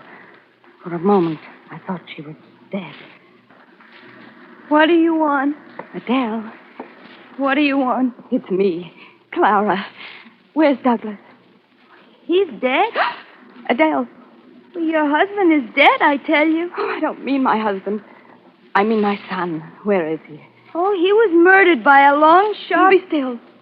You don't know what you're saying. Where is my son? I haven't seen him. You have. He was here, I know that. I haven't seen him. Yes, you have. Try and remember. Where is he? I don't know. Oh, yes, you do know. What have you done to him? Was he your son? Yes, Adele. Please. I hated him. I know, but where is he, Adele? He went away. Where? Where did he go? He went to the village for a doctor. Are you telling me the truth? Yes. How long ago did he leave? I don't remember. Will you stop questioning me? Can't you see that I'm sick? I tell you, he went for a doctor. Oh, when do you come here, Clara? After 10 years. I've come to help you. I don't need your help. Adele, did Doug really go for the doctor? You think I'm lying? I don't know, but if he isn't back soon, I'm going for the police. The police? The fat fool. I'm so sick, Clara. I'm going to take the things off, Adele. You'll be more comfortable. Then when the doctor comes... No, don't you touch me. Adele, you're sick. Let me take your things off. No, can't you leave me alone? Leave me alone. How do you know what's good for me after all these years? Oh, I'm in pain, Clara. I have a heavy pain here by my heart. When I'm tightly laced, I can almost bear it. All right. We'll leave it till the doctor comes. Will a doctor help me, Clara? Yes, of course he will. Douglas Foley came between two sisters. Adele. He worked in the garden. He was bending down low. Oh, I'm so tired, Clara. Yes, try and rest, Adele. Close your eyes. Oh, but he was working in the garden, and I was on my way home from the sewing club. I saw him there, Clara.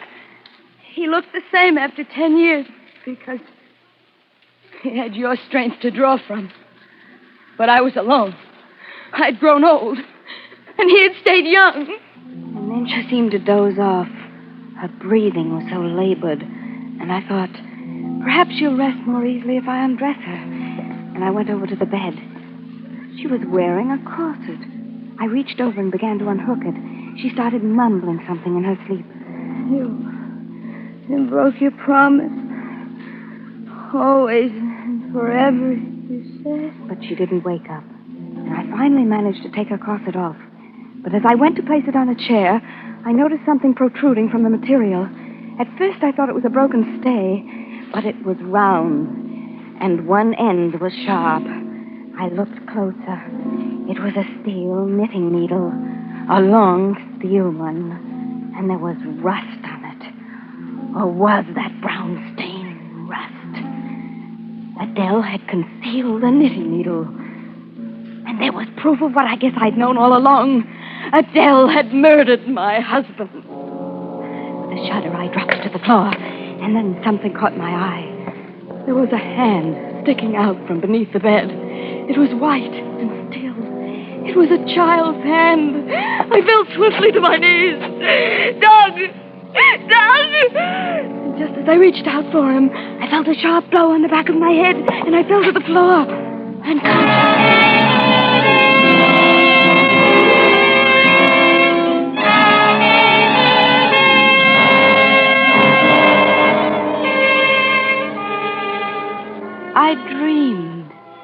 I dreamed that Adele and I were children again, that she was laughing, and we were playing an old game of ours where we tied each other up with our bathrobe cords, and then we waited for a knight in armor to rescue us.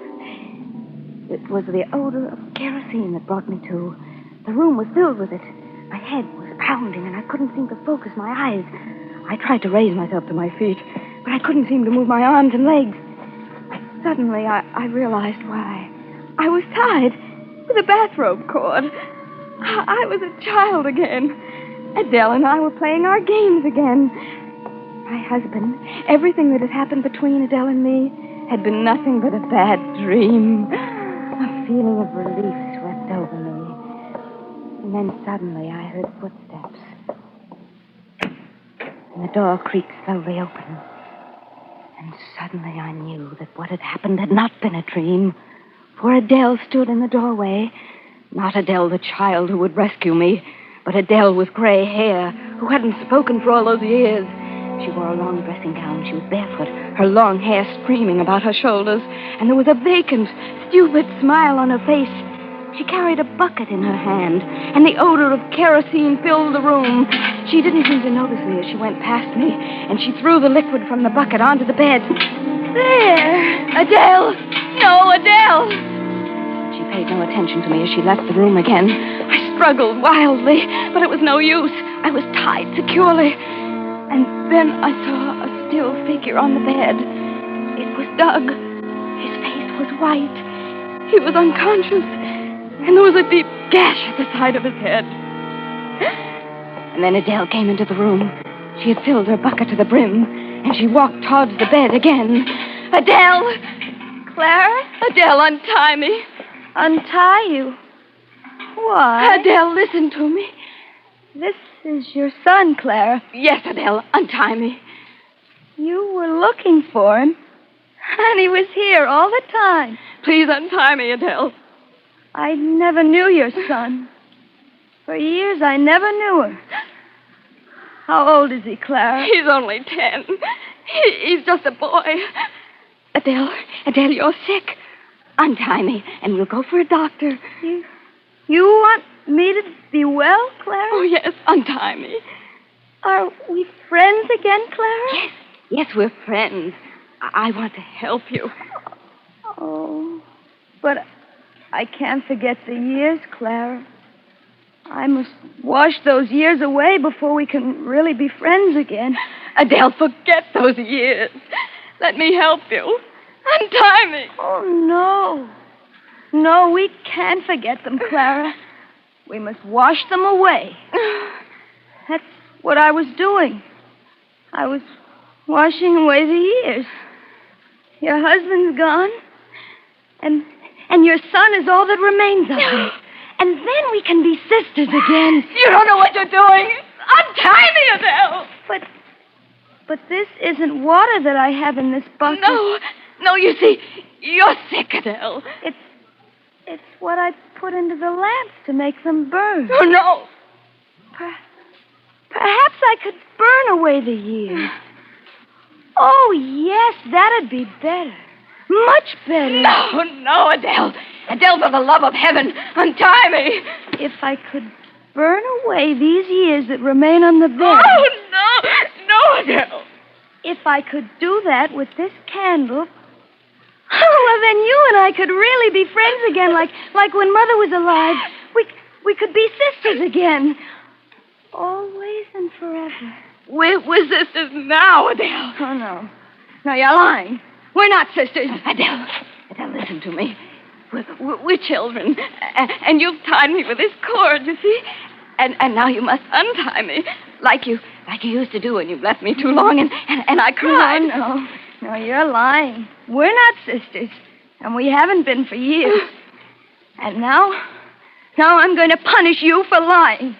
Just as Mother used to punish me when we were children. Then she started walking unsteadily towards me, a lighted candle in one hand, the bucket in the other, the liquid slopping over her dressing gown as she walked. Clara, do you remember the time Mother washed out my mouth with soap when she caught me in a fib? Well, that's what I'm going to do to you now.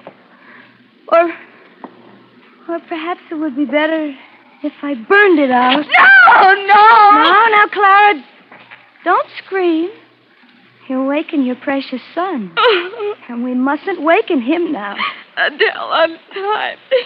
I promise you that I'll take Doug away. We'll both go away. You'll never have to see us again. Oh, no, Clara. And she kept moving towards me, holding the lighted candle close to her breast. You mustn't ever lie to me again, Clara. Adele! You're ill! You don't know what you're doing! Wash away the years. Burn away the years. Suddenly, I saw a tiny flicker of flame on her breast. The frilly dressing gown. She'd held the candle too close. Her entire dressing gown was a mass of flames. It spread swiftly to her hair. In a moment, she was a blazing torch, and the odor of burning filled the room. I could see her face, surprised, contorted with pain. She turned and looked toward the bed a second, the bucket flaming in her hand, and then she went screaming out the front door and towards the street.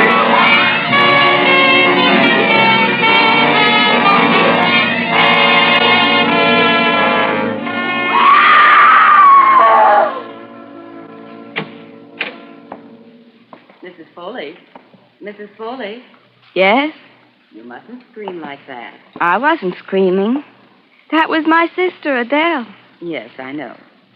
Try not to think about it, Mrs. Foley. You knew my sister was burned to death, didn't you, Mrs. Willard? She was very beautiful. Yes, I know. Try and rest. Is there anything I can get for you before I go to bed? No, thank you. Well, go to sleep then. I will. Good night. That's right. Go to sleep. Was that my sister, Mrs. Willard? No, Mrs. Foley. It was one of the others. They scream because they remember things. Yes. Yes, I suppose they do. Good night. Good night. I remember things, too. I remember.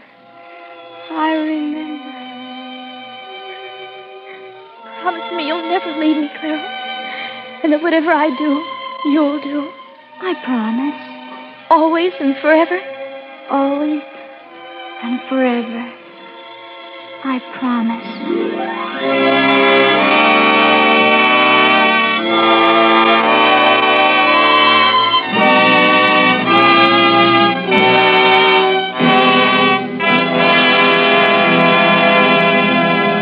And so closes Tale of Two Sisters, starring Claire Trevor and Nancy Kelly. Tonight's study in Suspense. Suspense is produced, edited, and directed by William Spear. The other day, Elsa Maxwell told us about a friend who had lived many years in wine-loving countries around the world. I gave him some of our delicious Roma, California Burgundy at dinner, and he confessed to me that he thought it every bit as enjoyable as any he had ever had. So I say, you people who do not regularly serve Roma wine are missing one of the most delightful treats daily living can offer. It's so good, so smart, and yet so very simple. Take Miss Maxwell's advice. Enjoy Roma wine regularly. It's always good, unvaryingly fine in flavor and quality, and only pennies a glass. Remember, more Americans enjoy Roma than any other wines.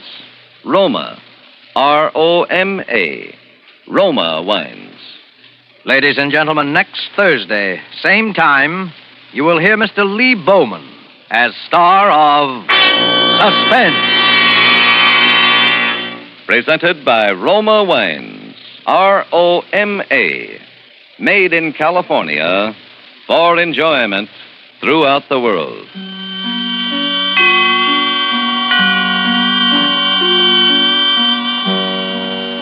we join with Americans everywhere to salute the Boy Scouts of the world on the occasion of the 35th anniversary celebration of a great movement pledged to the ideals of brotherhood.